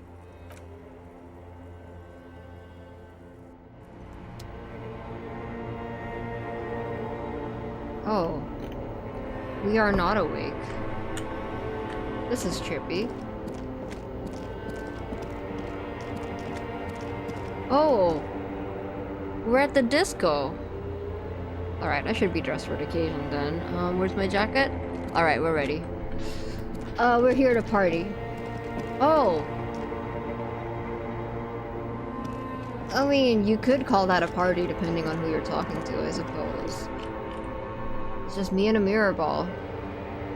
Wait, y'all don't get dreams like this? I absolutely get dreams like this. Do you remember the scent of your childhood? Well, now that just gives me even more of a reason to draw the next thumbnail like this. What is this? What it says on the can, Harry. Answer the question. Bloated corpse of a drunk. This really does remind me of Swansea. Remember nothing. Do you remember your wife's hand on your face? Tell me what this is. I'm not answering before you tell me what you are. You know who I am. I'm the bad day. The one where you ask her, and then later in the streets, wandering. It's the worst day of all time, Harry dear. And it's coming. She will hear about it on the phone. I'm not going to draw myself being hung, obviously. I'm just going to reference the colors. Reality will turn into a grotesque nightmare. This will be the last thing you did to her. Tell me, do you remember the love of your life? I don't want to answer that question. Okay. You said who? Do you remember the warmth of her thighs, between her legs and in her mouth? I left. Oh no, funky baby, you stayed. It was the rest of it that left. Or you just stood there, with one hand on the bottle and the other on your dick, watching it go. Tell me, where are your friends? Human beings have friends, Harry boy. Where the hell are yours? I don't want to come back. They were only cramping your descent into the abyss. Now they're gone. 3 times gone and never coming back. All of it. You failed. You failed me. You failed Elysium. What is Elysium? Everything. The Pale and the Islas. On the surface. The outer magnetosphere. Burning, furious truth. 8,000 years of written history. You really dropped the ball, Harry. 4.6 billion people. And you failed every single one of them. You really fucked up.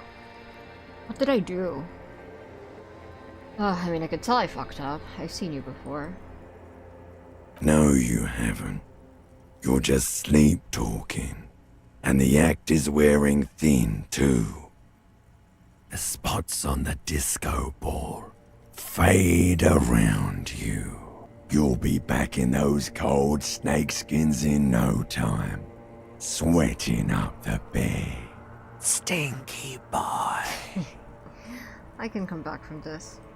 You're not coming back from shit.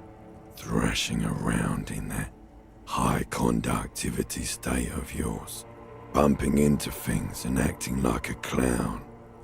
Who are you kidding? I'm trying to solve this case. You're trying to what? I can't hear you. This is just a word dream now. Jumbled up garbage. The pictures are gone. The bed rises to meet you. A thin, sleep-like state. More glass than velvet, grinding in your head. So something is wrong. Sleep shouldn't be this bad, this dry, this unnourishing. There's something wrong with your thoughts. The big system reminds me Some kind of new type of hangover. of broken a little bit. God, there's another type. Oh yes, party boy, and it's worse than the one before. Just think of the shit you saw. Here it comes too, so soon already. A silent alarm goes off in your head like clockwork, barely let you sleep at all.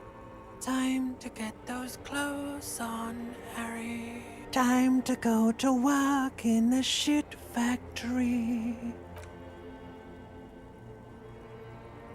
Oh, Harry. That healed me? I don't know if that was supposed to heal me or not, but sure, I'll take it. Are you okay, Harry? Oh, clearly not. I don't know why I bothered asking. I woke up so early. Good going, buddy. Oh my god, what the hell was that? Oh, just a dream. You have ones like that all the time. You feel even worse this morning than you did last night. What the hell is going on with me? You mean, why are you so tired? Too tired and down to even think? It is worrying, isn't it? You can't be a detective like this. Detectives need to be able to think. That's not it, really. I feel super good. That's not really true. Your heart has finally pumped all the speed out of your system, Buster. Time to get some more. You're too weak to say no now. Waking up is the worst part. Maybe somewhere down the line you could decline. Wait, what is speed? Speed is a potent central nervous system stimulant. It kept you propped up all day yesterday, despite your debilitating hangover. How else did you think you even got up from this floor? It's power, man. It's professionalism. It makes you feel like you're young again and ready to detect. Ready to go to war against the world. I need to get more of it then. Detecting is my life. No, I can't take this. I'm not going to go looking for speed. Are you sure? Ready to live as this pathetic shell of yourself for days? Basically, a week. Let's be honest, 2 weeks. Maybe 3. You won't make it. Half the town will be dead by then. You will be fired.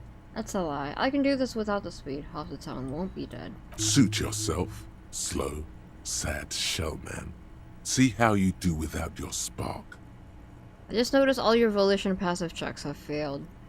Yeah, my volition is very low. I don't know what volition means.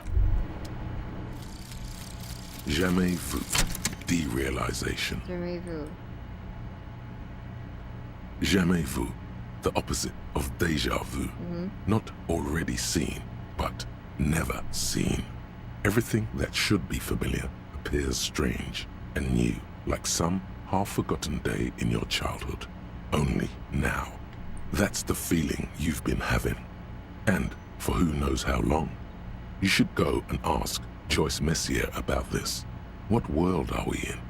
This is a fundamental question. Right? Forget.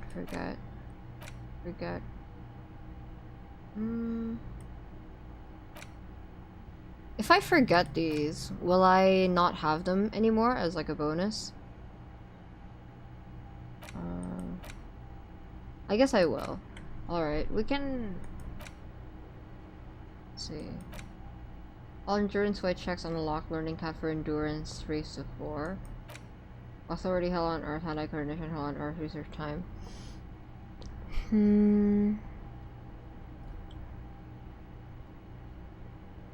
Your inner voice to keep going and the will to trust yourself. My volition being bad checks out. Okay, there's nothing there. I would like to use a skill point for one of the skills, for one of these.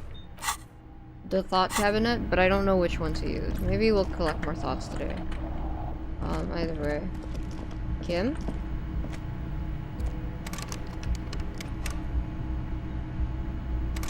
No. This one? Kim? The door is closed. This door can only be opened I didn't with mean a to key do that. or from the inside. Inland Empire, perhaps? Yeah, I was thinking that too, but I think it's already maxed out. Still no answer. Still nothing. Okay.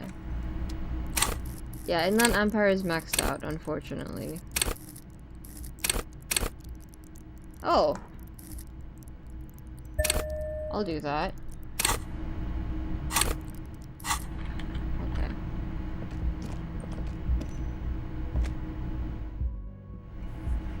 Is Kim already awake? Oh, it's a gardener.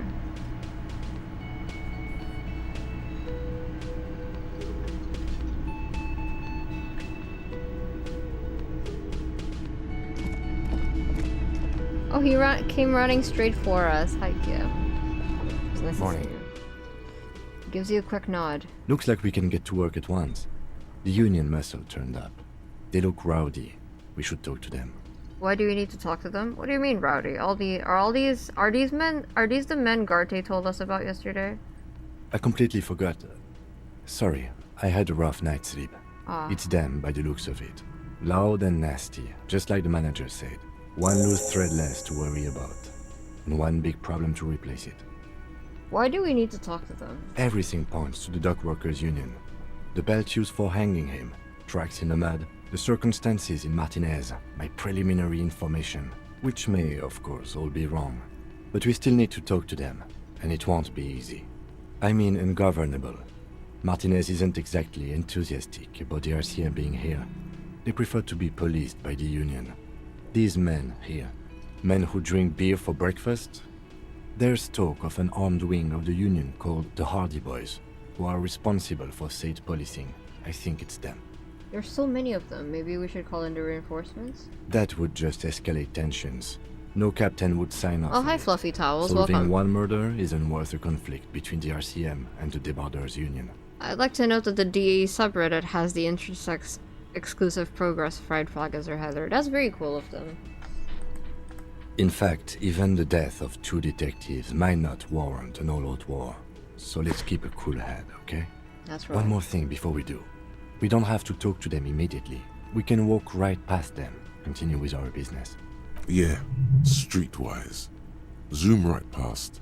Do it on your own terms. Right. But aren't you curious to know what they have to say about the murder? They're in no hurry to leave. They think they own the place.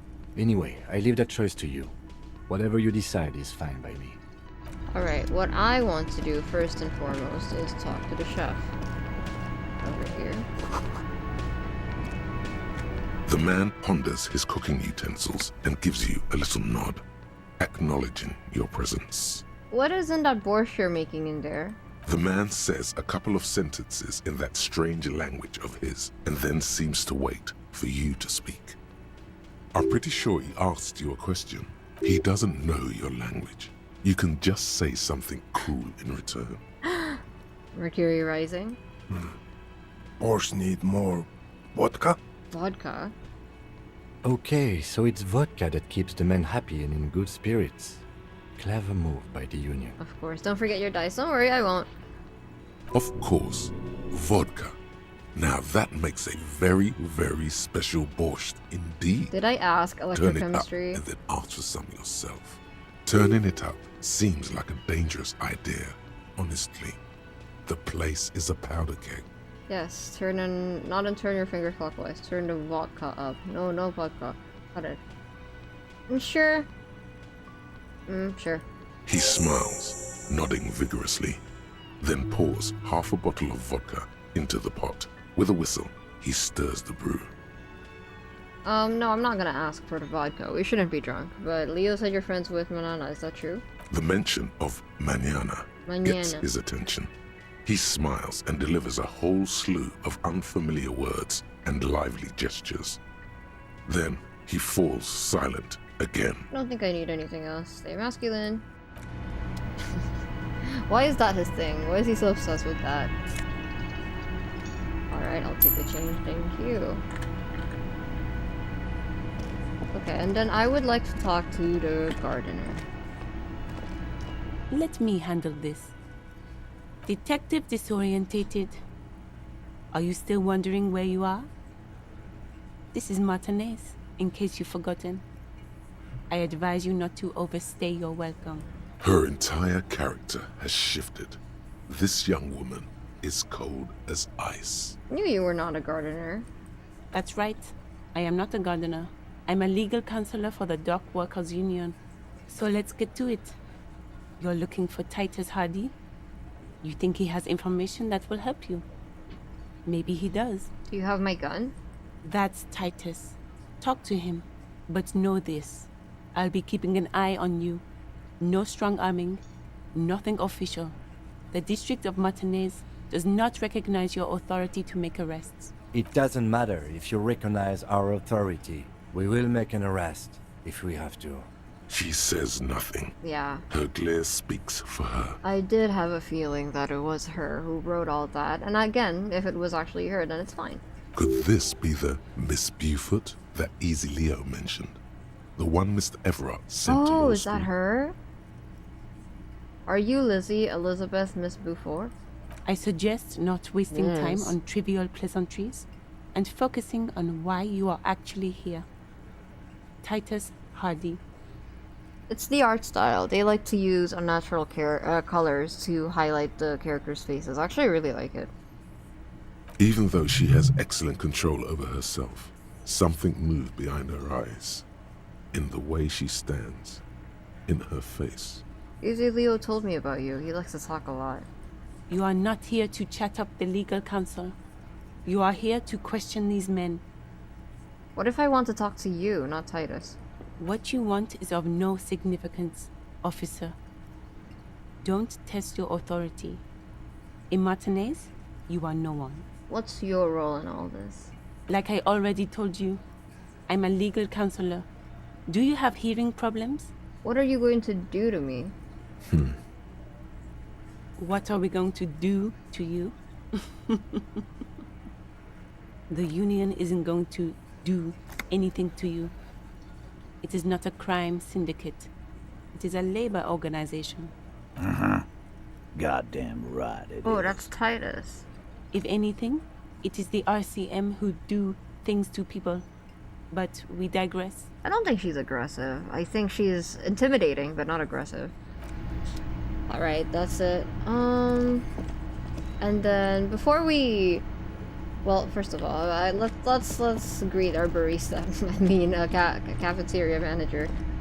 And the old Just lady. a moment. Hello, Lena. She's agitated, judging from the way she keeps pulling at the frayed edge of her blanket. Are you alright? And there's no public phones nearby? The closest phone booth is down the coast. Sorry for the inconvenience, ma'am. Cafeteria manager appears genuinely apologetic. It's fine, I understand. Thank you anyway. I'm glad to see you again, dear. Oh, she likes us. I'm sorry, ma'am. I didn't mean to eavesdrop on your conversation. Tell me how I might make it up to you. Please don't trouble yourself about me, sweetie. I was just hoping to make a call, but the Whirling's phone line isn't working. The union office probably has a phone, but I can't really get there. Or to the phone booth down the coast. And Gary's phone is dead too. Wait, what's wrong with the phone line? The manager was vague about it. Why would he be vague about phone problems? This is something to look into later. Ask God, maybe. Why did you need to use the phones anyway? To let the young woman who's house-sitting for us know that we may be delayed. Morel, my husband, and our friend Gary were supposed to get back by Monday night, but they're still missing, and I haven't heard from them. I was also hoping she'd heard from Morel. A little missing persons puzzle might just be the thing to take your mind off the hangover. Okay, I'll bite. Has your husband gone missing before? That's just it. This isn't like him at all. He always plans his expeditions so carefully. But you have more important things to worry about. More important than a missing expedition? I don't know. Expeditions often lead to something interesting. What is this expedition your husband was on? So your husband is some kind of scientist? Oh, yes. A zoologist. Oh. A cryptozoologist, to be more precise. I know what that is. What is cryptozoology? It's a pseudoscience that attempts to legitimize research into mythological beasts and urban legends. The lieutenant sounds unimpressed. That's one opinion, yes. And people are entitled to their opinions. She's used to playing off such insults casually, but they still affect her. Come on, Kim. My apologies, ma'am. I did not mean to undermine your hobby. It's not a hobby, dear. Don't call it a Kim. It's a subfield of zoology. One specializing in animal species that are so exceedingly rare that many assume them to be extinct or even fictitious. Kim, that wasn't very cool. You know what? Maybe I will take the drugs just because of that, Kim. Maybe I will. Because you know I've been defending you all this time. That was like the first uncool thing I can really think of that Kim did that I'm not a fan of. So, Also, hi Gar, welcome. Searching for such species called cryptids is difficult and often thankless, and frankly, many scientists are too lazy to do it. Universities these days are rarely interested in supporting real research. The quality of research at Revacholian universities has been on the decline, but you doubt there was ever a time when cryptozoology was embraced by the academic elite. What is this expedition your husband was on? Just some field work, sweetie. Morel is a highly trained scientist. He and his assistant Gary are studying an extremely rare species of insect. But they should have returned by now. They were just going down the coast across the waterlock to set a few traps. He said they'd be back on Monday. What could be keeping them? The waterlock, that was broken. Could this be it? Wait, who is this Gary person? Do you trust him? The waterlock to the other side of the coast is broken. They're probably stuck over there. Oh, sweetie, it's nothing like that. Gary's as loyal as they come. I trust him with my husband's life any day. The waterlock to the other side of the coast is broken. They're probably just stuck over there. Oh my. What happened to the waterlock?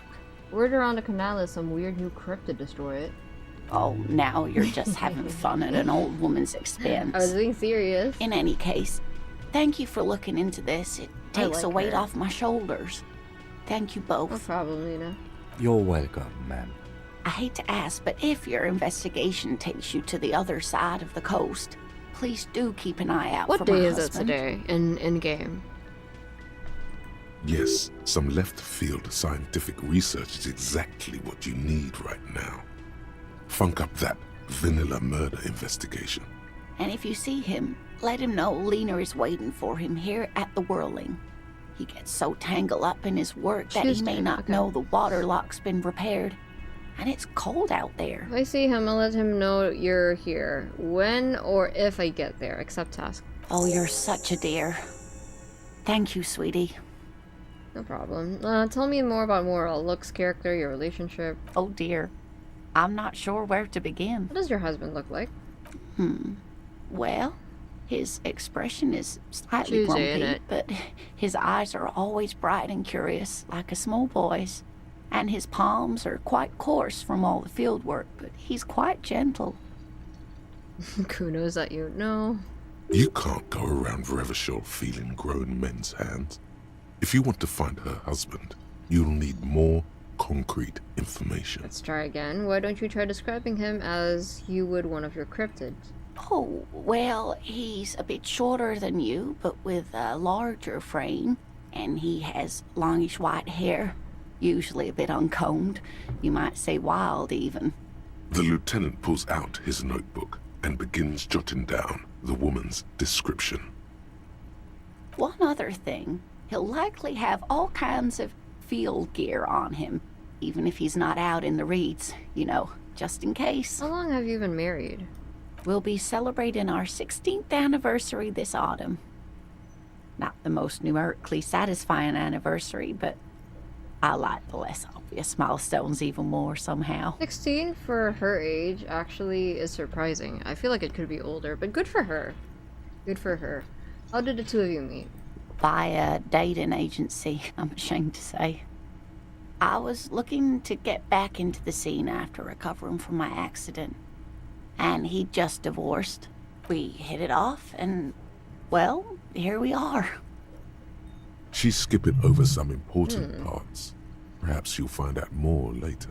I think I have all the information I need. Let's move on. I hope I've been useful. Tell me more about this rare insect your husband is looking for. Oh, sweetie, it's fascinating. But I shouldn't bore you with entomological minutiae. The lieutenant gives you a sideways glance. No, I want to hear about the insect. Well, it's a phasmid, technically, but... Ah yes, Phasmatodia. A diverse group of insects whose bodies resemble twigs, leaves, that's what they're called, that sort of thing. Ghost insects, colloquially. It's a stick bug. What's your thought on the thought cabinet, by the way? What's the state of your thought cabinet? Not... This is what it's looking like. I have 4 skills. I don't know what they're called. 4 thoughts. I have 4 thoughts. I have a few more, but I haven't unlocked them yet, and I don't know which one. If there's anything that you recommend me activate at the moment, I will prioritize that next time we get a skill. Where other phasmids imitate sticks or leaves, this one's a living reed. It disguises itself among the reeds here on the Insulindian coast, hence its name, the Insulindian phasmid. Perhaps you'll end up co-discovering the phasmid with us, officers. I knew it. We're gonna be chasing made-up insects with cryptozoologists. It's not made up, officer. I can assure you. Where's your whimsy, Kim? It's simply elusive, so much so that most establishment zoologists doubt it exists at all. Hold on. Okay, we still have time. Find money for rent. Right, we need $20 then. So it's simply elusive, so much so that most establishment zoologists doubt it exists. Okay, what makes you think the phasmid is around here? Well, some teenagers making out in the reeds saw one. They didn't know what it was, of course, but there was a brief article in a local newspaper about their encounter with a ghost insect that looks like the reeds. Gary sent us the clipping. So a newspaper clipping is all the evidence you have? Of course, most phasmid sightings turn out to be false alarms, but their description matched the Insulindian phasmid perfectly, and they didn't even know what they were looking at. Could be fascist depending on how you roll. Oh no, that's not good. Enthusiasm has wiped the worry from her face. Her eyes sparkle behind her glasses. You seem really excited about this cryptid. I suppose I have something of a personal connection to the Insulindian phasmid. All scientists have their little hobby horses. So is it dangerous? Not at all. Why else would it hide itself so carefully? Is it valuable? Oh, well, some teenagers making out in the reeds saw one. They didn't, of course, Enthusiasm. I suppose I have something of Does a it have personal cool powers? connection. Yes. It can blend in almost perfectly among the reeds. It's how it stayed hidden all these years. Centuries, even. Thought cabinet is where players usually try to roleplay with. I highly recommend just doing what feels right with a thought cabinet. Right. Magnesium-based life form. It's generally understood that humans... Okay. Maximum mag. Shivers, no shakes. Research time 1 hour 15 minutes. So what happens after the research finishes? I don't think I fully understand how these work. I don't understand how thoughts work just yet.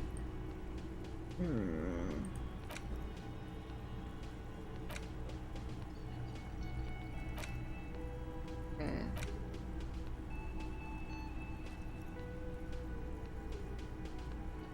I do want to try rigorous self-critique, actually.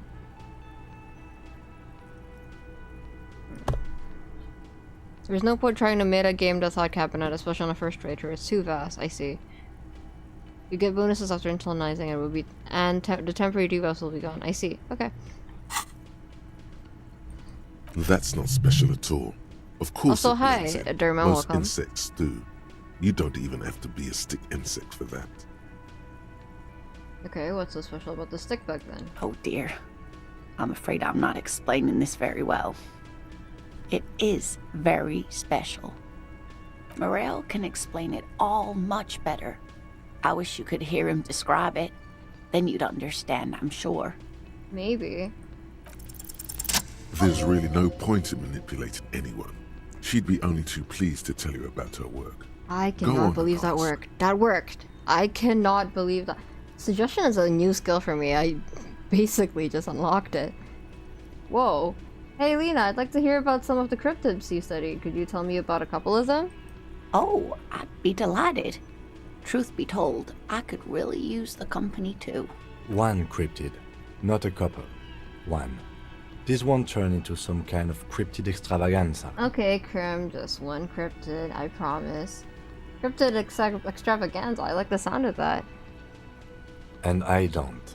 Just one. Okay. When you start internalizing a thought, you get temporary research modifiers, and then when it finishes, the thought locks in and gives a different side. Right. Yeah, I understand that much.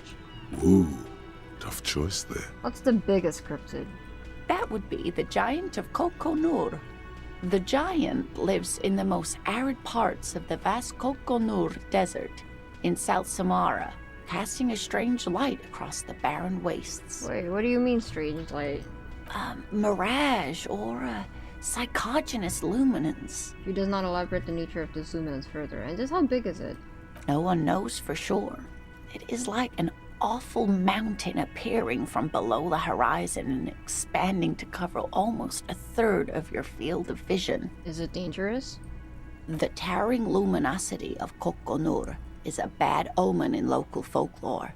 Some say it's a fata morgana, others, fate unimaginable. Hooey. No animal can be that large. It's a mirage. That's what makes it so peculiar. A species surviving at the very limits of scientific law. The giant of Kokonur must be the largest animal the planet can support.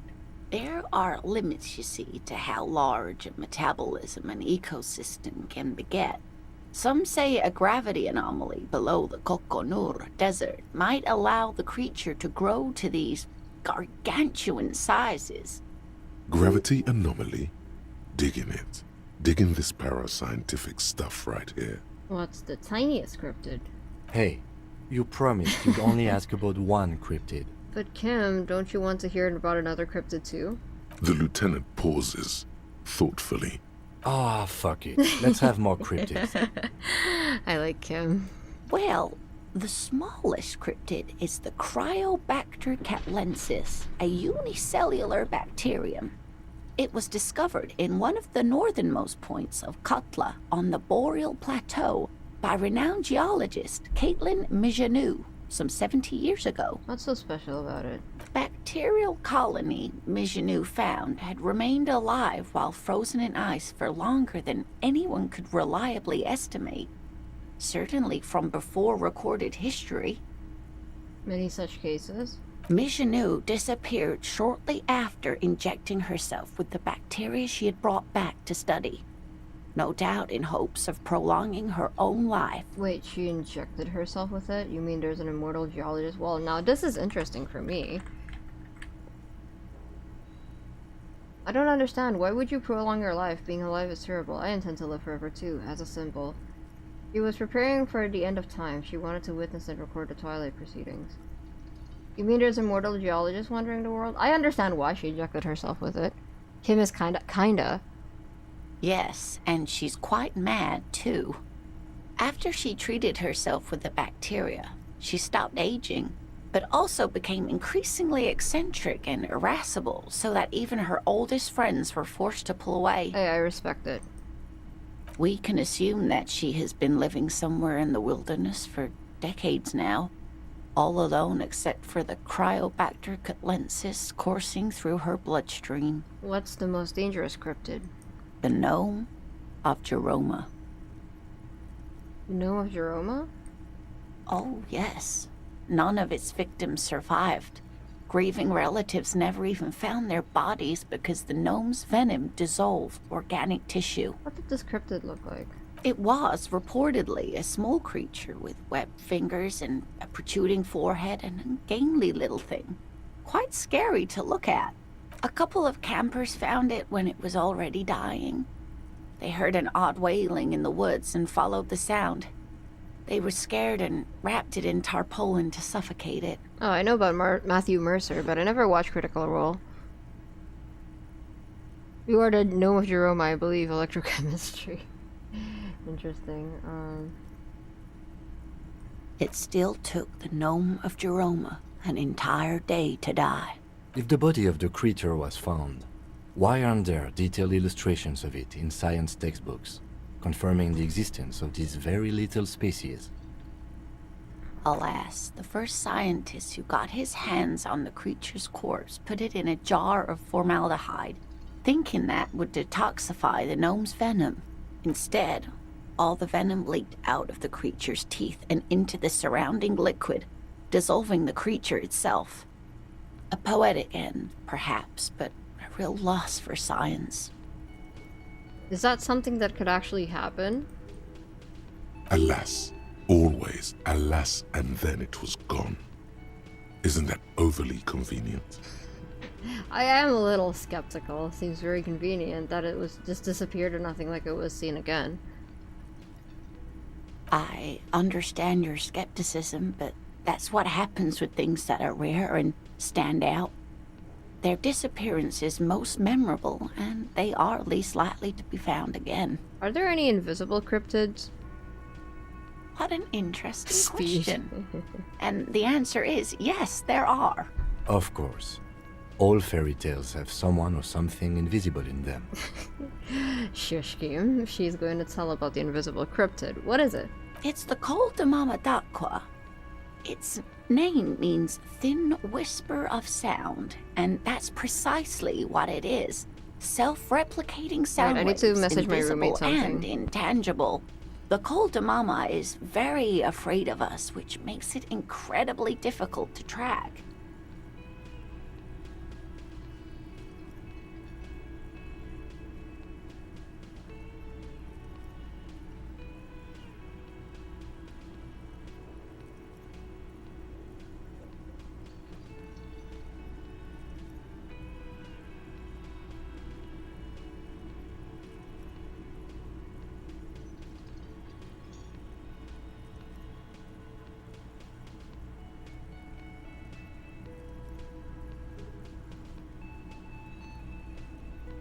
I wish I could order coffee.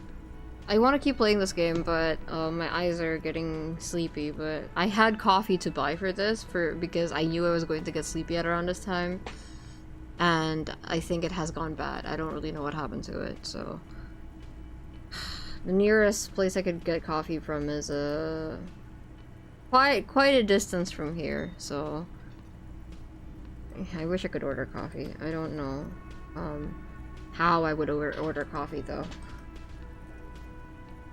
I'm messaging my roommate and hoping that they see it. Gone bad. Of course I woke up when you prepare to sleep. I'm going to stream. I plan to stream for a while more actually. I plan to stream for another hour at least, because I really want to know what happens next. But I want to be able to pay attention as well. Doc is a nocturnal being, yes, but I need my coffee. And I wish I could order coffee, but I can't. Wait, should I? Let me check.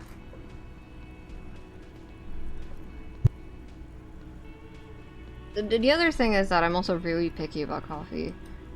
I only like cold brew. Oh, we're at 1,091 subscribers. Thank you for subscribing if anyone's new here. Wait, let me try calling my roommate real quick.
I think I'll have to go for now and catch up on the VOD. Some things need context and I want to actually wake up and get out of bed. Alright.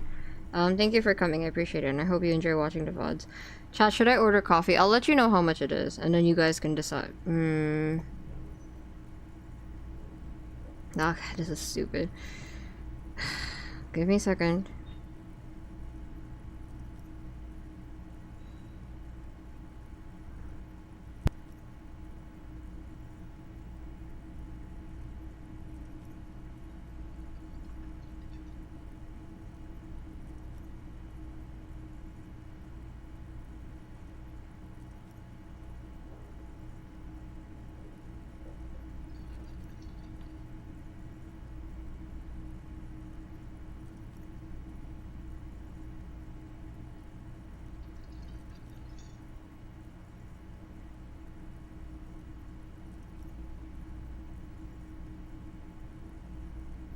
Alright, let me see.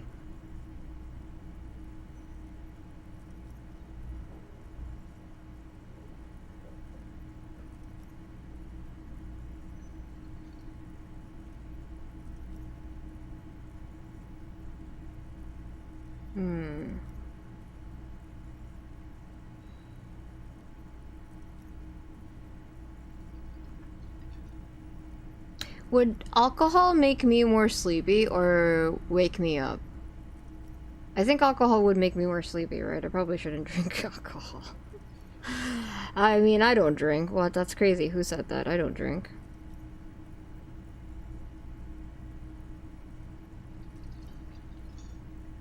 Kiko, no? I was joking. It's a joke, Koma. Have you ever heard of a joke before? It's a joke.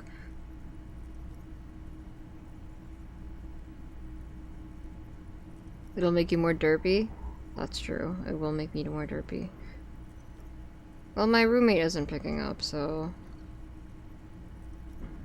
I'm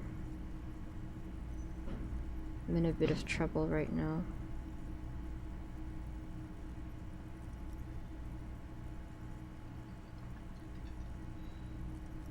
Let me just continue for now. Kolda Mama Dakwa can also be translated as a whisper, light and low. A whisper, light and low. Could it be here? Right now? It could be. As I said, it could be everywhere. And we wouldn't know any better. It could be ringing all the days of our lives. And nights. What evidence is there of this animal being a sound? Why is Mama Dakwa so afraid of us? Whisper, light and low. That is a sad story. A group of university students assisting with the field work in their enthusiasm for the project, and no doubt because they were preoccupied with impressing their professors, nearly drove it to extinction. Extinction? They tried to communicate with it and had no other means but sound. So they started sending out sound waves at frequencies they thought might match the Mama Dakwas. And what happens when a sound wave meets another sound wave of the same frequency, dear? Oh, hello, Alphaba. Psst. They cancel each other out. They cancel each other out? Exactly. And these tests were performed so recklessly that when they happened upon the right frequency, well, they wiped out most of the population. That... I don't know if that can happen. After that, the corpuscle appears to have migrated elsewhere. There have been recordings of anomalies similar to those spotted in 𝙩𝙖𝙩, but they've been few and far between. It's impossible to confirm the presence of any stable Kolda Mama Dakwa population anywhere. Of course. A common thread in these. Disappearance and unfalsifiability. I like the story, though, ma'am. I'm glad you did, dear. Whisper, light and low. Yes, that's another translation. They're both quite lovely, aren't they? Although the low part is a little ironic. The Kolda Mama Dakwa makes, or rather is, such a high-pitched sound that other animals, including humans, can't hear it. It could be everywhere all of the time, and we wouldn't know. Fine, I'll bite. How can an animal be a sound? Many scientists have asked the same question. Some have claimed that it isn't itself a sound, but a tiny corpuscle that emits sound waves. Corpuscle. But there's no evidence to support this theory. What evidence is there of this animal being a sound? Plenty. It's the evidence that led to its discovery. In the 20s, a group of areopagite ornithologists, that is, scientists who study birds, were trying out a new recording technology for capturing sounds outside the range of human hearing. When playing back recordings they had made in the foothills of the 𝙩𝙖𝙩 mountain range, they noticed certain anomalies, patterns that seemed random at first, but on closer examination were consistent with the waveforms of songbirds. Songbirds. The scientists soon discovered they could track and even predict what appeared to be feeding, mating, and migration patterns based on sound waves in a strictly delimited range of ultrasonic frequencies, even higher than those of the highest pitched bat calls. They realized that they had discovered a new species and called it the 𝙩𝙖𝙩, after the Paracanassian name for the voice of God, which is said to be very silent. Wow. They grew quite obsessed with these little birds. Even though they couldn't see them, they could distinguish among individual birds and even began to name some of them. Name them? Sequester, Time, Joscan. Those are but some of the 𝙩𝙻 they followed individually. Alright, interesting. What about? What about what? This has been educational. Sadly, we need to discuss something else. Of course, dear. Okay, that's all for now, ma'am. Good talk! Alright. Can I help you? About my bill for tonight. Got the 20 real? Not yet. Then why are you wasting my time? Alright. And yours? I just wanted to say good morning, but I understand. Alright, so... Hold on. Before I talk to these people. Oh, okay. Well, we can talk to them next time. I would like to examine the body, and I would also like to...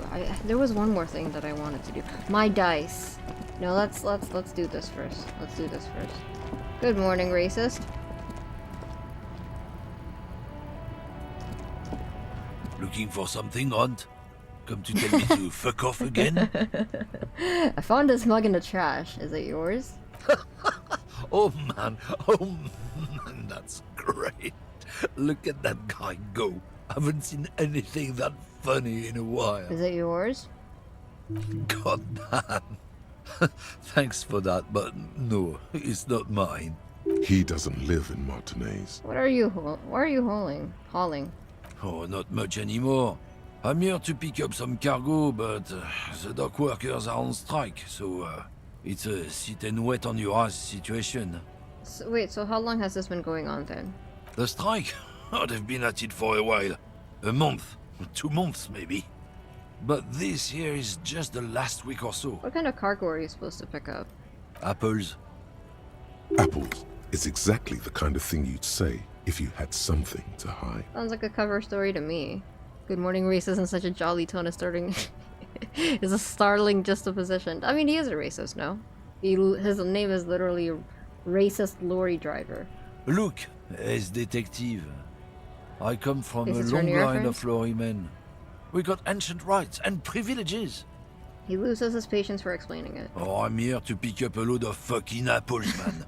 Just regular, Koiko-picked apples. Koiko may be another derogative. For a person from Grad, you think? Oh, so they grow apples in Grad? Yep, it's one of their main exports. They grow them down South Yekokata. A beautiful place. Got great scenic vistas.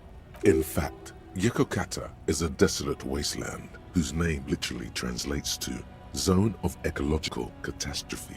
It features no scenic vistas and supports virtually no plant or animal life. Yekokata is not in the south, and they definitely don't grow apples there. Yeah? Says who?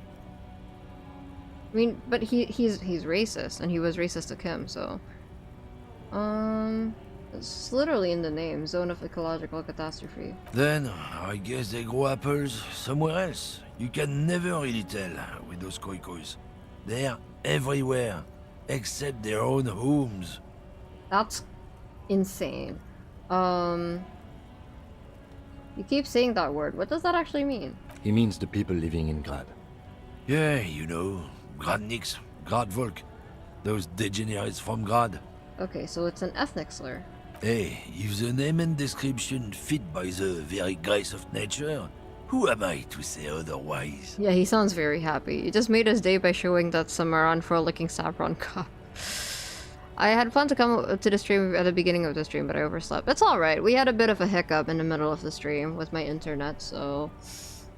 it's fine. And it will be a while before I play this game again. And by a while, I mean it's probably going to be next Wednesday when I play again, so you have time to catch up.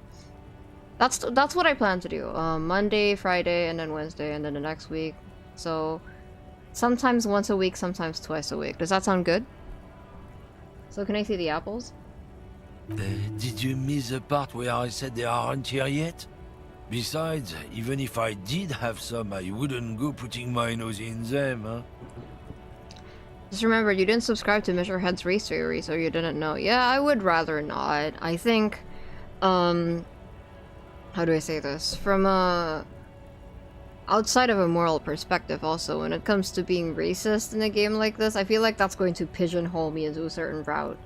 And I would like to get more perspective. I don't want to only be stuck in one perspective. I want to see what other people have to say. Relax. You've got all you can get here. He probably doesn't even know what he's hauling, even if it is something unsavory. So he'd remain unaccountable. No, not necessarily Wednesday and Monday alternate. It's more so Monday, Friday, and then the next week I'll do only Wednesday. And then the next week I'll do Monday and Friday again, because Kiko needs days in between to draw the thumbnails, and also to work on other stuff. You go in too far into the depths to avoid Mr. Head's race theory. I absolutely did. I absolutely did. Got a smoke? No. He's got a smoke right there, in his fucking hand. Snatch that shit out of his fat fingers. You need it after listening to his garbage. And I'm gonna need the one you're smoking right now. Can't have it. Hand it over. I'm confiscating it as evidence. Evidence of what? I haven't done anything. Cool, cool, cool. I changed my mind anyway. I bet. Let's go gaze priestess deep with a noxious effluence wafting in the surrounding air. Sorry I couldn't be of any help. Also, 2RAS can't play every day, Doc, no matter how much you wanna. I suppose so. Can I actually take... I mean, I suppose I can. He's got a smoke right there. It's my last one. You hiding smokes from me? Why would I do that? I'm an honest man. Bakayara. But, what, officer? Shit. Sorry I couldn't be of any help. I got recommended to me after finding out about the recent TF2 update that added Disco Elysium Cosmetics. Well, thank you for clicking on the stream. Lando Django, welcome to the stream. My name is Kiko. No, I don't care about the rights and privileges of lorrymen. Maybe I would if I met a more pleasant lorryman, but the only one I've met in this game so far is a racist, so I'll pass. Can we pick up those? Can we pick... That is stupid that I can't pick them up. Okay.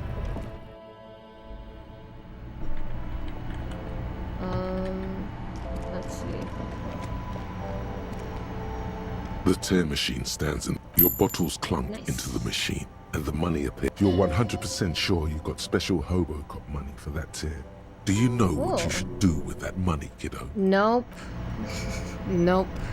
There was that other guy with the nice singing voice that drives lorry. Oh, was he a lorry? Was he a lorry driver? I thought he delivered cargo in with like a different thing instead of lorries for some reason.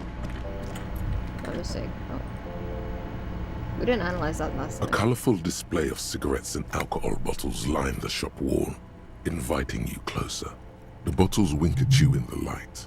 The smokes too glitter in their wrapping. It's like looking into a kind of heaven.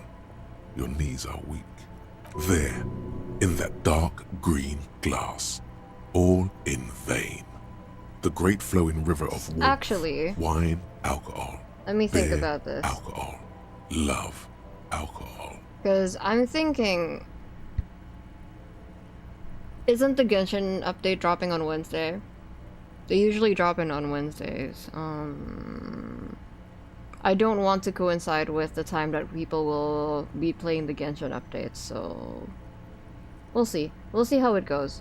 If worst case scenario, then I'll just do next Friday, because I have something planned for Monday. Yes, it is. I thought so. Yeah. I am in heaven. I need it all so bad. Nope. Nope, we're not drinking.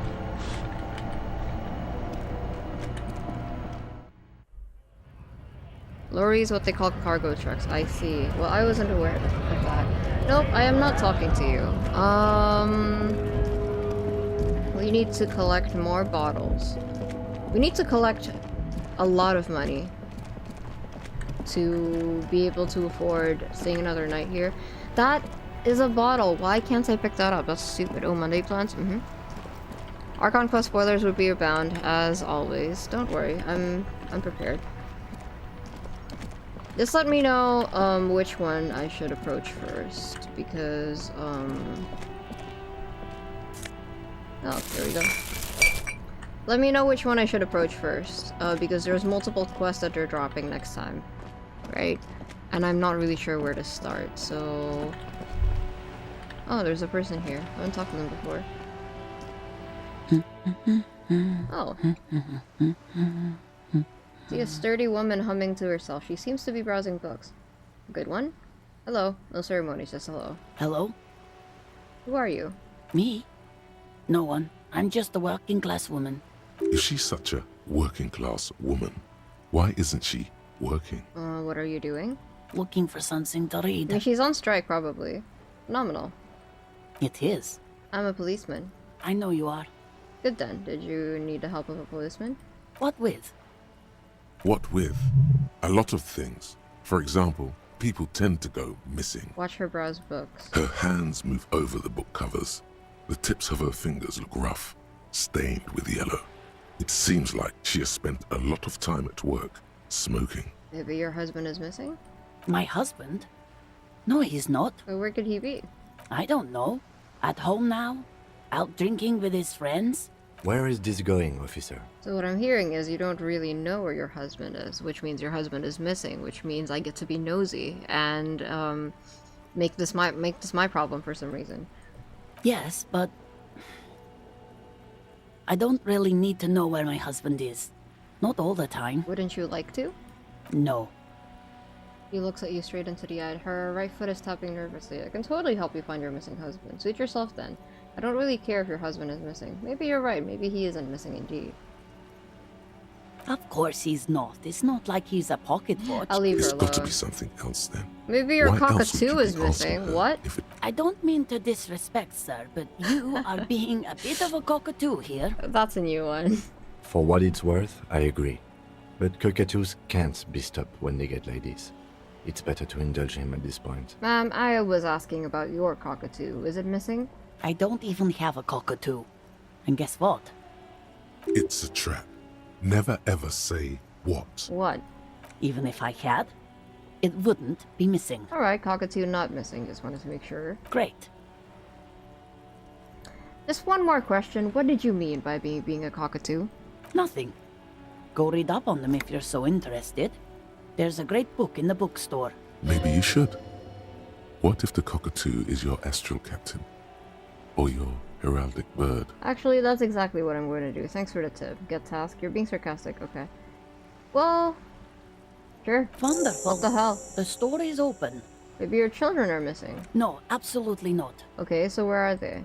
Are you a policeman or a nanny? Nanny? Where are they? They are not missing, sir. You know where they are. They're at home, smoking.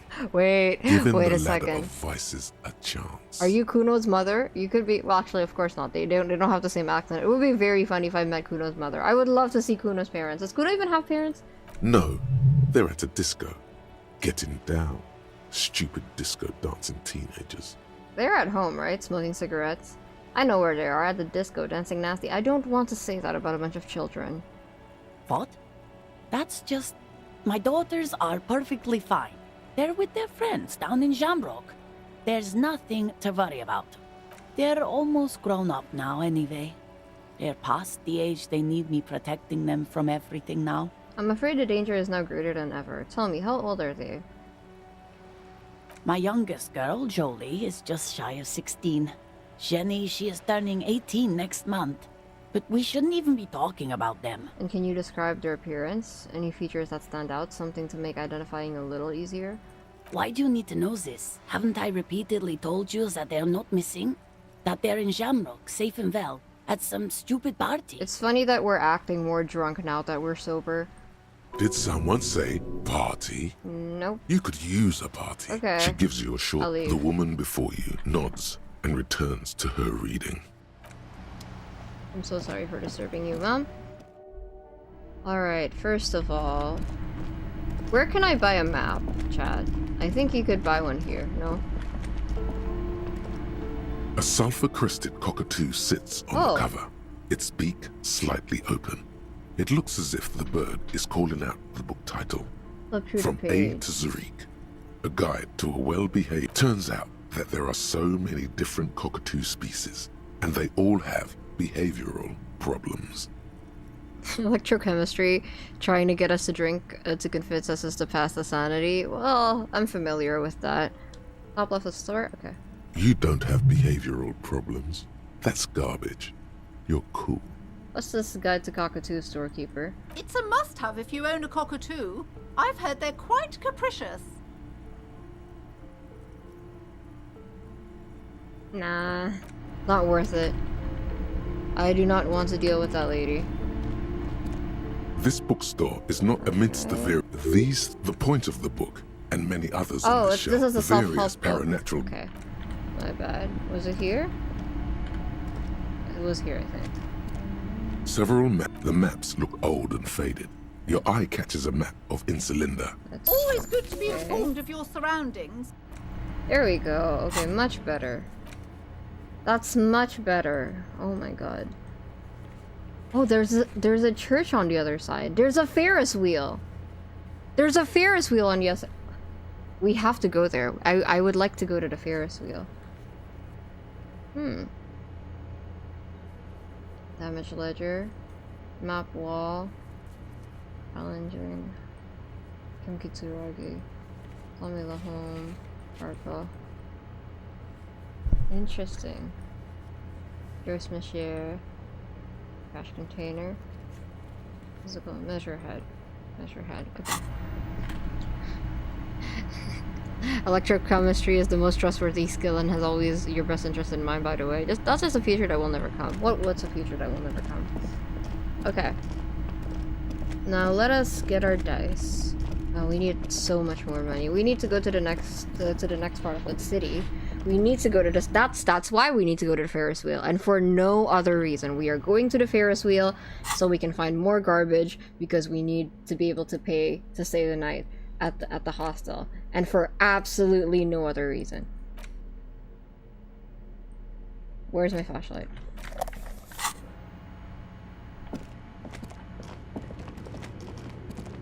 Drama is obviously the most trustworthy. I agree with you. I trust Drama. Who's gonna tell him, chat? Tell me what?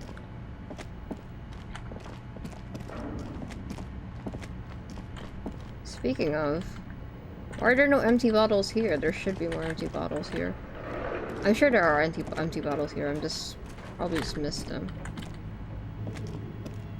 What, are you telling me there's no garbage by the Ferris wheel? That's stupid. I don't believe you. Right.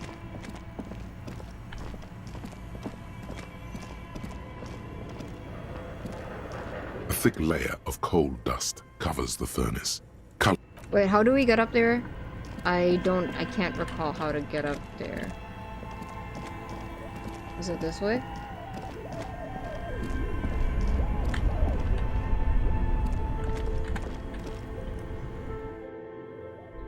Oh, that's not the right way.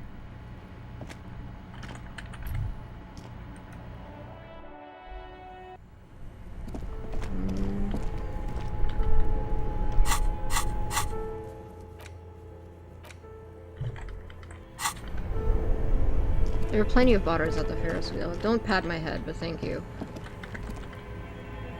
Okay, where is it?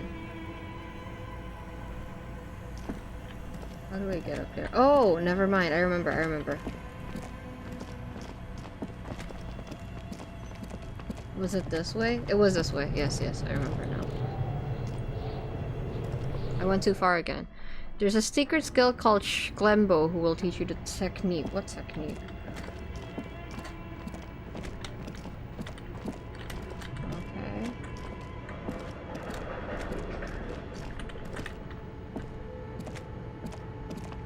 Don't worry, Vic, it hurts me just as much to pat your head.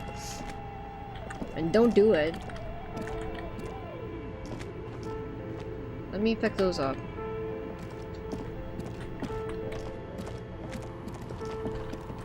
Hello. Oh, it's you again. Are you looking for a die? I came to pick up my die. Very good. That will be 7 real for one custom die. Okay, here you go. One universal die for Wirral Untethered. Look at it. It feels icy. Just holding this die in your hand sends a jolt of cold down your spine. Okay, I said it was... Through the dark resin, you can make out a nugget of bone hewn from an alligator's jaw. Do you find a thrift store? No, she's a dice maker. But also... I said that every time we came back here I was gonna ask about a different building, so let's do that. I'm listening. Let's see... Oh, I have more questions about the intercom. I'm pretty sure it still doesn't work, but sure. What do you want to know? I saw a name at East Delta Pinball on the doorbell. Right. It used to be a gaming arcade. An arcade? This is an ancient failure. Before my time. I'm not surprised, however. My advice? Don't base your business on a fad. Hypnotism, floriography, trick-track, especially pinball. Agreed. I'm pretty good at is the pinball. worst. Okay. Sure, I'm listening. I found a strange machine. What's up with the broken windows? Oh, this one's a mess. She knows all the tea. There used to be a company that promised to repair windows 24 hours a day. What could go wrong with this one, right? Oh, did people start breaking it on purpose? Turns out, the business was actually set up as a front for an illicit group that was producing snuff milius. Who would have guessed? Milius? I know what snuff is, but milius? Let me Google that. Real quick.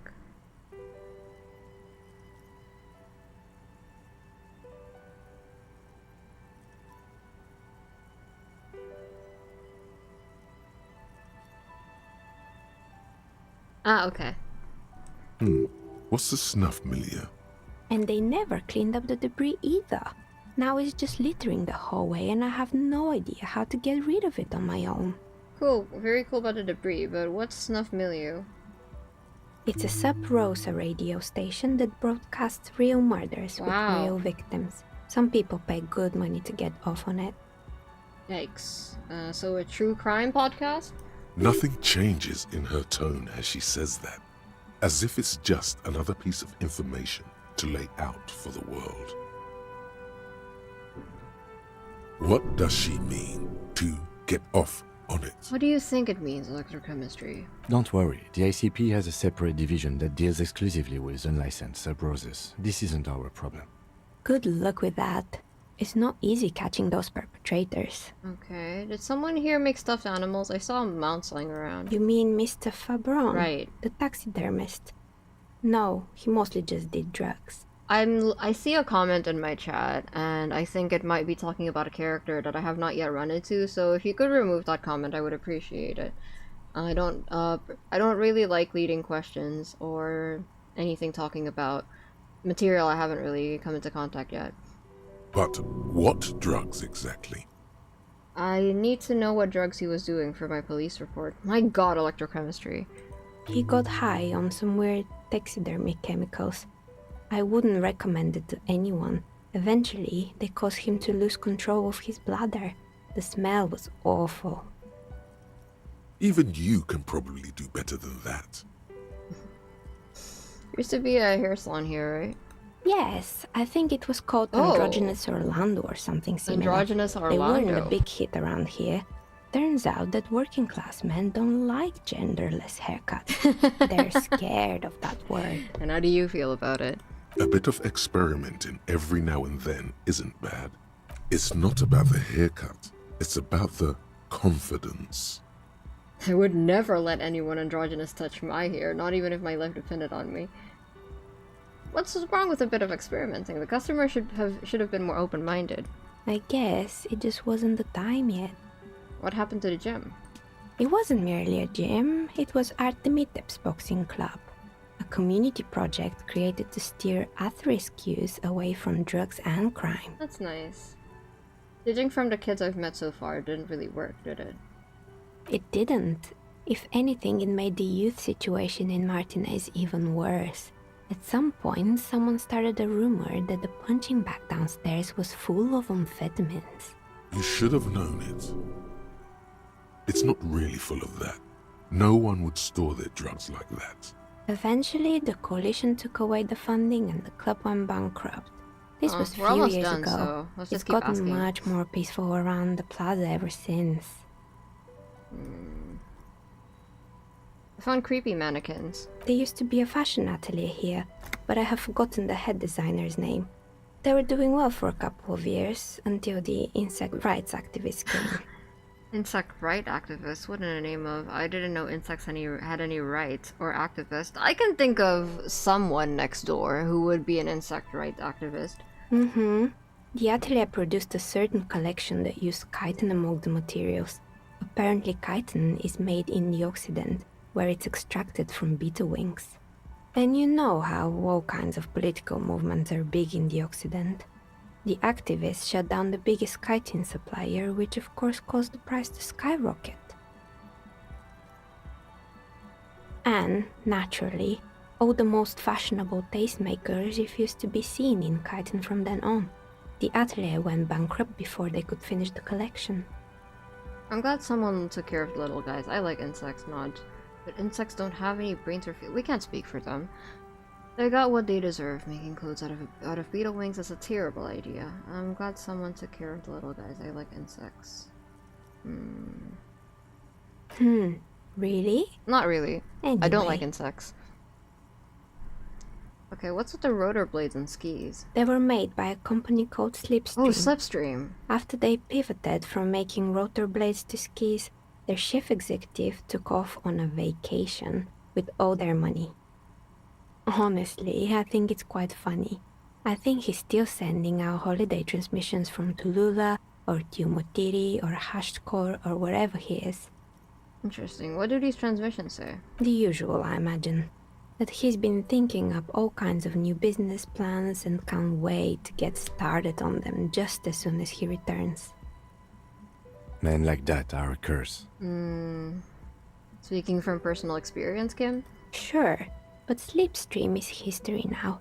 All their remaining assets got seized by the bailiffs in 47. He has such a nice voice. I have no idea why those skis and blades are still lying around in the house. Not much use now, I guess. They were just props. Why return them? Maybe you could make a sword out of one. No, wait, forget it. It would take too long. I found a strange machine. Fortress Accident, the radio game studio. They were an interesting bunch. We talked about role-playing systems every now and then. Once, I even saw two of them get into fisticuffs over Wirral. Well, I thought that you were part of them because you made dice, and a lot of role-playing involves dice. That's understandable. Fantasies are serious things. The mind is the drawing board of history. They certainly took their work very seriously, even if they seemed to be chronically liberal with their schedules. Moreover, Doc is very interesting to follow and observe. Thank you, that's very kind of you. See, some people can be nice to me. The usual. They ran out of money and couldn't get the project done on time. What went wrong? Well, I did hear them talking at times.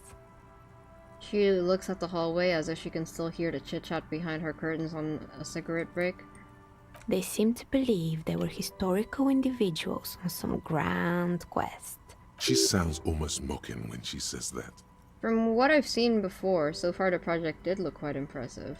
I do agree. I think it's very... I would play it. I would play it if it existed in real life. Yes, but when the money started to run out, they just began to complain a lot about capitalism. Well... You know, how the markets are rigged to keep out new businesses and so on. You don't agree? In the end, they just didn't get it done.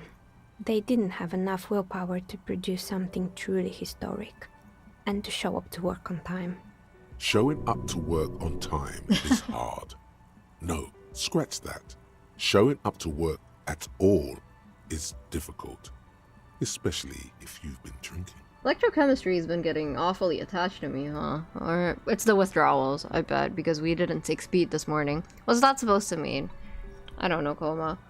If the shoe fits. Well, showing up on time, to work on time is extremely hard. That's too bad. I would have supported them. The project looked great. Not the wisest decision. You would have lost all your savings. She tosses a pair of dice on the table. One of them stops near the edge of the metallic desk. The result is 1. Whoa. On a 20-sided die. Not the critical fail. Anything else? Alright, Good. I hope it's... It's nice seeing you. You are one of my favorite characters in this game so far. She's lovely. Standard 24-sided role-playing die can be used to get results for several die. Made out of alligator jawbone, cast in acrylic resin and embellished with... It's very pretty. Cast in acrylic resin and embellished with frost motifs. Looks like a minuscule blizzard is stuck in there. Note, look at the map tab in journal to see which white checks have opened. Oh. Will the dice actually help me with anything? I mean, I don't mind if it doesn't. I quite like it.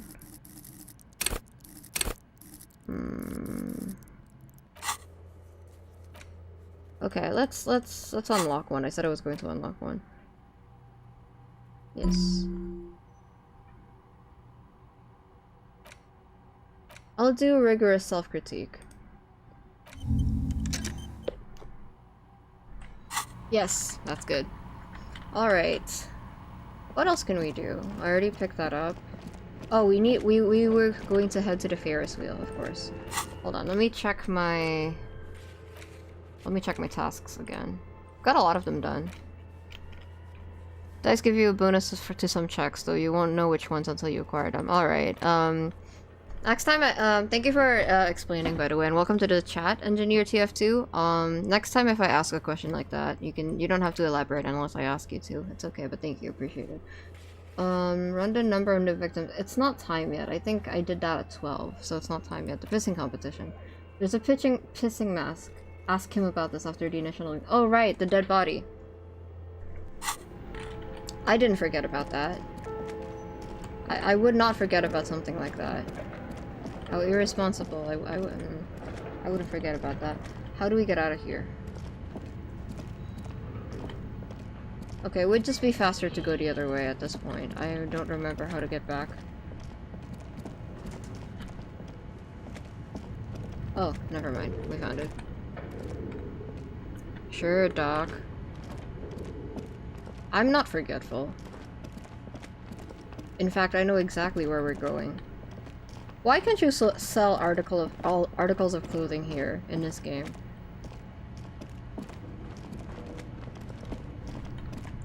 But then again, I get the feeling that if you are able to do that, Harry probably would be butt naked. But Harry was butt naked, but we didn't sell his clothes. You can? You can. Okay, well, let's go back to the pawn shop then after this. Did you see the little spin he did? It was cute.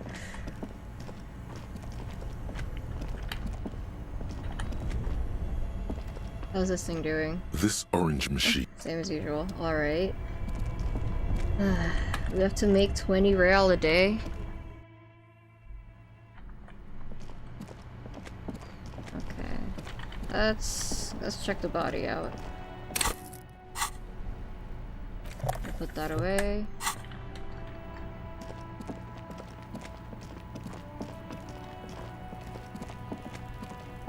Kuno's still there? Hi, Kuno.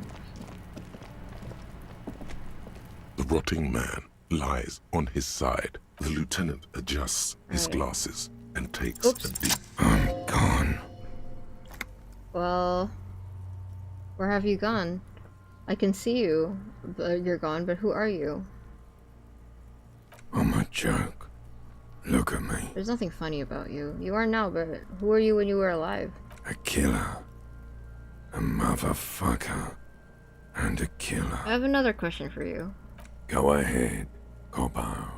Where have you gone? Into the wild pale yonder. Where is that? In the past. Way out in the west. What's happening? What do you mean? I'm talking to you. It's the power of your... Black frothy liquid starts bubbling on his lips. Imagination. Go ahead.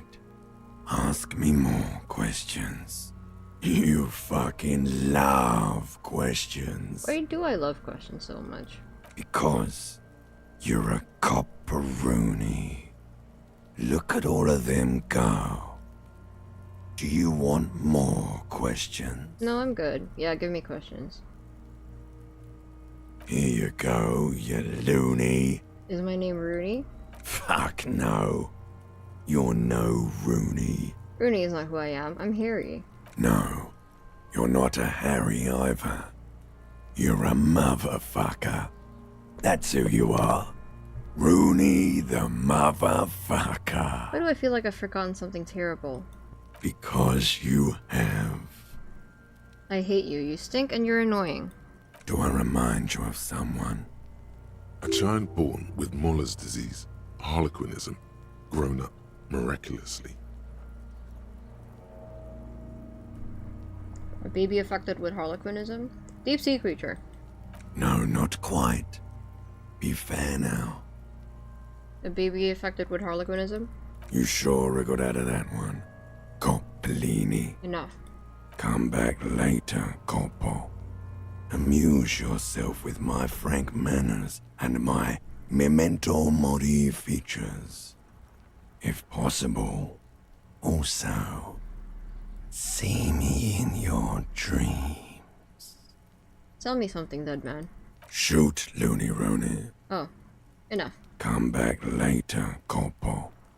Amuse yourself with my frank manners and my memento mori features. If possible, also, see me in your dreams. Memento Mori. That's a good title for the next one. Okay, leave. The rotting man. The lieutenant adjusts his glasses and takes a deep breath. Come on, officer. You... What you do know is... You have another 18, pair of gloves? Unfortunately, no. I'll take it like a man. And hygienically? Yes. I suggest I handle the physical part of the autopsy, and you take notes.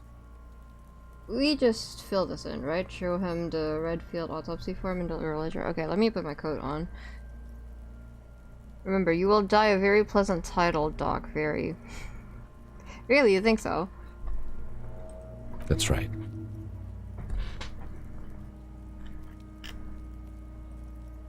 My memento mori something. I forgot what he said. What did he say? Open your ledger at the field autopsy. The dead man stares in silence as you crack open the ledger.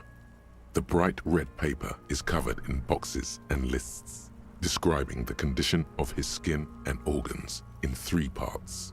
Above those, an 11-field info form needs filling out first. It begins with... Number 1, assistant. Let's jump ahead to the 3-part summary. Let's pause this autopsy. Okay, let's start. That's you. Uh-huh, Harry Dubois. The corpse is indifferent to your scribblings, just lies there. The next box says...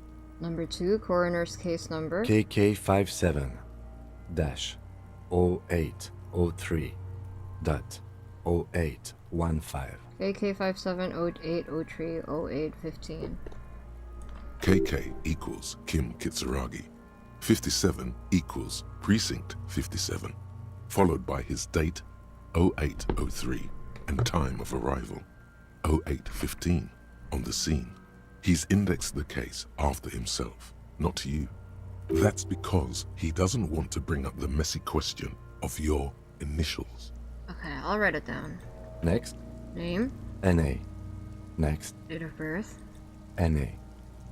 Well, this could be the previous, what's his name? The previous, negotiator, no? Didn't something happen to him? Has Joyce seen this corpse before? We have shown her a picture of the corpse, no? Wouldn't she recognize it? Maybe we have. Roughly 50. Try 40. The damage is so extensive, it's better to err on the young side. I'm gonna write around 42. He nods. Race? Mondial. Fair to olive-skinned, from the Isola of Mwindi. This is as vague as it gets. You might as well say whitish. Write it down. The pudgy mess of curdled meat looks neither mondial nor anything other. Sex. Fucky! Male. Pigs can have sex! Right, fucky. Right, pig's gonna have sex.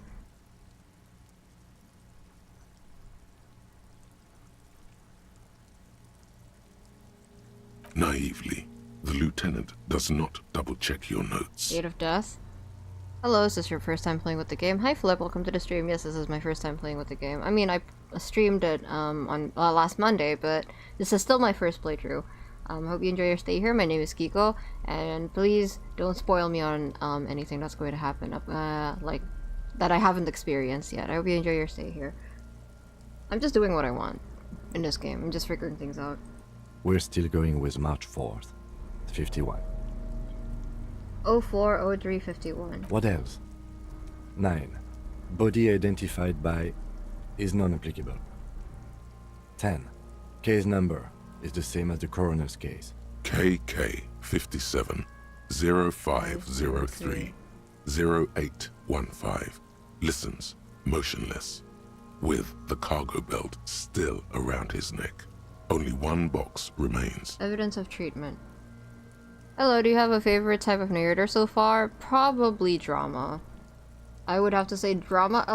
Electrochemistry always seems to make me laugh, so I like electrochemistry as well. I also like logic and visual calculus just because of how cool their ability is. I also like Inland Empire, though I wish I could upgrade that a little bit more. So I would say those. No worries, I won't spoil any games. I love seeing people enjoy it. Thank you, I appreciate it. And welcome. I hope you enjoy your stay here. Evidence of treatment, let's see. None. At least not after the initial examination. What exactly is treatment anyway? I'm not so sure. Didn't the footprints look like he was carried over? Agreed, no treatment. Interfering with the body's position or wounds post-mortem. I'm not so sure. Didn't the footprints look like he was carried over? They'd have to have incapacitated and carried him over. This man was more than a match for untrained dog walkers. Your central nervous system recognizes this gesture. It's the stations of the breath. Ecclesiastic, religious in nature, a holdout from pre-DeLorean burial rites. It takes him 2 seconds to perform. Then... We should start the post-mortem. The corpse cannot feel Kim's hand on his chest. It no longer meaningfully interacts with its surroundings. A thicket of boxes and lists on red copier paper tries to answer why. External examination summary. Clothes. The deceased wears armored boots and white briefs. The make of the briefs is Babrodine, I think. Let's see. He turns the body onto its side to check the underwear label. See? It's happening? Babrodine, yes. Inexpensive. Size M. Color white. The disappointment is palpable. The red-haired thing was expecting something more lurid. Write it down. The boots are ceramic, vitreous enamel. They are fused to his skin from blood flowing downward post-mortem. Removal of the boots is left for processing. Write it down. The boot has a serial number. It's E50.100.100. The lines between the plates are in the shape of the alphanumerical. The number is purposefully concealed by the design. Write it down. Tattoos. The upper torso is covered in a single, continuous tattoo, resembling a national pattern. It reaches from the right shoulder to the heart. I did notice... The ink is blue and white. I noticed the stars and the stripes. The assistant has a color photograph of the markings, to be added to the case files as document A1. The photo is taken on the scene, using a Trigat Mini. The deceased has a belt for airlifting cargo around his neck, tied with a hangman's knot. Color, yellow. Length, 3 meters. There is a buckle on the other end. It's a long... That's a long belt. Well-nourished, athletically built, measuring 1.8 meters. Generally consistent with age 42. Preservation is good. Ambient temperature, below freezing. Write it down. Body hair is light brown. Distribution is consistent with age. The deceased had male pattern baldness. Of course. Hair is combed back, short. Touch the corpse's hair before moving on. Write it down. Short, light brown, male pattern baldness. His hair feels wet, soaked with rain, cold to touch. Not that different from a living person after a swim. Right. I could listen to Kim talk all day, honestly. Stroke his hair gently. The stench is suffocating. Strands of dark brown hair start sticking to your hand, like thread off a rag doll's head. There's brilliantine in there. He's combed his hair back with oil. Keep petting him. More hair sticks to your hand. Hair off the rain-soaked head of a dead man. There are bumps and dips on the skull below. An alien landscape. Write it down. Short, light brown, male pattern baldness. Write it down, adding the brilliantine. Lividity is consistent with hanging. The head is congested. Contusions are present on the head, chest, and thighs. Consistent with stones thrown post-mortem. Low velocity. Fucking low velocity? You think Kuno doesn't know what you're talking about? Velocity was fucking max. Talking shit about Kuno's velocity. In addition, there are bite marks on the face, scalp, and chest.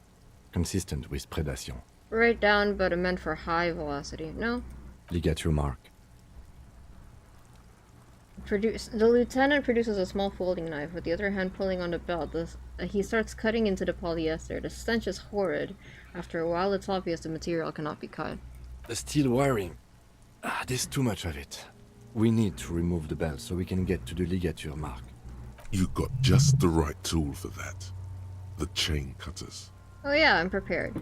The hanged man lets out a joyous little bubble of rot Good thing we got these chain cutters. Always good to think ahead. Now, we need to cut the belt to see the ligature mark below. Carefully, with as much precision as you can. See? My pig is gonna fuck his head off. No, he ain't. Your pig's a boring fuck. Yeah, I'm Kuno's pig, Edgar. I'm not your pig, Kuno. Look for a good spot to cut. The belt is equally tight around the whole circumference of his neck, swelling over the edges like white bread rising from the east. The knot is the weak spot. The chain cutters fit in there, steady now, like a flower arranger. 2 cuts and it should come loose. You jam the cutters right under the knot. That seems like a smart idea. Yeah, somewhere there. Already they're buried deep in the man's flesh. Then you rotate them to get a better hold. Then... I've been getting too lucky, to be fair. Enough, cut some more. Yeah, fuck him! Fuck that baggery! Corpse fucking time! Told you my pig was hardcore. I should have a go first. I think I have a strategy. I'll let him work. He sinks the cutters into the knot, preparing to perform the cuts, with his elbow to his knee for precision. Snap. Thank you, Kim. The knot is slashed. Another cut and the belt falls apart like a flower bouquet, revealing the dead man's neck and the dark red ligature mark around it. Here. He hands you the chain cutter's back and then kneels closer to the body, running his finger across the dark red groove until he comes to a gap. The rope rises to a point, leaving a gap in the ligature mark. The suspension point is in the back of the neck, on the nape. Hemorrhaging is observed on the skin, above and below the ligature mark. The mark is well pronounced, consistent with a drop from 1 or 1.5 meters. Write it down. Chest is intact, normal contour. Abdomen is protuberant, pelvis intact, genitalia... No! Let's get out and see! I fucking knew it! Genitalia is male and unremarkable. No evidence of injury. Inspect the genitals. The dead man's penis is average-sized, congested from the downward collection of That is blood. gnarly. The testicles are uneven in length, hanging underneath. The genitalia is greenish. Marbling is present around the crotch. Write it down and move on. Back is symmetrical and intact. Upper and lower extremities are intact, but asymmetrical. There are combat injuries on the right hand, thigh, and hip. Big fan of the Half-Light here. That guy is insane. Is that a voice? Who is Half-Light? Oh, this one. Let the body take control. Threaten people. Yeah, I didn't take the physical route because I like thinking. In addition, I see smaller, residual scars, too numerous to count, covering about 30% of his skin. From wounds sustained over 2, maybe more decades, dispersal and accumulation indicates long and active combat duty. The scarring is extensive, way more than a law official's. We have a real museum here.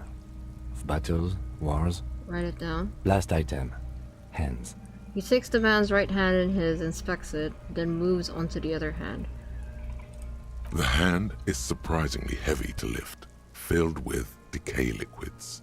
Feels as though it could explode if squeezed harder. You're suddenly repulsed, so much so you feel compelled to drop it. There are people dealing with garbage outside of my house. There's nothing I can do about that. But also, that's true. When you're holding the limb of a dead person, it feels much heavier than it would, let's say, like, if they were asleep. If they were asleep, it actually wouldn't be that heavy. But if they were dead, from my experience, it is heavier. Hands are clean. No sign of injury from struggling.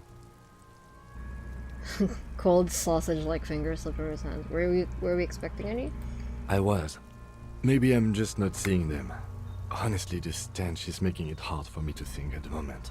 Write it down. Ooh. It turns to the side to breathe. All for the external. Well done. What next? Internal examination summary. Central nervous system. I have nothing. Do you have anything on this man's central nervous system? Of course, there is a moral to be drawn from it. A moral to this story. From your experience, yes. Well, you don't see what I'm wearing. If I may add the moral of the story. What would that be? Oh, I mean, my channel is run by a person named Kiko. Kiko plays different characters sometimes, but my name specifically as a character is Victor Frankenstein. Nice to meet you.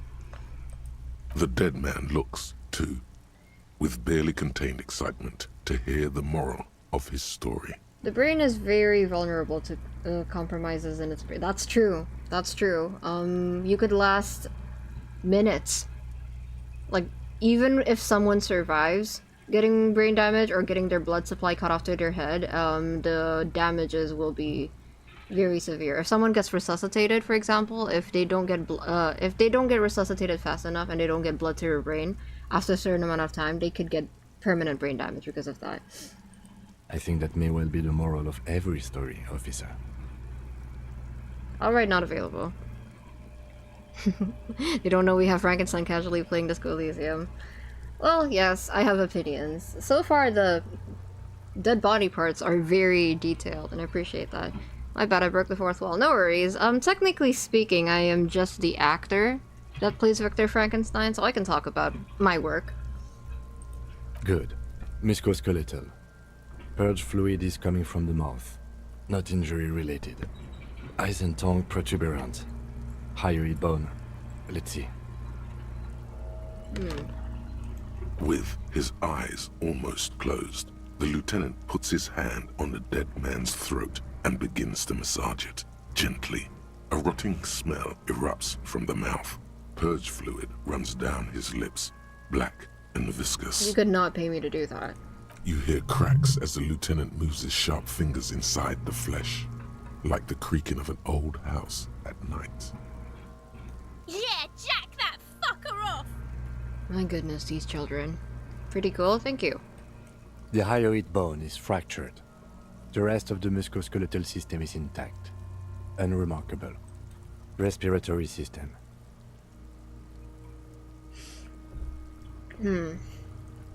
Well, yes, of course, because he was hung. Respiratory system back hunch as if in prayer. He begins to pry open the dead man's jaws. He stopped to exert more force. Both hands are used. Oral cavity shows no lesions. The victim has received dental implants, possibly after a combat wound. Mouth swollen.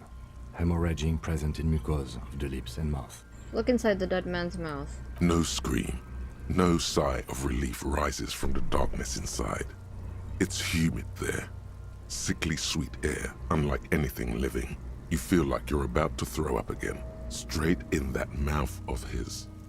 I mean, if I were to play Victor Frankenstein, I would be less like myself and more like, oh my goodness, there's a dead person there, and then I would faint. That is the kind of man that Victor Frankenstein is. Look deeper inside.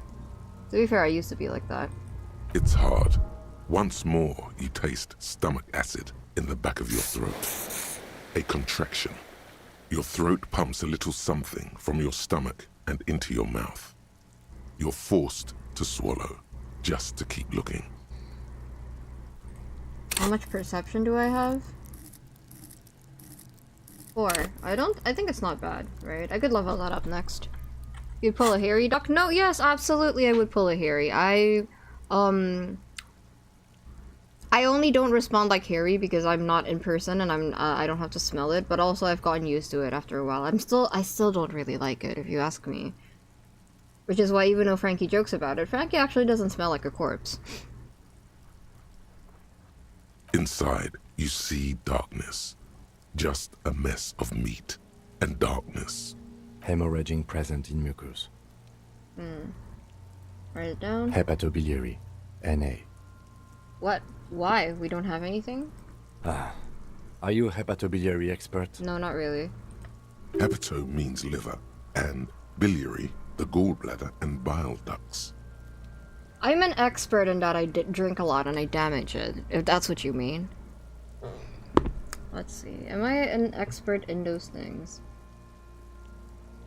Nothing in your alcohol-soaked memory directs to having forensic expertise on either one.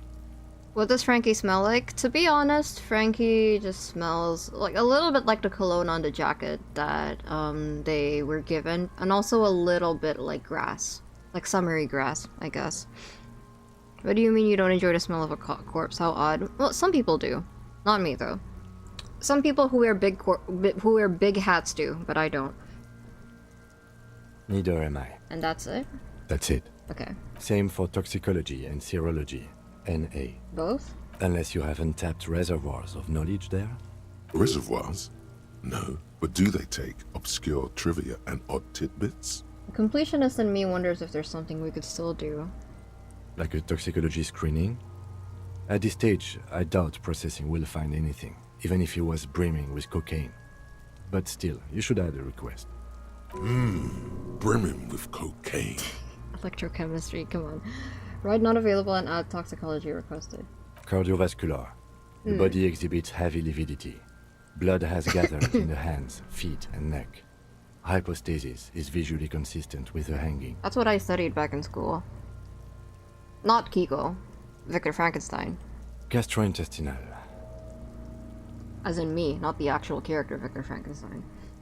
Gastrointestinal, he breathes a sigh of approaching relief. This is the last field on the list. On the list. He looks around to the ground to pull a feces there. This will do. Digested semi-solid food in stomach. Voila. He touches the corpse's bloated lower abdomen briefly. Write it down, omit the voila. Keep it down, keep the voila. What's next on the list? Description of injury, summary. Are we going to include the bullet hole that we put through his chest? Let's see. We have bite marks, contusions on the head and chest, and a ligature mark encircling the neck. You'll need 3 fields. Leave a 4th one too. Be thorough if you want maximum results. What about the injuries we have inflicted? Oh, So we inflicted them? Okay, I have inflicted.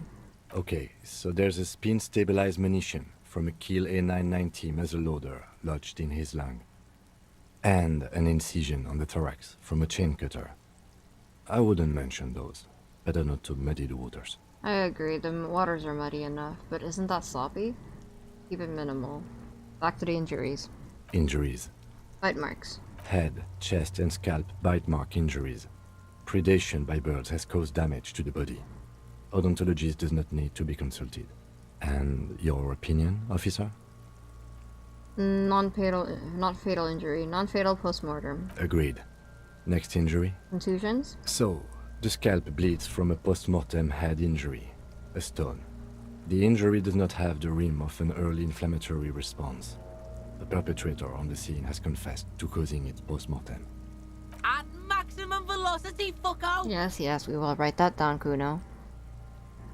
You missed? How did you get the body down? I asked... what's his name? The big guy? I asked him to help. Has confessed to causing it at maximum velocity. Measure head, was it? Coagulated blood sticks to his scalp and chest, where the countless stones have hit the dead man. Beneath, the description of injury. 2 boxes. Opinion, fatal injury, non-fatal post-mortem. Right. Next. Ligature mark. A dark red abraded ligature mark encircling the neck, with a gap on the nape measuring, let's say, 7 centimeters. The hyoid bone is fractured, the cervical column intact. I see hemorrhaging on the skin, above and below the ligature mark. Depth of the mark, 1 centimeter. No signs of clawing on the neck. Below the note, 2 customary boxes wait to be ticked. The man's head jerks to the side. The ring around his neck is visible. Think for a moment. There's time. Don't rush.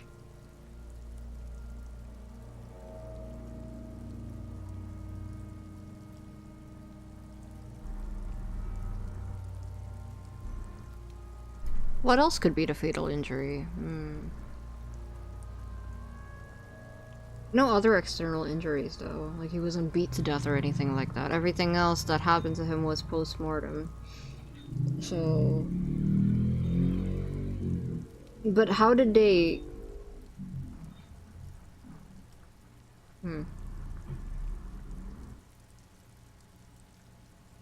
How did they get him up there to basically hang himself if this wasn't a suicide?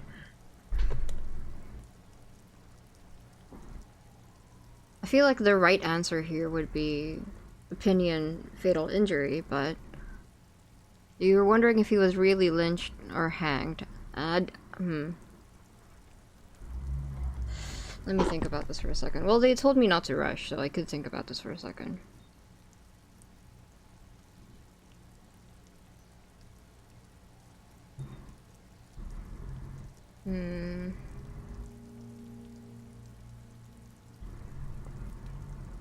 I do think he's lynched.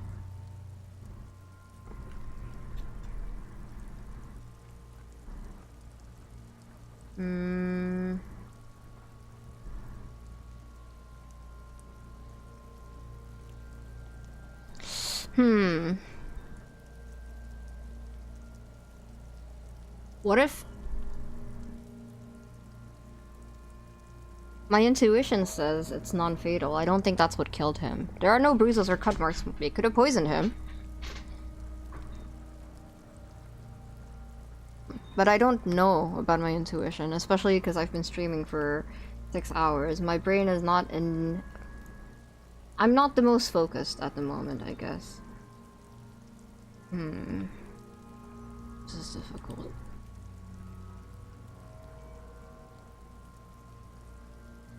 For now, maybe I should say fatal injury.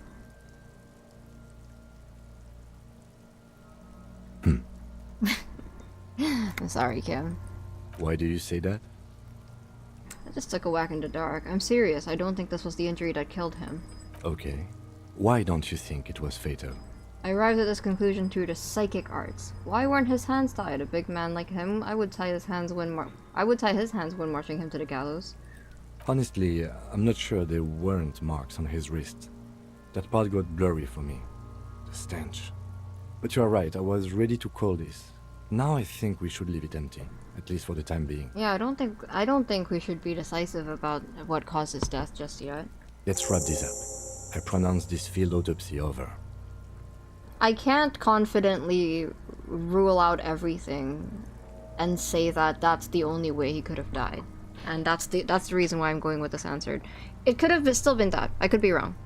I could be wrong. And I'm willing to admit that I'm wrong if I fuck up. But for now, just my gut. I guess you could say my inland empire is leading me maybe in the wrong direction. Okay. First, how did it go? It was an irregular field autopsy. We did not establish cause of death, which is supposed to be the goal of an autopsy. But, personally, I do not see this as a parameter for success. We also requested a toxicological screening. That was thorough. The results should arrive in a couple of weeks, if we are lucky. I will not hold my breath. What else? We were thorough with the list of injuries, too. We described them all in detail. What is there to say? Given the circumstances, it was a professional field autopsy. I trust you, Kim. Oh yeah. Well done, Master Detective. Okay. Maybe a drink is in order? I'm not imagining things right. Electrochemistry is definitely on my ass more than usual because I'm having withdrawals. And you were so interesting to watch when stuff gets serious, then what am I when stuff is not serious? Okay. Does Kim drink? I don't know. I need a copy of that autopsy form. Then I will drive him to Faubourg. Rip a copy out of the autopsy page. For processing. He looks the dead man one more time, and then at the slip of red paper in his hands, and then at the corpse again. You tilt your head, also looking at the corpse. I'm sure we didn't get everything. There's always something. What the hell? Search the body one more time thoroughly. You run your hands over the victim's cold body, his limbs, his torso with its swollen organs. Maybe you should be more thorough. I mean, I'm sure he has, like... I don't know if he drinks consistently or not, but because we already kind of have the vibe of being an alcoholic, I don't want to leave that impression on Kim even more. Like, I feel like we're making an excuse to drink. And judging from... what's his name again? Electrochemistry. There's some truth in that, you know? Look at his pants again. Look under his fingernails like Kim already did. Look at his pants again. The genitals in his breeches continue to be unnoteworthy. You see the penis of a dead man.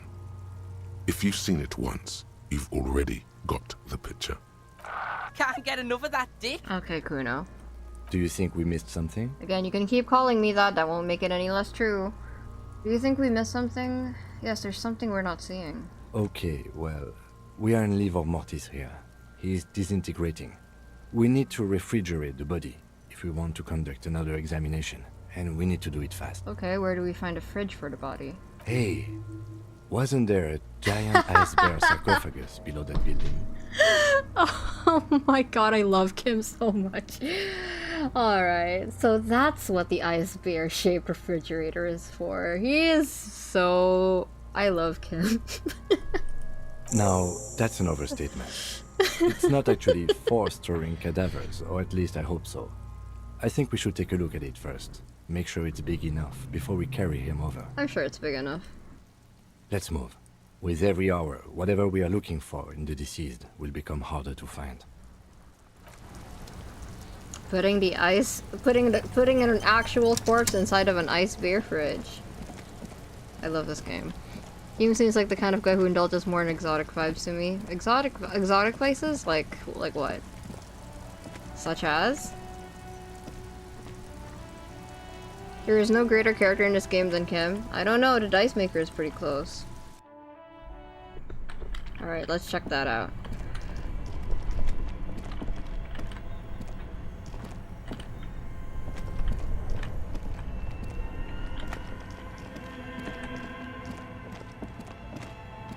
It would be horrifying for any other character to find this. Are dead and Ice inside the fridge, slowly melting.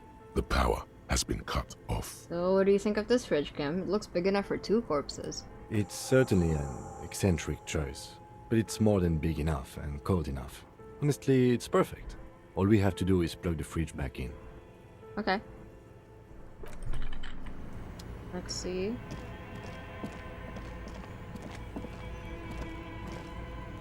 Why are we allowed to do this? Why is this a thing? This orange machine is dead still. Why are we...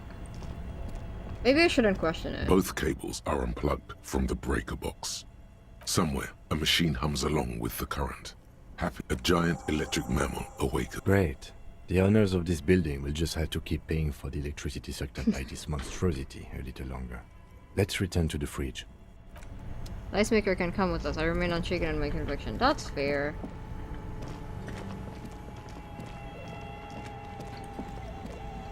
The bear's eyes are still glowing red, watching over all the ice cream wrappers hidden inside its belly. The fridge is plugged in now. Will you help me with the body cam? Of course. I'll take the head, you take the feet. It's not going to be the easiest thing in the world, but we'll manage. Okay, let's do this. Not my first time, or my second. The body is heavy. Or my third. And stinky. That sounds, God. Half an hour. Then, 10 more minutes stuffed into the fridge. It is so loud. The lieutenant takes a step back to admire your handiwork. This is serial killer behavior. Not that I would know, but this is serial killer behavior. Body is heavier than you expected and stinky. Beautiful. A dead body in a nice bare fridge. This is some of the best police work I've ever done. Oh, come on, Kim. This is fun. You gotta admit that this is fun. You have created an ice bear sarcophagus. Really? You think that it's good work? No, not really. Look at that. Oh, so you what hate have we me. done? We stuffed a dead body in a nice bare fridge. This story does not leave this room. You proud of yourself, Doc? Yep. This is exactly why I'm playing this game. I think this is a glorious achievement and people need to hear about this. This isn't police work, Kim. It's art. We're artists and this was our vision. If I were an artist, this would certainly not be my vision. I would be much, much more conservative in my work. He's right. His work would be much more formal. At least we've stopped the body from decomposing further. Now you can conduct another inspection, under controlled circumstances. Inside the icy realm of the ice bear fridge, the corpse stands slumped, waiting. Tell me something, dead man. Shoot, Looney Rooney. What do you like it in the fridge? I like it a lot, brother. This really is your finest hour. You're a genius. A regular Corporal Angelo. Enough. Come back later, Corporal. Okay. Wait, what did we The need? bear's eyes are Perception. still glowing Okay. red. Good question. Wait, I hold know. on. What is it? The electricity bill. Indeed. Hold on. Okay, let's see. I don't want to fail this one. I really don't want to fail. If I fail this Bear's one... eyes are still glowing red. Your arms reach out and your eyes close, as if by their own volition. It's dark all around. You feel cold, slippery flesh, first with your fingertips, then under the palm of your hand. What is this? I knew there was something. His face, his cheeks, his nose, his fat, swollen lips. Like a spider, your hand crawls over his features. Everything is silent. Yo, the hanged man kinda got bars. That's crazy. His face, his cheeks, his nose, his fat, swollen lips. Okay. Crawl up his nostrils, put your finger in his mouth, squeeze his nose. They are swollen shut. You need to really push to get in. Push your fingers in his nose. Only the little one fits. The flesh changes shape as you bore in, searching for something in the cartilage. The thing you're looking for, it's not there. Crawl out, spider. Put your fingers in his mouth. You put your fingers in his mouth. The oral cavity is cold and moist. A ball-like tongue attaches itself to the base of the mouth, lolling around like a scallop. Open your eyes and look. A vision of black and dark red death, pried open by your naked hands and studded with teeth. Looks like he's laughing.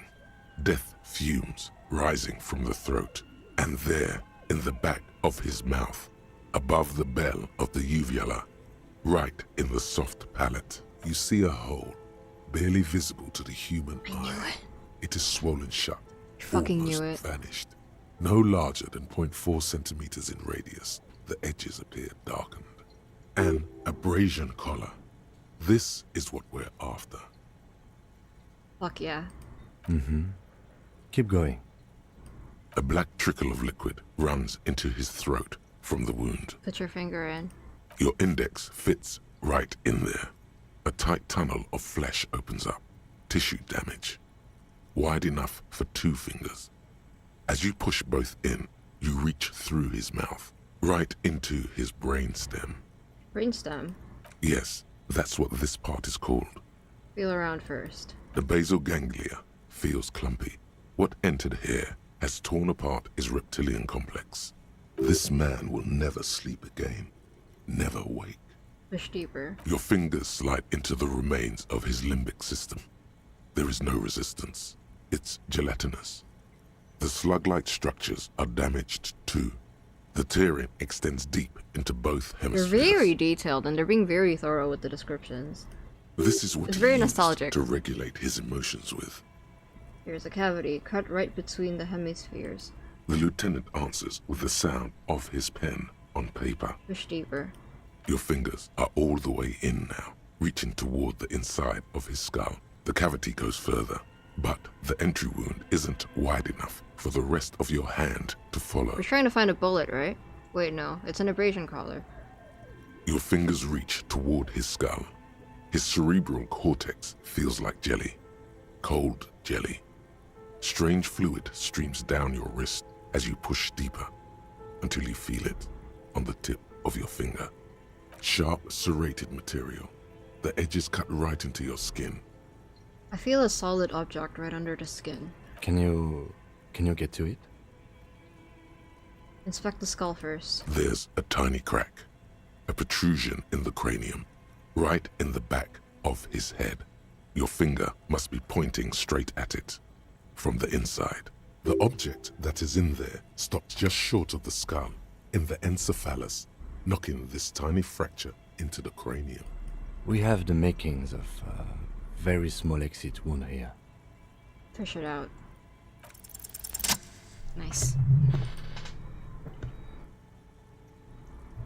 No wonder we almost missed it. Abrasion collars are deformation of skin tissue around a gunwood. I see. Between your index and middle finger. It feels sharp, like metal. I'm not familiar your face with twisting guns. From pain and concentration. All you need to do is just... Well, I have dealt with guns before, but I don't really deal with patients with guns. Usually the patients that I deal with are people who die from the plague. Or people who haven't died from the plague, rather. You pick the object between your... Okay, like a metal, with your face twisting from pain and concentration, all you need to do is just... I got it. Good, good. The fridge in the background buzzes with excitement. Slowly pull your finger out. The inside of the head feels cold and smooth, it was a bullet. like a glove.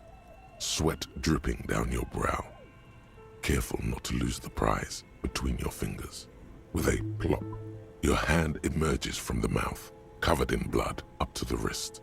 Between your Learn fingers, something new every day. A small flower, a blossom made of lead. A bullet. Drop it in. Nice. I was right. The bullet falls in the bag, leaving a smattering of blood on the plastic. I'm actually He raises surprised the I was bag right. under his eyes and says, A non-calibre. Rifled. Some kind of brittle alloy. Fractured on impact. Keep it, Lieutenant, as a gift.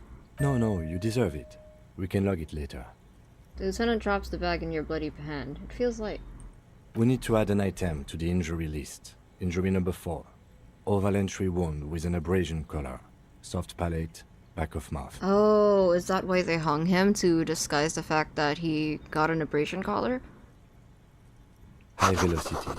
temporary cavity in brain tissue, small exit wound on the occiput. How does that sound? If it got all the way to his cranium, I mean, like if he got, did they shoot him from the back of his head? You're built for this, huh? Seriously, how'd you even figure this out for first playthrough? Is that not something that people figure out? I feel like the game kind of gives it to you. Sounds like heaven. Opinion, fatal injury. Goddamn right. And one last thing. We can now fill in injury number 3. Ligament mark. Opinion, non-fatal. Post-mortem. Treatment. He's proposing the bullet was the real cause of death, and the hanging an attempt to conceal this fact. I was right again. Maybe I'm not stupid. You know what? Maybe I'm not. The ligament mark, the fractured hyoid bone, it was all treatment. Yes, and the belt around his neck. The hanging. Even dragging him to the yard. All of it was done after this man was already dead. Dead dabbity doop doop. Do you think so? Agreed? Aren't we jumping to conclusions? You think so? I did not just come up with this. I've had my doubts since you showed me the tracks, officer. Why did they carry him over? Why not march him? There is no satisfactory explanation. You're right. You're right. In fairness, I think people I've watched and myself had priorities elsewhere. Oh, I see. Well, the game is very distracting. There's a lot of things that you can do in the game, but when it comes to the mystery, I think that the cause of death is something that you cannot kind of glaze over, especially with a corpse this bloated, or a corpse that's been out for this long, you know? The game direction, yeah. Not all people put the body in the fridge. This was a major factor. I see. Did I do a satisfying thing then? I hope that I did. There have been other signs too. Small things. We were right not to assign hanging as cause of death, as the perpetrators expected we would. No such luck for them. I hope that this is an interesting playthrough to watch. I see. Yeah, that makes sense. I can't help myself though. I was very curious. There is, of course, the very real possibility he was both shot and hanged. True. Maybe they shot him while they hanged him. I don't know. Who would do this? Why would anyone do this? I think I need to wash myself. Yeah, no shit. To put him out of his misery? It's possible, but it does not explain all the other dubious things here. That's good. Lack of struggle, primarily. I may be intellectually sloppy, but I prefer one theory at a time. And this just smacks of treatment to me. No, I don't. Yeah, you're right. I do think that the gunshot happened first and then they hung him. Who would do this? That's for us to find out. But this, it will make finding them just a little easier. I love that Kim cracked a gigantic grin when he thought of putting the body in the fridge. That's so funny. Why would anyone do this? To hide something. The real killer? The real motivation? What really happened here? I think I need to wash myself. Oh, you really, really do. I am glad to hear you say that. Your room in the Whirling in Rags should come with a bathroom. Be sure to make use of it in the evening. Can I not do that now? Maybe the bullet holds more answers. Yes, we should take a closer look at it. I am certain it has more to tell us. This little thing could reveal much about the weapon that shot it. I would love to know of a gun that can fire something so small that we almost missed it. We bag the corpse and carry him to the holding pen of my kinema. I can transport him to processing myself, but I will be gone for the rest of the day. You'll be gone? What should I do in the meanwhile? You can't leave me alone, Kim. I have separation anxiety, and I can't manage in this town all by myself, Kim. You won't do that to me. Work on the case. Tend to personal matters. Try not to do anything too dangerous. An officer needs backup in a neighborhood like this. If you insist. I'll leave that choice to you. And one more thing. Great work, detective. He complimented us. You complimented us. After you bag the corpse, Lieutenant Kitsuragi will leave the party until tomorrow morning. You can do side tasks and even the main case, but it might be more difficult. Plan his exit accordingly. Fine, I guess. I suppose I'll go to the Ferris wheel all by myself without you, Kim. All right. Alright, he takes out the shiny black body bag and starts pulling the plastic over the dead man's face. Okay, let's save our skill points then. I think it might come in handy like just now. I don't think I would have won that perception if I didn't save it. I will need a little help carrying him. You take the hands, I'll take the legs. Bag the corpse and oh, it's going to be loud again. Is it? It's not, I don't think so. Yes, I want to go to the Ferris wheel. What is so bad about a man being interested in a Ferris wheel, chat? Or maybe we could do our other tasks and we should go to this Ferris wheel next time. I could do a little bit more. Like about 20 more minutes. Ah, look at it. The bullet is safely sealed away in a plastic bag bearing the RCM stamp. Kim has filled out the label on the bag with the item number, case number, and date and location the bullet was found. What do I do with you, bullet? The squished little thing has no idea. I know. You should find the gun that shot this bullet. Eat it. Find a gun that shot it. Sell it for profit. It's my friend. I'm gonna start talking to it. It will keep me company. But bullets don't talk. That sounds like something a police detective would do. First, you should learn all you can about this little guy. Pick up a side quest or go talk to Joyce some more or another NPC sit on a bench. We're not sitting on a bench. Find the gun that shot it and the person that gun belongs to. He used it to kill your victim. Feel the bullet through the bag. The squashed bullet has some sharp edges where the jacket has split open. It feels cold, even through the bag. You wouldn't ordinarily have cause to handle jacketed bullets. The citizens' militia uses cast bullets only. Little pebbles of metal loaded from the muzzle. I could ask her about the bullet. In a cartridge. Inspect the bullet closer. The jacket of the bullet is made of a yellowish metal. It has blossomed out to reveal a dark grey core. The base of the bullet is close to 5 millimeters in diameter. That is tiny. I have a ruler with me here. That's tinier than the width of my pinky. Not my pinky, but my pinky fingernail. You can just about make out a few striations near the base of the bullet. Little hairlines, linear. It feels standard. And the core? It's quite destroyed. Some of the fragments are still lodged in the wound. What's interesting about the bullet thus far? It's a jacketed bullet close to 5 millimeters in diameter. A jacketed bullet, which would have been shot from a military-grade breech-loading rifle, not from a muzzle loader like those typically found on the streets of Martinez. Military-grade breech-loading rifle. Very interesting. You have an unusual military-grade bullet in your hand. Now all you need is to find a gun that could fire it. Try to determine what type of weapon shot this. A rifle.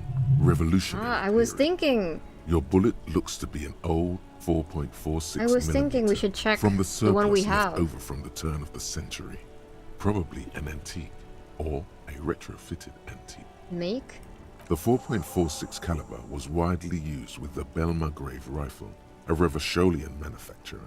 The BM dominated the battlefields of the Insulindian theater of the anti-centennial revolution 50 years ago. Incidentally, you have just such a rifle with you. The dusty old thing you found hidden in the basement below the Should have said that out area. loud. It's unusable, sadly. If it were, the bullet would probably fit the chamber. Is anyone still making these rifles? Well, the fact that we found a number of them in there, even though this is the only usable one.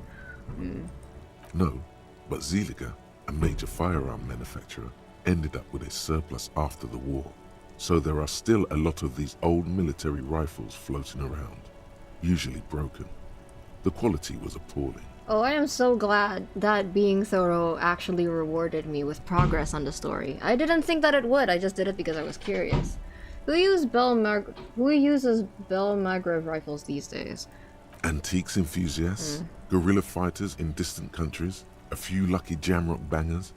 You're looking for the same thing you found in that hidden weapons cache, only in working order. Right.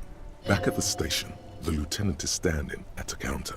diligently filling out paperwork to hand over to a tired Thank you for records letting us clerk. know what he's up to. I miss him already. Let me take my coat off real quick.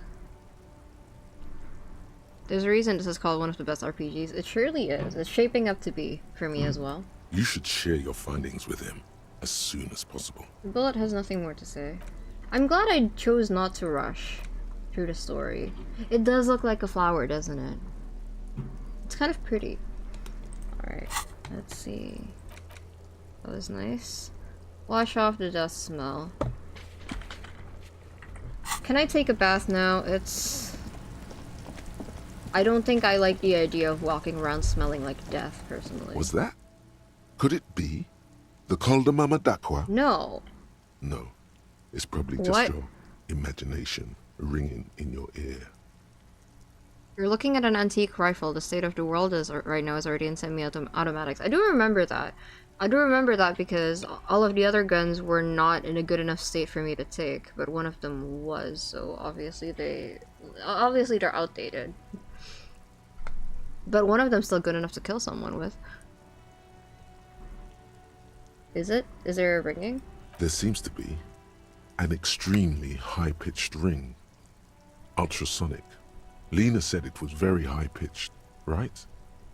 It's like something tickles your ear. Now hang on a minute. If they used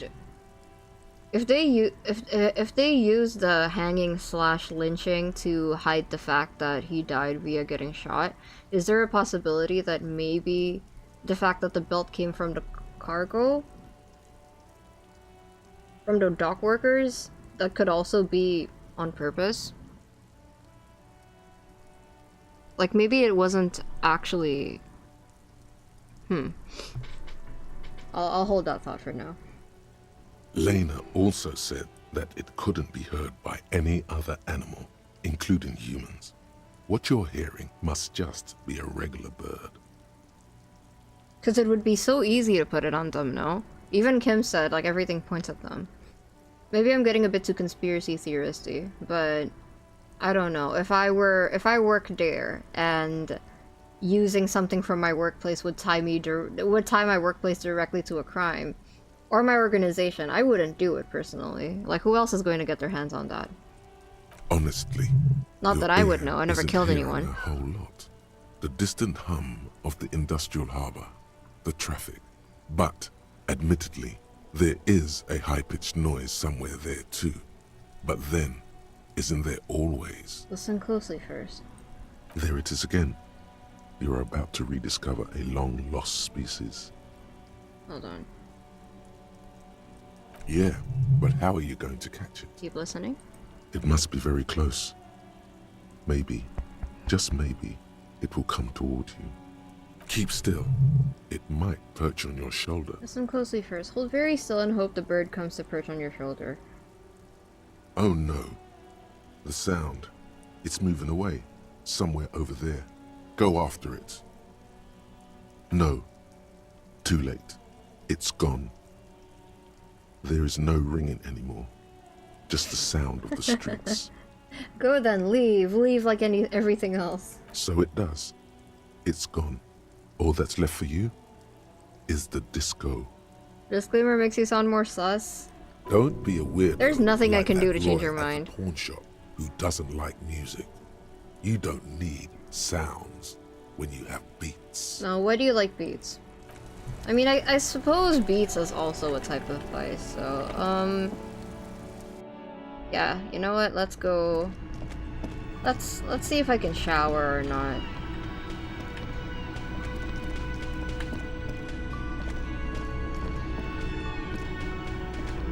Do I smell like death? Oh, hello, dear. There you are again. I was hoping someone would comment on the fact that I smell like death. I'm hoping that the clothes will sell for a bit because I needed $20. Call da mama dakwa might be a miracle to be heard, but miracles will arrive. Maybe. Alright, let's shower. This is not the cleanest bathtub in the world, but it's cleaner than you are right now. Ah, that soap scum smell. It smells like life. at least compared to you. Run yourself a bath. I want to live forever with the corpse smell, memento mori and stuff. The bathtub slowly fills with water. The water beckons. Undress, close your eyes, and submerge. The water is only lukewarm, but still comforting. Like amniotic fluid. A few beer cans are bobbing up and down along your flanks, like sad duckies. Take the beer cans out. Now you are alone with your thoughts in the tub. But it's easier than being alone with your thoughts outside the tub. They're not even really thoughts, just assorted sensations. None of them acute enough to focus on.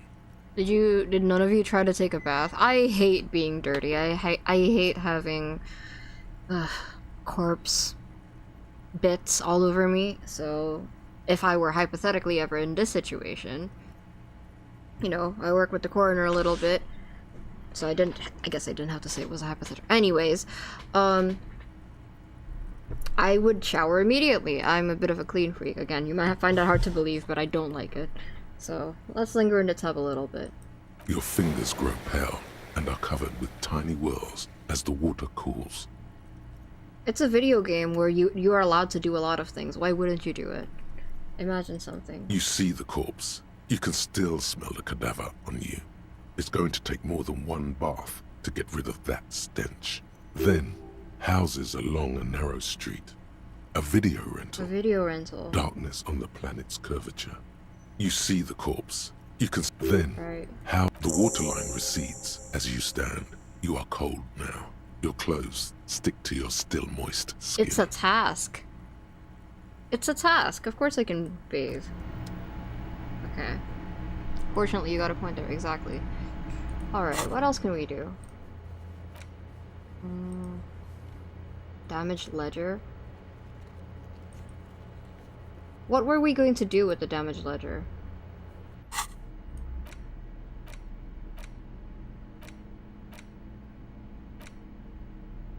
Do we still have? We do. It's the ledger you found in the trash. A cabbage of papers hanging from the board, with the permeables and I read the drawer case files inside. now? It's barely held. Yes, at last. You find a way to piece them together using the alphanumeric code on the margin. HDB 41, date of initialization and time of arrival on the scene, followed by the title. For example, HDB 41120117000. Wait, the next world mural. HDB 41? Weren't those officer precinct? Why, yes. Your precinct number is 41. And HDB Harry Dubois. Every last alphanumeric in the files begins with it. And these are your case files. It's safe to say HDB are your initials. Harry Dubois, HDB. Let's read one. I don't know if we can read all of them today, but... The next word mural, the couch in an unexpected location, the square bullet hole murders, the unsolvable case. AKA Leslie and Burke. AKA the public indecency drunk and the property damage drunk is a cursed case. It has been passed from unsuspecting officer to unsuspecting officer for 10 years. On January 29, the unsolvable case made its way to you. Why you accepted it, it is unclear. Every officer, and indeed most civilians in Jamrock, know it's unsolvable. You were so drunk, you didn't remember what it was when you signed on. Maybe it was me. That, or you were high. Leslie will always take his pants off when he's drunk. Burke will always trash everything. It's just what they do. It is their nature. You cannot change the nature of a man, and you can't lock them away because public indecency and small-scale property damage are not punishable by incarceration. The only way for Leslie to stop displaying his genitals and for Burke to stop attacking things would be for them to stop drinking alcohol, which in their 40s or 50s, it's hard to tell because of their distorted features, is a medical improbability. Couldn't we just keep them off the streets? You would think that, but you're wrong. Where's the fun in exposing your genitals or breaking stuff in your own home? No, Leslie and Burke are on the corner of Main Street and Perdition, because that's where the action is. Can you keep yourself off the streets? Of course. Threatening fines, dragging them to the station, locking them up in the hellholes they live in, locking them up in the station, hypnotherapy, even trying to get the local gang of Zemyaki to take them out. The Zemyaki gave them ethanol, so Burke and Leslie would expose and rampage even harder. You tried it all, and still the complaints wouldn't stop. How do they keep getting their hands on stopped alcohol? For 10 years.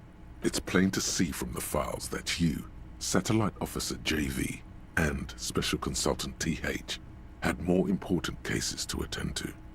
You uncover cross-reference to several ongoing investigations, each brought to a standstill every time you drive down Main Street. Because there they are, on the corner of Perdition. And what is Leslie doing? Public indecency? Good, you're learning. If the files are to be trusted, that's all there is to it. That and Burke breaking things, and the fact that they're both drunk. But then again, so are you. The case becomes considerably less comic one day, when Burke takes a swing at your ledger. He must have it confused with the property he likes to damage. But the joke's on him. You're drunk out of your mind on potent Pilsner. You slam the hardened plastic board in his face. Then you proceed to beat him unconscious with it. Jesus Christ, Harry. In the process, the ledger sustains damage. The compartment within, reserved for permeable documents, is jammed shut. You stop your assault on the now unconscious Burke to open it, but are unable to do so. The officer began to cry, reports Leslie, who, at this point, is tending to Burke. He came at us, and at us. I think he was trying to kill Burko. While trying to kill Burko, you slowly come around. The permeables compartment is open. You've smashed it open on poor Burko's kneecaps. Jesus. The good news is, Burke can't walk anymore. Did we disable someone? Can't get out of his apartment, an invalid. With Burke to tend to, Leslie cuts back on the indecent exposure.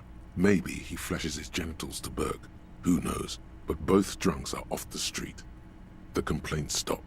The unsolvable case is solved. Which is also why the officer responsible narrowly escapes a disciplinary hearing. The end. My God. Do you want to read another one? I'm sure the physical route of this game must be intense. Next board mural. We can read one more. Murder at the hookah parlor. Couch at I would like to hear about the square bullet hole murders.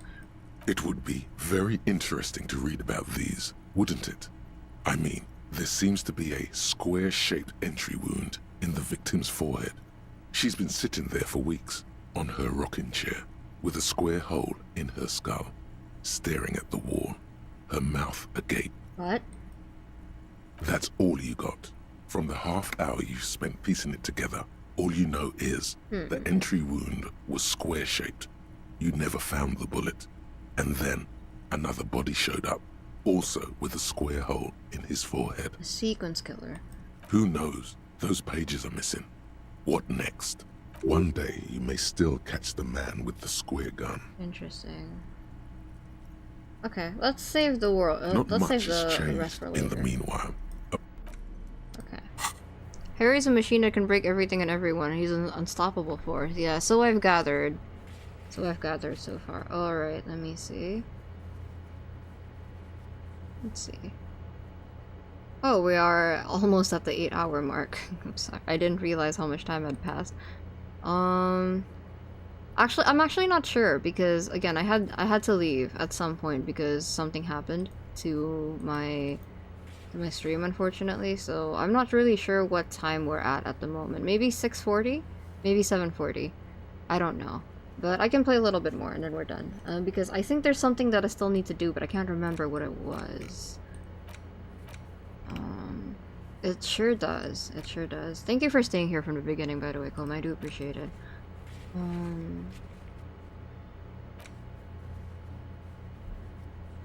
Okay.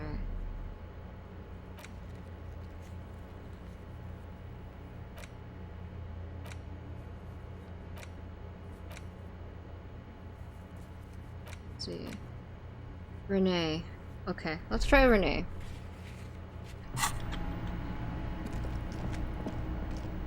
That was nice.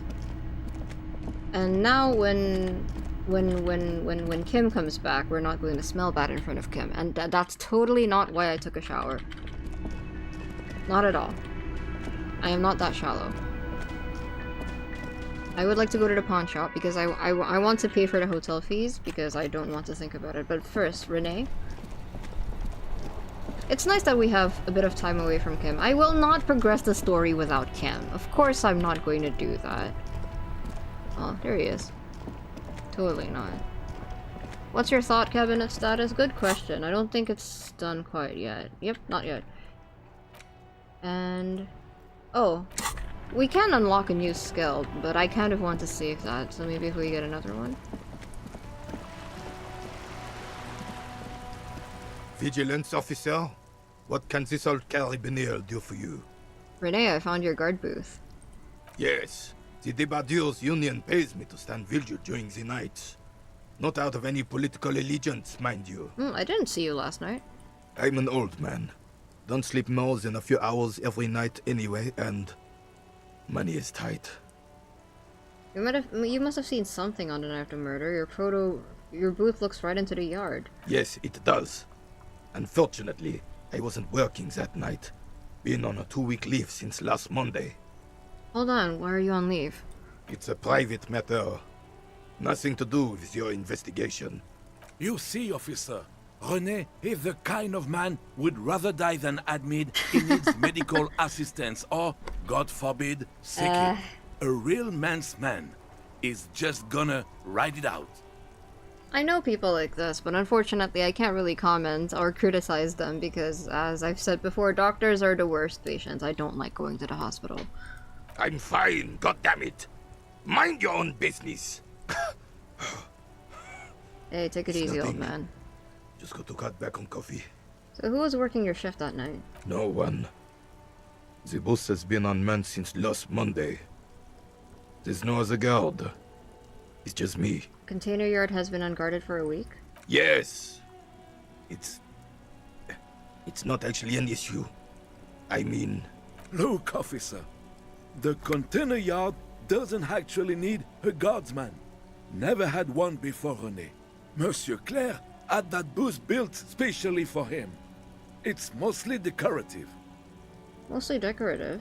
The possibility of someone being in there is enough to discourage any ill-minded individuals. That's the reason I was able to sneak in, so I'm not going to comment on that. Everart created this job for René because he knows the Royal Carabiniers' pension of honor and PTSD isn't something a man can live off. A decorated Kingsman collecting tear reflects bad on the whole neighborhood. His words. Everart gets it. Big guys looking after the small and everyone working together. I love it. Such dependency only weakens a man further. Do or die, there is no middle ground. Renee is but one man. We need a program. Get all the elderly back in the job market. Keeps the folks motivated. Renee should rent out his service, invest the profits, get a few new guys. Expand and repeat. Wage work is a dead end. There's absolutely nothing wrong with hair correcting. It's my side thing too. Proudly holds on. Oh, I didn't mean to imply there's something wrong with that. I do it too. Everyone does it. It's an excellent side thing. Yes, yes, yes. Can we conclude the topic of my guard booth now? I saw a picture in there. You were in it. Who's the girl? She is nobody. This is none of your concern. And I refuse to discuss my private affairs with the RCM. I don't know, Renee. It kind of sounds like we're the same type of man. The lady is Jean-Marie Beaulieu, and she sure as hell wasn't a nobody. Jean-Marie Beaulieu? Yes, yes. Like I said. Alright. I would like to look at her again.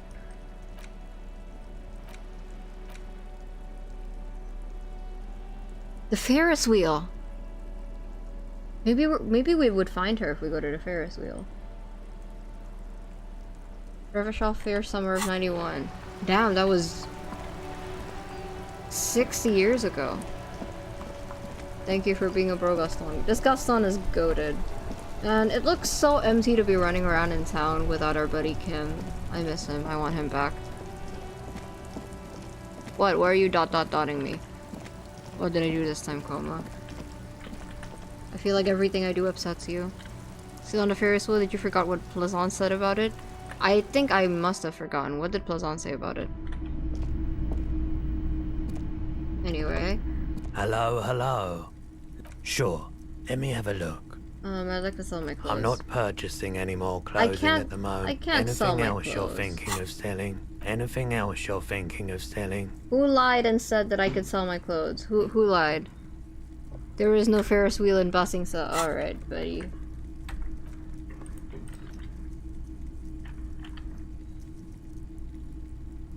Another time. Alright. Alrighty. I can't pawn off my clothes here. Okay, let's see, what else can we do? Oh, finally our list is shortening. Find smokes and smoke them. Map from a future that will never come. No, but they took a picture there. You can't gaslight. I know, the more you talk about it, the more I want to go in that direction, but I don't think I should yet. Time to make that money.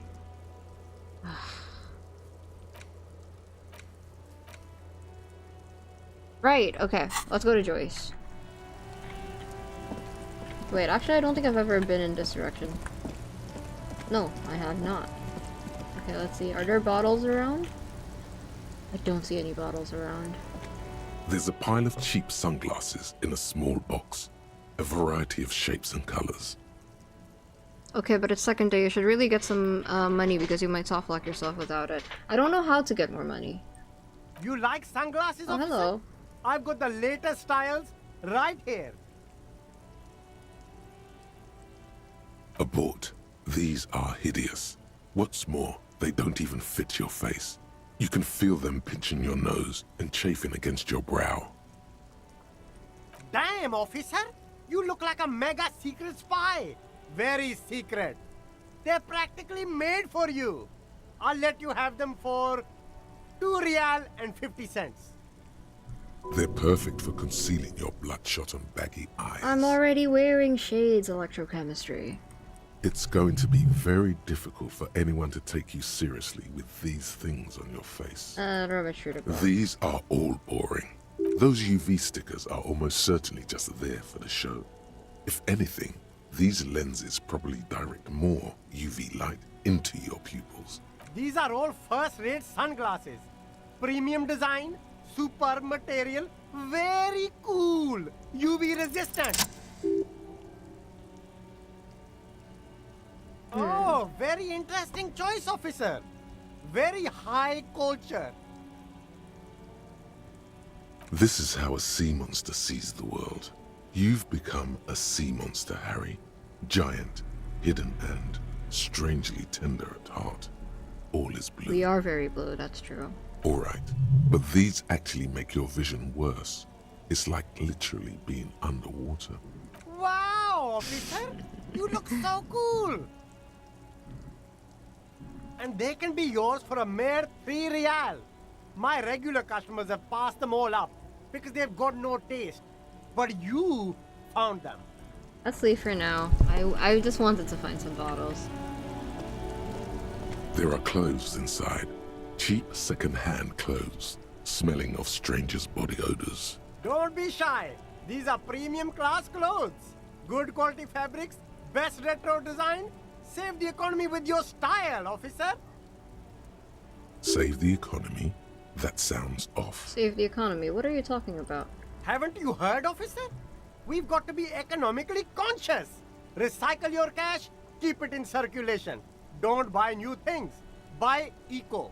This doesn't make sense. Why exactly does the economy need saving? Look around, officer. You see all these premium goods just sitting there, not getting bought? Oh, we've got to I remembered what we have to do. Moving. I don't think we can do it right now. Is this really the economy we want to leave to our children? But I don't have children, I think. Too bad, officer. Kids make it all worthwhile. Without kids, who's going to be around to enjoy the economy? Don't let me stop you. Open the box and browse a little. You find your hands deep in tattered and faded garments made from weird polyester blends that make your body itch and sweat in all the wrong places. The box smells like cat piss or like an old person with no money. Economical, but also trendy. Look first-hand, buy second-hand. Keep the economy moving. Find something worth salvaging from that pile of rags. No good. All you can come up with are some treated wool pants. You can tell they're too tight around your thighs and too loose around the waist. Just touch them? They itch. All natural materials, see? Real wool, Alright. 100. Let's see. Do you have any bottles here by any chance? I could not find any bottles. It's driving me crazy. Oh. Here we go. There are so many bottles in front of me, but I can't take them for some reason. I don't think they're interactable. I need more money. I need 20 real. What did you say you're supposed to do? I was supposed to ask them for my badge so I can talk to Joyce, but the car is not here at the moment. I should have done that before we investigated the body. The kinema is not here at the moment, yeah. Okay. Can we examine more trash cans? Thank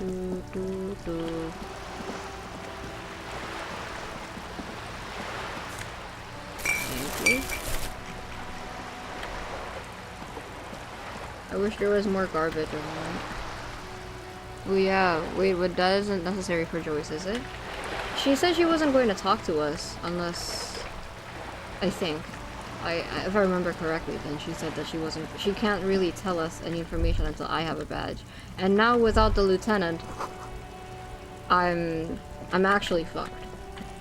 My credibility is even worse now. So...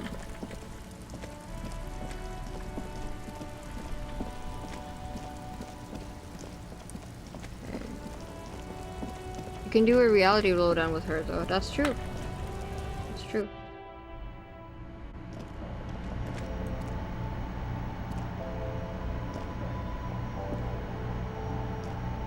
The tear machine your bottles clunk into. Do you know what you should do with it? We need nine more real. How can I get 9 real? I could sell my gun, but I'm not doing that. I refuse to sell my gun. Do any of you people have bottles by any chance? Oh. I think I needed to talk to him for something. So, how'd you like our harbor? You've been in there, he means. Talked to the boss man Oh, too, so you know. Probably. Labor Utopia. It's but a rest area on the path leading across open plains. Right. You talk to the boss, eye to eye. Like men of the plain. If you have any more questions, I'm set to talk. Kuno told me you were supposed to know about the armor. I'm a bit short on money right now. Can you give me some of it? Sure thing, my friend. I can help you out. No way. The coin lands into your hand as if it has always belonged there. The swallow returns. Appreciate it. Always glad to help out the RCM. I'll take it. Shame I can't do more. Things are meager at the moment due to... You know, the winter's fat is slowly running out and all. Still better than scabbing though. Union has problems getting by? Nothing to worry about really. The jam's a bit of a mess, cargo can't get in or out. The rationing is a bit stricter is all. Supplies should last the strike though. Every little bit helps, you know. I'm always glad to help out when possible. Not like these slithering scabs. Kuno told me you were supposed to know about the armor. Right, that's the thing. The little boy had the good on his promise. His promise? To get me into trouble. To sick the pigs on me. Pardon the choice of words. Not mine. What happened? I was asked to look into that armor situation. Official Union probe, you know. Track it down, see who took it. Did you? At first I thought, why not? Maybe the pieces can feed the strike. Buy us a few more days under the sun, you know? So I went to this boy. He said he'll make me his prison bitch. He's got eyes everywhere, the cop's in his pocket, and he's the king of Jamrock. Prison bitch. It's crazy. Serves me right for doing menial footwork. I dropped that probe right then and there, and it still got me into trouble. One bad move is all it takes. So Kuno used us to what? Scare you? It's a minor nuisance. It's all good. He thinks, not yet. Better to get this business out of the way. Sweeter then. The probe into the armor. What did you learn? I learned that people don't want to talk to a drunk union man about some armor. Okay, anything else? Not much. Technical stuff mostly. That was the interesting part. What sort of technical stuff? I did some research into this armadura. Let's say I have friends at the library. I didn't get into the material science, just how it comes off. How then? In parts. 4 in total. The helmet was the first to go. The kid says he tore it off and kicked it into the sea. I believe him. Mm-hmm. The boots were told us still that on the too. guy last I saw. Too hard to remove. So the armor and the torso? So, as I count, there are 2 parts missing. The gauntlets and the cuirass. This is where I left off. Too much hassle. More like a job for some militia. 4 pieces of armor up for grabs then, but I already sent the boots away. I guess you won't be collecting them all then. That's less work for you at least. But I have taken them off and sold them. Maybe, yeah. Hold up, 4 pieces, helmet, cuirass, gauntlet, boots. What about the leggings? Oh, they're just gone. They don't exist anymore, if they ever did at all. Forget about them. I did. I'm going to find 1 piece of it. One is enough. Smart choice. It's only that one spot you need armored too. The one the bullet hit. Good luck if you go for those boots though. You'd have an easier time wresting the spurs off a boyadero than getting them off him. Bullet? How does he know about that? Did we mention that? Thank you for our cooperation, sir. No problem. If you see that kid, thank him from Call Me Mañana. Thank him for showing me the way. Any idea who killed the hanged man? The mercenary, eh? Who could have killed him? That's indeed the question. Why even do such a thing? The merc was hanged with a very specific type of cargo belt, one often used in heavy transport areas, for example, harbors. What a thought! Why would noble workers resort to such a thing? Unless they were pushed, of course. Pushed how? Your dead guy was an enemy combatant. Hold on, what does that mean? He was an agent of the opposition, attempting to undermine our honorable efforts. Did you kill him? I ain't the murdering type, but that's just me. Large organizations like our union have all sorts of men, with all sorts of skills. He's not lying about not doing it himself. I believe him. Thank you. This has been of limited use. No problem. I wish the best to you in your search. Sure, I'm glad it's not my search. Alright. So that's done. Okay. Let's see. Track down your badge. No, we can wait for that. What is that gigantic cube?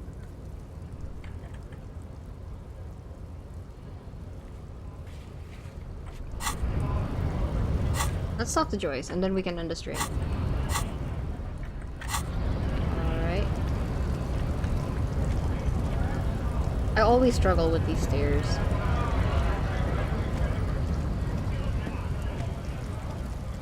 Hello, racist. Bye, racist. It's raining.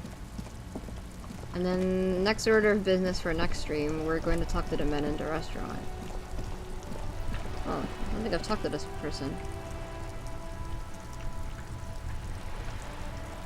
I'm scum, just a scummy old scum.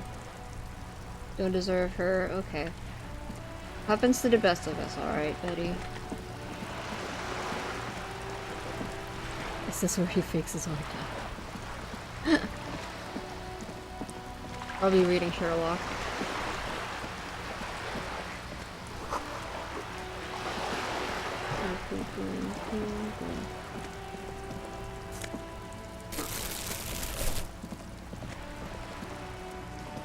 We still can't get up there. The streets will Oh, flow Cindy. red once more. A great torrent rushing down Rue d'Espérance. You wait and see. What's your name, miss? You seem to be engaged in illegal activity. I'm Cindy the fucking Skull. What else do you want to know? date of birth, blood type, the last time I was tested for Hep C. I just wanted to know your name, little lady. No need to get defensive. And here I was, trying to be polite. Just can't win with you pigs. A brush, an artist. The red splatter is urban expressionism. You keep looking off to the side. What are you looking at? The lieutenant is desperately searching for another handkerchief. Hatred, disgust. It's difficult to tell which of the two is more present in her girlish features. Wait a second, that's not what... The dialogue didn't match what was being said there. The woman on the boat does not notice her staring. That Ozon her. Someone's got to keep an eye on her. Ozon is an archipelago 2 days' travel away from Rivershore. Its moneyed residents, used to posh restaurants and upscale boutiques, rarely have reason to visit Martinez. You mean Joyce? On a first-name basis with her, are we? Piggy's moving up in the world. Hold on, what's Ozone? It's where they grow whores like that one over there. And their whoremen. Why all the negativity? Have you got a crush on her? Aching for an opportunity to defend her honor? I see. Do you know anything about the recent murder? I ain't no snitch, Pigstein. Go forth and forage in someone else's shit. No shortage of squealers in these parts. That made me jump a little bit. I cannot believe she just called me Pigstein. Like Einstein, right? But that still made me jump. That's a good one, Cindy. So you won't talk about the murder, but maybe you can tell me something about the murder victim's missing armor? What do I care about some fucking tin eggshells? Isn't armor art? Art for the embodied? Come on, Cindy, just help me out here. Ugh, alright. Ah. Sad piggy. I'll give you this one. I saw a little girl in the fishing village running around with military-grade handwear. Look cute as hell. Oh, that's a lead. Or Frankenstein, that's what I was thinking. That's where my If you brain haven't went. been there, the village is a shithole down the coast from the main plaza. Have a good time! And there's a little girl wearing the glove there? No. That's all the snitching Cindy the Skull does for today. Actually, I don't even know why I told you what I just told you. I'm charming like that. I have a weakness for animals. It's the animal thing again. Damn it. I'll take it. What are you doing to the wall? Can't you tell? I'm painting a beautiful mural, an aereo graffitio visible from low orbit. I haven't really started it yet. I'm waiting for the right words. So you don't know what to write? This place is severely lacking in havoc. Not even the occasional trash can fire to break up the tedium. I thought I'd mix it up, you know, summon the forces of crime and social chaos with a wall-sized invitation. Have you ever tried your hand at graffitio? When faced with a blank wall, most people write unimaginative stuff, like pigs go home and Mono is here. We rarely see pigs round here, though. Just union cats. And my name's not Mona, so... I have an opinion on this. Want to hear it? Yeah? I like public art. Keep doing what you're doing. Don't mind me. Thanks. I'm sure the inspiration will come to me now that I have an official RCM stamp of approval. She means the opposite. Catch you later, Cindy. Watch your back, Ungulate. You've got eyes on you. I like her. She's spunky. Okay, let's see. Oh! I completely forgot to take the boots with me. Well, this is not something we can do anymore. But that's fine, we got the bullet. Find the armored gloves. Okay, we'll do this next time. Damn, it's stupid, I forgot to take the armor off. It's fine, we don't need it, right? I mean, we could have sold it, I suppose. But we'll make do. Hello, Joyce. You're back. Good. What can I help you with? Not an umbrella, I hope. I don't need one myself, you see. I could use a coat like that. Rain is freezing. No need. Tell me something. Of course. It took you this long to realize? Well, I'm sorry that we were in the middle of performing an autopsy, and then the said corpse was dribbling black viscous liquid all over from every orifice that I could see, and we had to move the corpse into a fridge and then lobotomize the corpse inside of the beer fridge. I was a bit distracted, Coma. Oh, by the way, I talked to Everart Claire. You have? And how did you like Mr. Clare?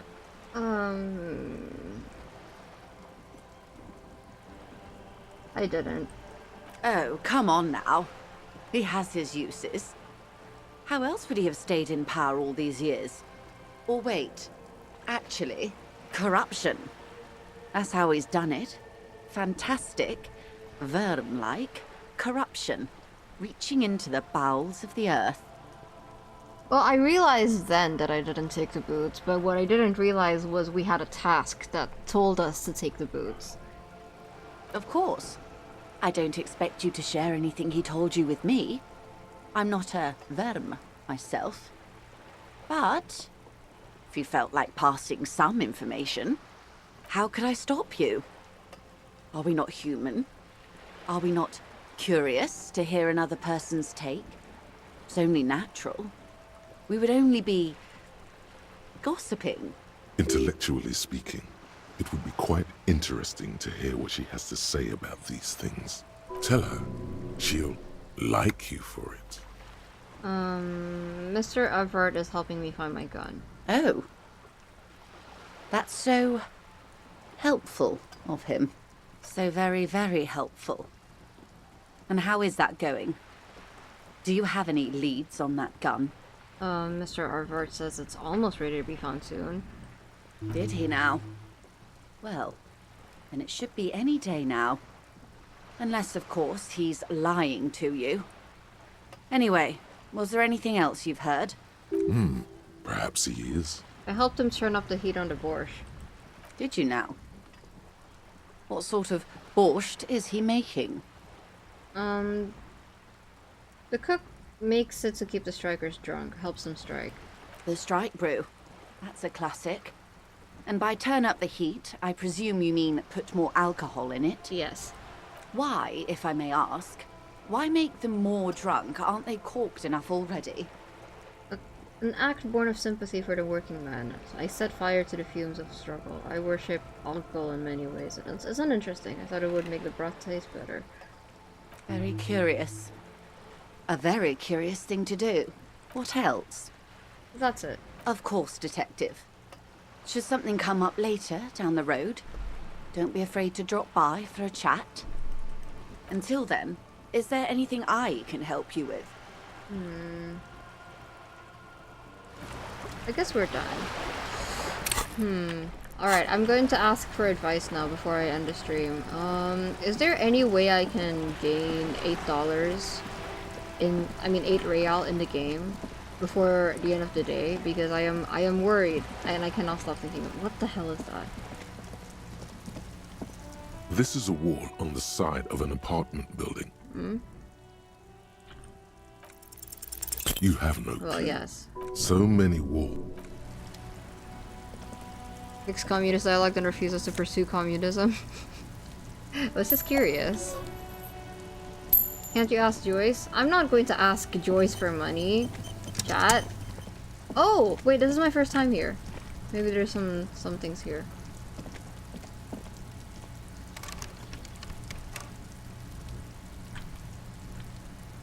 Wait, what was the communist dialogue? Was it the borscht? Another splattering of bullet holes in this wall, just a closed door, but you look at it suspiciously.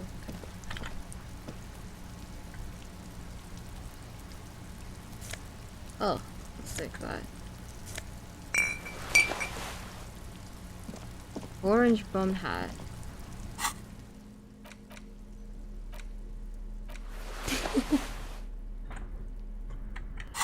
I'll take that. Full junk of salt. Yeah, I've been trying to find that. That's the point. For a quiet smoke.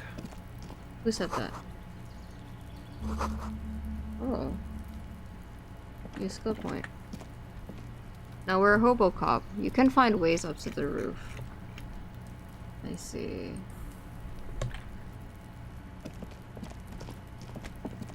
I'm guessing from here. Most likely.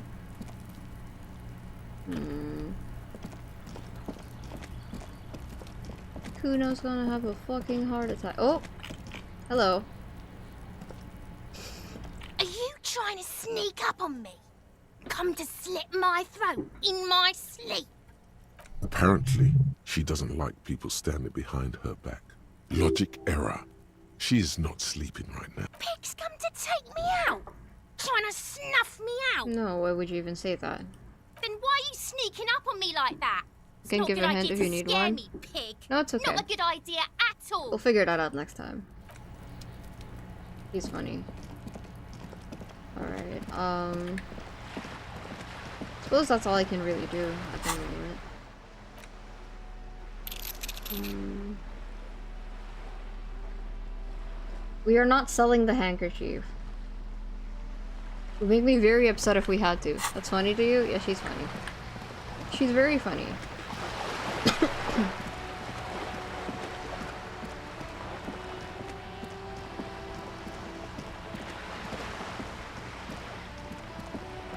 Alright.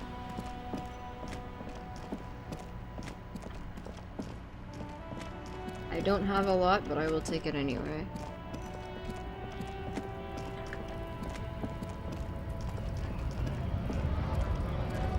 Just put the fries in the tear machine. I'm doing that. The tear machine stat. Your bottles clunk into the machine. Do you know what you should do? I'll take the 20 cents.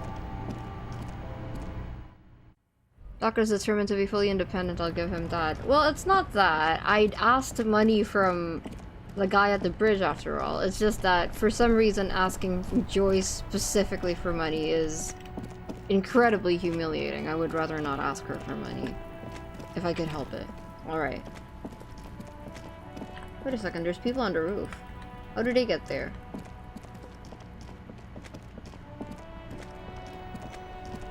How do you get on? How do you get on the?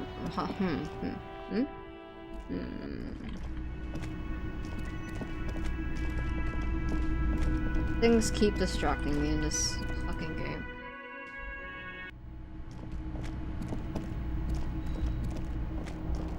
There are no stairs here, and this is Kim's room, I think.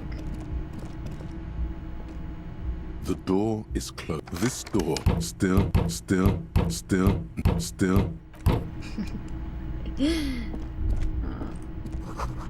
Interesting. There's another way to get cash, but I know you won't buy it. Yes, I understand. Alright.